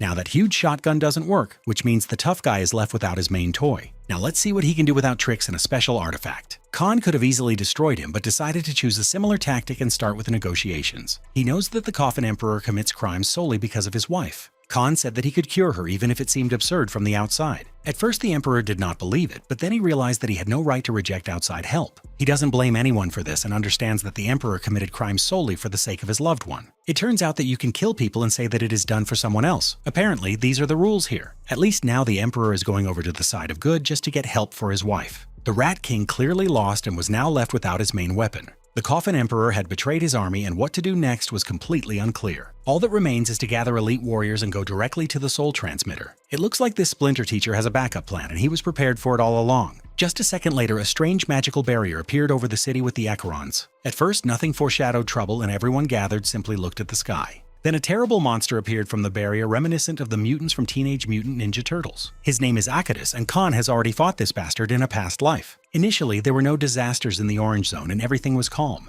When the Acherons died out, the land of Lazarus was completely swallowed by divine lava. After this, the Orange Zone literally became a hell in which it was impossible to exist. In this sea of fire, a true clot of despair appeared, which was nicknamed the monster Akadus. Since this monster has appeared earlier than it should, it will have to be destroyed once and for all. According to the memories from the past, Akadus has 5 unique skills. We need to gradually turn off all his strengths and then he will become an ordinary mortal. Now, looking at the monster, Khan feels that a most dangerous challenge has appeared before him. Any wrong move will end in death, and returning to the past will no longer make any sense. The damned array of 10,000 wounds is already aimed at him, and even I don't know what it means. It looks like some kind of spell that definitely needs to be dodged. The monster's main task is to break through the protective barrier and destroy the local inhabitants. As for Khan, he must stop this devil and send him to the outskirts of hell. All the city's wizards have now activated maximum power, just to strengthen the barrier. If the defense fails, then they will hardly be able to defend themselves against such a threat. As for the ghost, he didn't just stand up to interrupt the body enhancement technique. He also helped civilians protect themselves and once again sacrificed his own progress. Even during the battle with Ouroboros, it became clear that this man had unshakable faith in himself. Now he is the last defender of the city, and the future fate of civilians depends on his actions.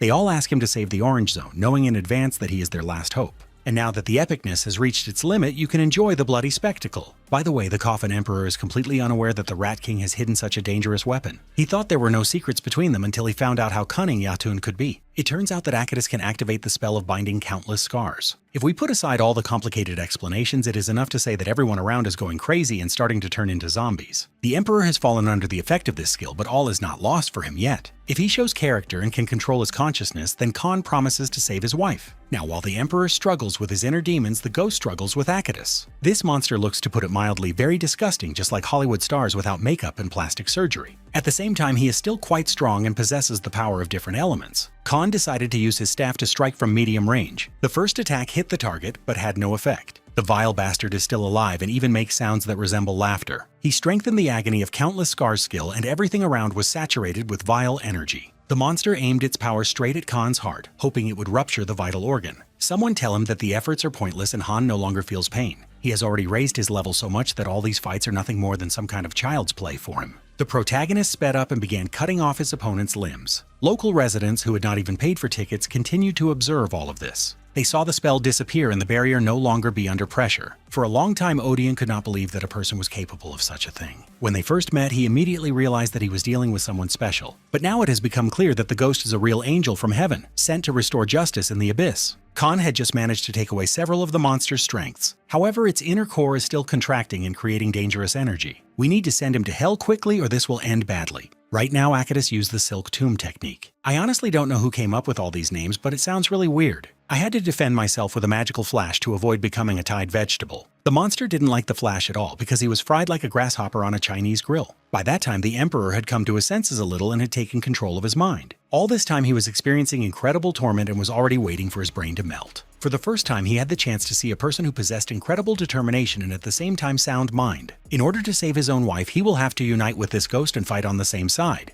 The Coffin Emperor repaired his battle artifact and prepared to enter the fray. He took careful aim, knowing full well that he had no right to make a mistake. By that time, the flashing lightning had destroyed the monster's body. As the horrific creature began to crumble, a woman's body was revealed beneath its shell. An ordinary person would hardly have noticed it, but the Emperor immediately noticed the ring. The monster's body is exposed, and now the last nail must be driven into its coffin. Khan never had problems with determination, so he got down to business right away. At the last moment, he was stopped by a magical flash directed directly between him and Akadis. It was the Emperor who begged them to stop and under no circumstances kill his wife. Yes, you heard right. He said that this terrible creature is his wife. That is, all this time, one of the strongest warriors of the Orange Zone committed countless crimes to save this freak. Sometimes they say that love drives you crazy, but this is clearly a special case. Khan explained that he understood everything perfectly and asked for help and not to get in the way. This monster needs to be finished off because only then will the wife have the opportunity to escape from the shell of madness. It may be hard to believe, but after so many failures, the Emperor was completely desperate. He decided to trust the strongest man and again pointed the barrel towards the monster. Looking at Akadis, he saw his beautiful wife, although she clearly would not like this comparison. Cold sweat immediately began to stream down his face and back, preventing him from pulling the trigger. Inner doubts came rushing in from all sides like wolves attacking a lonely lamb. The Emperor could not bring himself to shoot and simply threw away the weapon. The monster immediately sensed weakness and rushed to finish off the hesitant predator. This is what a wife looks like when she finds out her husband spent his entire salary on a new PlayStation. Of course, she did not appreciate such an act and immediately went on the attack. The Coffin Emperor clearly didn't have time to react, and frankly, he didn't really try.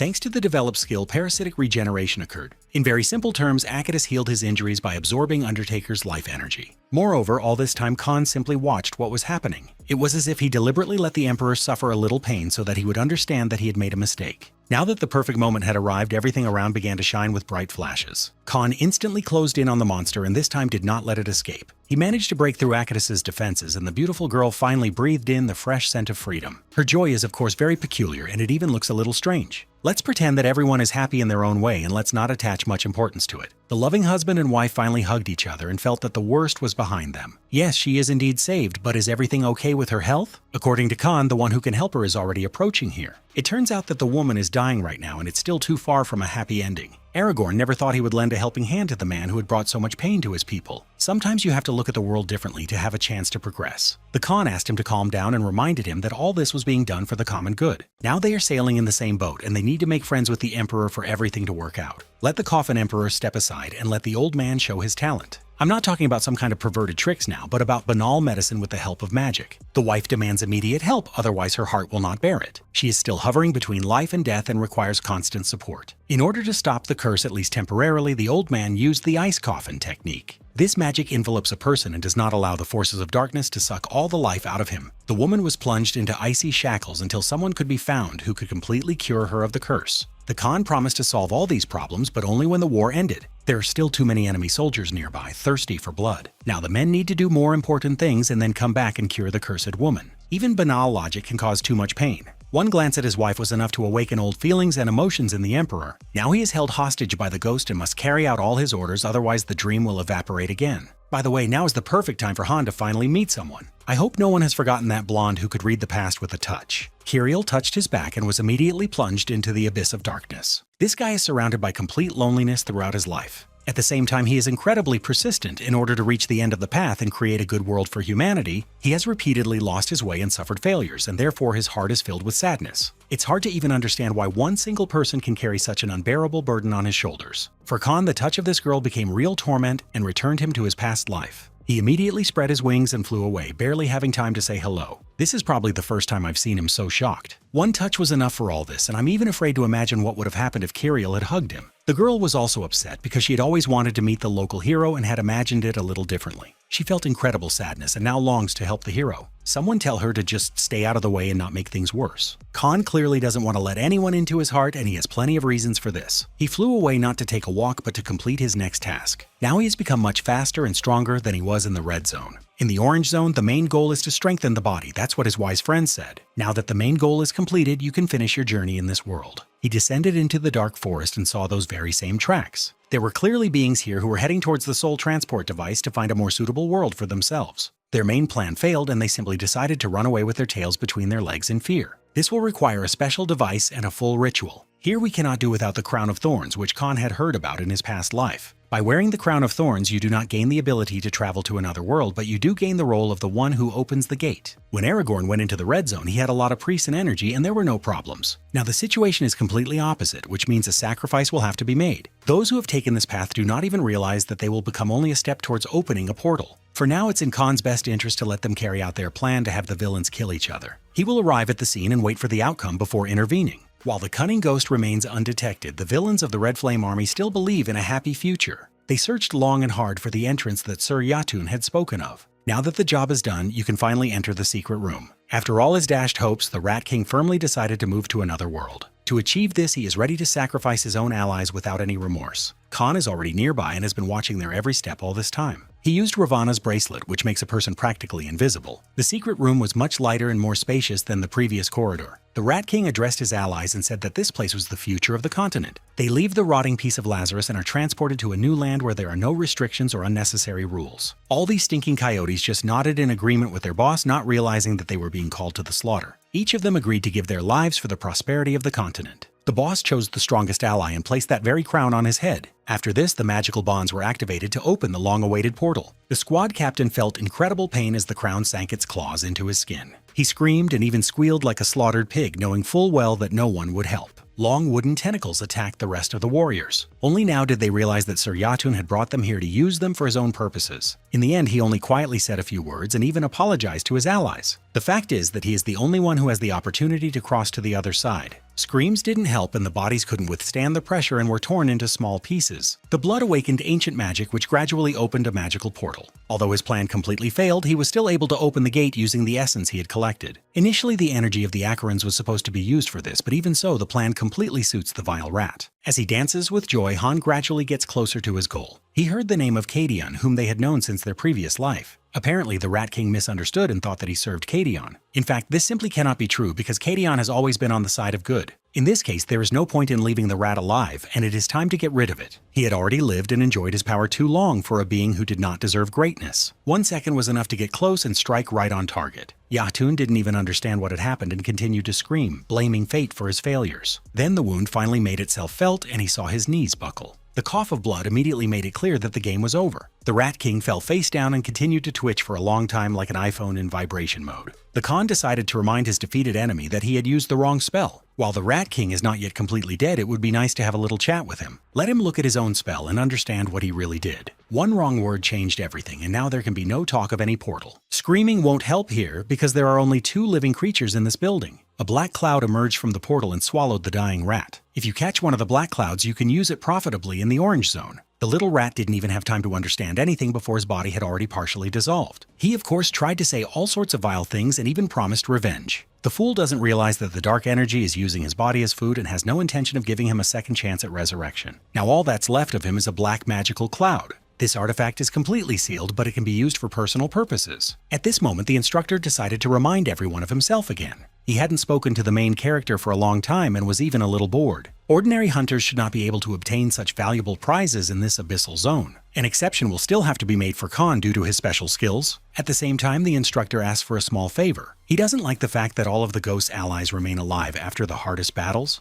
He hopes that in the future at least one of them will die and add some spice to this story. On his part, this is a typical provocation because the instructor has an extremely boring life. He'd better shut up and print the black cloud if he doesn't want to incur the wrath of the ghost. One snap of the fingers was enough, and now the black cloud can be made your familiar. Now Khan can do whatever he wants with him, and the instructor returns to his territory. He just asked to make the next zone more fun and wished the guy good luck. It looks like the instructor will be creating more and more problems starting from the yellow zone, and you need to be prepared for this. For some reason, immediately after the conversation, Khan remembered a new character. The very girl who made him tense up may not be as kind as she seems at first glance. Perhaps if we check her background, we can discover a terrible secret, such as that she voted for Donald Trump. Okay, joke's over, because the ghost intends to cure Lazarus and bring prosperity back to the world around him. It has long been known that if materials from the abyss are used, it will not be difficult to create a cure for Lazarus. However, on the territory of Lazarus itself, local ingredients will have to be used. This will require not only the Crown of Thorns, but also the Magos Essence Core. To obtain such a valuable item, you will have to destroy all the magi scattered throughout the Orange Zone and gather them into a single whole. Previously, this required awakening Tyrannomus sealed in the Soul Transmitter, but that is now a thing of the past. Now Khan has a new artifact that will make his work much easier. He had just activated this dark core, and a burst of energy had created a new being. The ghost must have been expecting something more serious than a small dark cloud. The most important thing is that the creature from the black cloud asks to be given a name. Khan couldn't think of anything better than Chernish, and it seems that this little guy is clearly pleased. Black Cloud's special skill is absorption, and this will help Han reach a new level. If you fill the cloud with mana and send it on a mission, then there will be no problem absorbing the magi. Within a second, Khan gave his first order, and the dark cloud set off on its mission. By the way, the absorption process is always interesting to watch, especially if you have never seen it before. From the outside, it seems that Chernish asked for support, but in fact it is all one entity. The huge monsters didn't even suspect the approaching danger and calmly nibbled the grass, enjoying life. Now the process of absorption of biocells has begun, and even the process of creating a nucleus has begun. It's too late to scream. You should have reacted to the threat earlier and defended yourself in time. The local monsters were used to being attacked only by strong creatures and therefore did not even pay attention to the dark cloud. The absorption of the Magos is complete, and now the stabilization phase and return to the Soul Transmitter has begun. Khan didn't even have time to make himself some coffee before his request was fulfilled and the mission was completed. If everything continues at the same pace, it will take very little time to create a cure for Lazarus. Chernish does his job perfectly, and besides, he is very cute, which cannot be ignored. Now he will go to another area to continue absorbing Magos and killing all those creatures in the Orange Zone. Khan won't even have to strain himself, although initially he was supposed to do it on his own. Now all that remains is to take that same wooden crown, which is also needed to create the medicine. It's worth remembering how quickly the crown killed off a large number of Red Flame followers. After all, it is their own fault, because they trusted the wrong gentleman and paid for it themselves. Now you can find a better use for the crown and do everything in the best traditions of the ghost. Of course, the wooden crown resisted and even wanted to capture another victim. This time the wooden tricks didn't work because the crown was snatched by a real predator of this jungle. Now you need to recite a special spell that Khan remembered from his past life. I don't know how long the spell was, but the whole process took over 8 hours. By that time, Chernish reported that the medicine was ready and they could move on to the finish line. Now Chernish can rest and his owner begins the most important part of the mission. He said all sorts of mysterious things and did it with a straight face like Kanye West, who had once again said something stupid. His words set off an irreversible process, and even from the outside it looked terrifying. Some huge red substance began to grow before our eyes and absorbed the surrounding energy. For many years, this lion suffered from unbearable pain, and now his suffering has come to an end. The owner of the Orange Zone must wake up and once again direct the beloved world towards prosperity and comfort. Local residents had no idea how much their lives would change. They were, of course, happy that they had Ghost Khan, but they didn't even believe in their hearts what this guy was capable of. Just now, a magical flash made everyone around believe in miracles again. In the desert, where there was no hope left, a small green sprout appeared. The enormous lion Lazarus finally woke up, and his roar made even the most inveterate Dota 2 nerds get up from their chairs. The sound was impossible to ignore, as it was worse than the screams of Marvel fans when they saw the new Avengers lineup. Everyone around began to discuss Lazarus's awakening and spread the rumors further and further. An unknown magic burst forth and began to change the desert into a green forest. The prosperity that had long been forgotten has returned in full force. For the locals, it was a sensation, which meant that their hard life had come to an end and a new era was beginning. Amid all these cries of joy and happiness, one should not forget who exactly helped them regain their former glory. The hunter known as Ghost truly deserves words of gratitude for once again achieving the impossible. While everyone was celebrating and getting ready to throw a party, our main character continued to show off his muscles. Now he had the Dragon Fang sword, a sacred artifact left behind by the ancient Acherons when they were released. The memory crystal said that healing Lazarus would give you a special item, and this is what it meant. If the Dragon Fang sword is released, it will cover the body like armor. This will allow even the weakest warrior to turn into a protected knight of the highest order. In some ways, this skill can be compared to the holy body of the dragon god that Han often uses. You could be even more cunning and feed the Dragon Fang to the dragon god to enhance the protective effect. Of course, it's a shame to waste such a weapon in this way because it's better to give it to a reliable person. At least it will help when the Abyss stage comes and the Great War begins. While Khan was thinking about who to give the new artifact to, his energy disappeared somewhere. For the first time in a long time, he felt weak and realized that he would need to increase his internal mana reserves in the future. Even Chernish sensed his master's weakness and guessed that they would not go for a walk today. It's time to finish all these things and return to the Great Temple where joyful cries can finally be heard. As Khan began to approach the temple, he saw a huge number of warriors waiting for him near the main wall. They all looked very serious, as if they had just been told that Venom would be starring in the same movie as Spider-Man. In fact, it's a simple greeting for the hero who changed the Orange Zone forever. All the warriors raised their weapons to greet the Khan and thank him for everything that had happened. To be completely honest, Khan didn't like this at all and didn't appreciate this act. I had to explain that all the members of the tribe wanted to throw him a feast, and it was their own decision. Each of them lived their lives dreaming of returning the Orange Zone to its former glory, and for them today is a great celebration. Of course, everyone understands that Khan doesn't like unnecessary attention, but sometimes there's no escaping gratitude. By the way, his body enhancement procedure ended in relative success because at the very least he became much taller. It's possible that some other body parts have gotten bigger too, but let's not focus on that. Before Khan forgets, he needs to pass the artifact on to his friend. He did it quickly and without unnecessary formalities, as if he was in a hurry again. The sacred treasure greatly surprised Odeon, who thought he would never find it again. Such a weapon should be given to a young warrior, for example the last survivor of Gundabad. Everyone around gave their consent and handed over the artifact to the young warrior. Now he can accept and feel that very protective effect that everyone talks about so much. A legendary sword from Legends is the most valuable gift for any self-respecting warrior. As soon as he touched the weapon, everything around him immediately changed. Mr. Tarkhal began to change right before our eyes and as quickly as possible. Odeon asked everyone not to be nervous and reminded them that this is exactly how weapons work. The warrior slowly absorbed Kadion's mana, meaning that the great sage would soon manifest himself in a new body. It is unclear why he would appear in such a strange way, perhaps to convey some important message. Now Kadion took hold of a new consciousness and looked around. He asked the young warrior not to resist and to lend him his body for a while. This was a great honor for Tarhal, so he immediately carried out his elder's order. The Khan turned to the great sage and said that Lazarus's treatment had come to an end. There's no point in taking over other people's bodies now, which means Kadion can go back. To understand what was happening here, the great sage tested the young warrior's consciousness. He saw all his memories and quickly figured out what had happened here recently. Now it became clear that in front of him was the very same ghost who changed everything. After this, the sage took a step forward and touched the legendary warrior. He activated a spell called the Sanctuary of Severance and transported them to another world. Everyone around was perplexed and didn't even know what to do, grab a weapon or just stand aside. Even the experienced old man saw such technology for the first time and didn't know what to do. It seems better to stand aside and let the two men talk in peace. I don't know how this will end, but sometimes even an ordinary conversation turns into a bloody meat grinder. I'd rather watch a good fight than another boring conversation.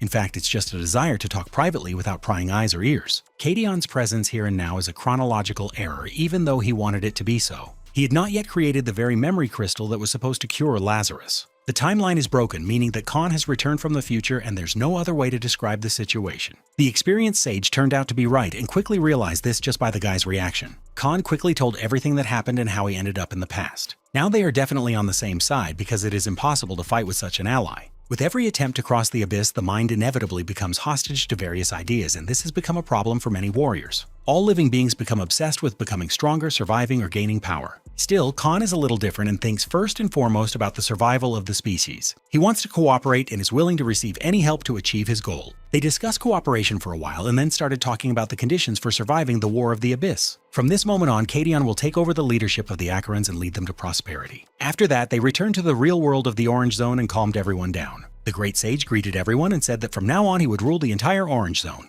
By the way, there is no need to worry about the young warrior named Tarhal. He is fine, and as soon as Kadion passes on the knowledge to his descendants, he will immediately return the body to the young warrior safe and sound. Absolutely all parties will benefit from such cooperation, so the negotiations can be called successful. Khan also takes responsibility and promises to call on people for help. First, we need to restore the sanctuary and only then think about what to do next. In 2 days, the gates will open, and the ghost would like to call his comrades here. To do this, he will need the help of the one who controls the gate, that is Kadion. It turns out he has more friends than followers on Instagram. Khan is aiming to recruit over 400,000 people, and it looks like this is just the beginning. He explained that each of them was ready to fight, which meant that such guests would definitely not be a problem. The sage promised to help open the portal and said that he could be relied upon. After the conversation ended, Khan, as always, disappeared without saying goodbye. This guy has a cloying scent of the abyss about him, although there is something else in his essence. The time has not yet come, but when the preparations are complete, Kadion will have to personally verify this man's intentions. For a while, I suggest we return to the Coffin Emperor whom everyone has forgotten about. His heartbreaking story has been deeply ingrained and can no longer be ignored. Brother had been suffering for a long time because of his wife's condition, and it was time to put an end to it. The door swung wide open and a man capable of performing another miracle walked inside. Apparently, Khan has been in poverty for a long time because he can't finally buy himself a t-shirt. He reminds me of that guy who always goes around without his coat to show off his muscles. Since this pervert loves attention so much, let's not despise him. The medicine for the wife is already ready, but the Coffin Emperor must not stay here. His presence causes too much anger among local residents and creates an unpleasant atmosphere. He must leave this place immediately after Chernish cures his wife. The restoration process has already begun, and that same icy prison is gradually disappearing. At such moments, even the strongest and most fearless warriors have tears of joy in their eyes. The wife finally opened her eyes and said the first words in many years. There was too much emotion in the room at that moment. The couple cried, hugged, and tirelessly repeated how much they loved each other. This is a wonderful story about how devotion and selflessness sooner or later break down any walls and boundaries. Now we can stop expecting betrayal from the Coffin Emperor and focus on more important matters. For example, organize the transition of travelers from the Red Zone to more favorable conditions. After another victory, many allies gathered in the room.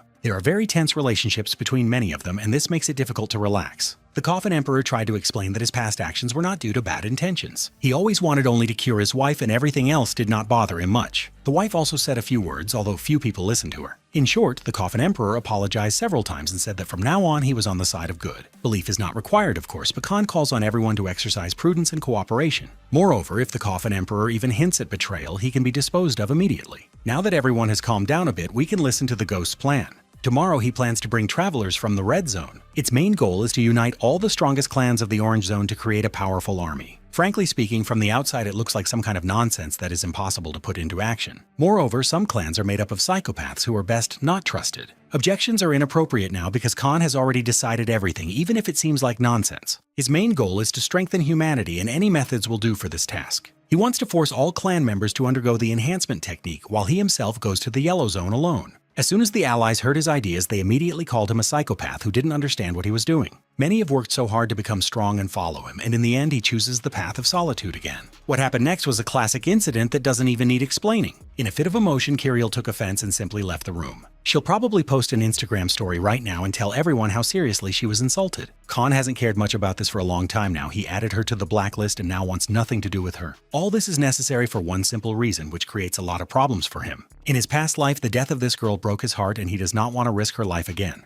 Now we can get down to business and begin preparing the clans for unification. Khan gave instructions to Enviaran and the Coffin Emperor and asked them to hurry. After that, everyone left the room and he was left alone with his closest assistant, the Punisher. Kiriel definitely has plenty of reasons to complain about Han, but she'll still try to follow him when he goes into the Yellow Zone. She clearly looks at him differently than she does others, and that could become a problem. Now we need to make sure that this girl strengthens her body and becomes stronger. After Lazarus is cured, this procedure will become much faster and easier, meaning everyone will be able to become stronger. Khan asked the Punisher to keep an eye on Kiriel and be very attentive. Then they rested a bit, and the next morning they finally opened the portal. From there, the first bees appeared along with armed people. There are almost 500,000 warriors here, including the leader Yumi and her assistants. The transition to the Orange Zone is complete, and more than 30,000 elite warriors have been equipped with replicas of the Lightning Scepter. Khan hasn't seen his girlfriend for a long time, and she is clearly happy to hear his voice again. It's not every day you see such a large army prepared for battle. The Khan introduced the warriors to his new friend and said that they could trust him. At the same time, Kadion looked a little tense and thus pushed away his new friends. They'll get used to him over time because this old fart is too old-fashioned to smile all the time. Moreover, he still doesn't know whether he can trust these people and constantly doubts himself. Usually there is too much dirt inside people, at least that's what his experience tells him. I had to assure the old man that everyone who cooperates with Khan has a pure heart and good intentions. At the same time, people still remain imperfect creatures who break down under harsh circumstances. Many of them will die, never having been able to defend themselves in the conditions of the Abyssal War. In the Dark World, strength and the ability to control it are important because there are monsters there that are worse than Akadus. Now everyone needs to strengthen their spirit and skills, otherwise there is nothing to do in the Abyss. The old sage is indeed very suspicious, and all because he has a lot of experience behind him. He needs to spend some time interacting with the New World to fully understand the rules of the game. Now let's move for a while to the settlement of the Red Flame clan detachment. The surviving captains gathered here to discuss what to do next. Everyone is a little worried and doesn't know what to expect from the future. Rumors that Khan was uniting all the units quickly spread throughout the Orange Zone. However, today all these captains are in for another surprise. The Coffin Emperor's brother suddenly approached them to report the latest news. He smiled maliciously and said something that no one here clearly expected. It turns out that Ghost Khan has just been captured and is set to be executed soon. This message was written by the Coffin Emperor, who immediately after the execution of Khan intends to kill absolutely all Acherons. He calls on his allies to gather in one place and prepare to shed rivers of blood.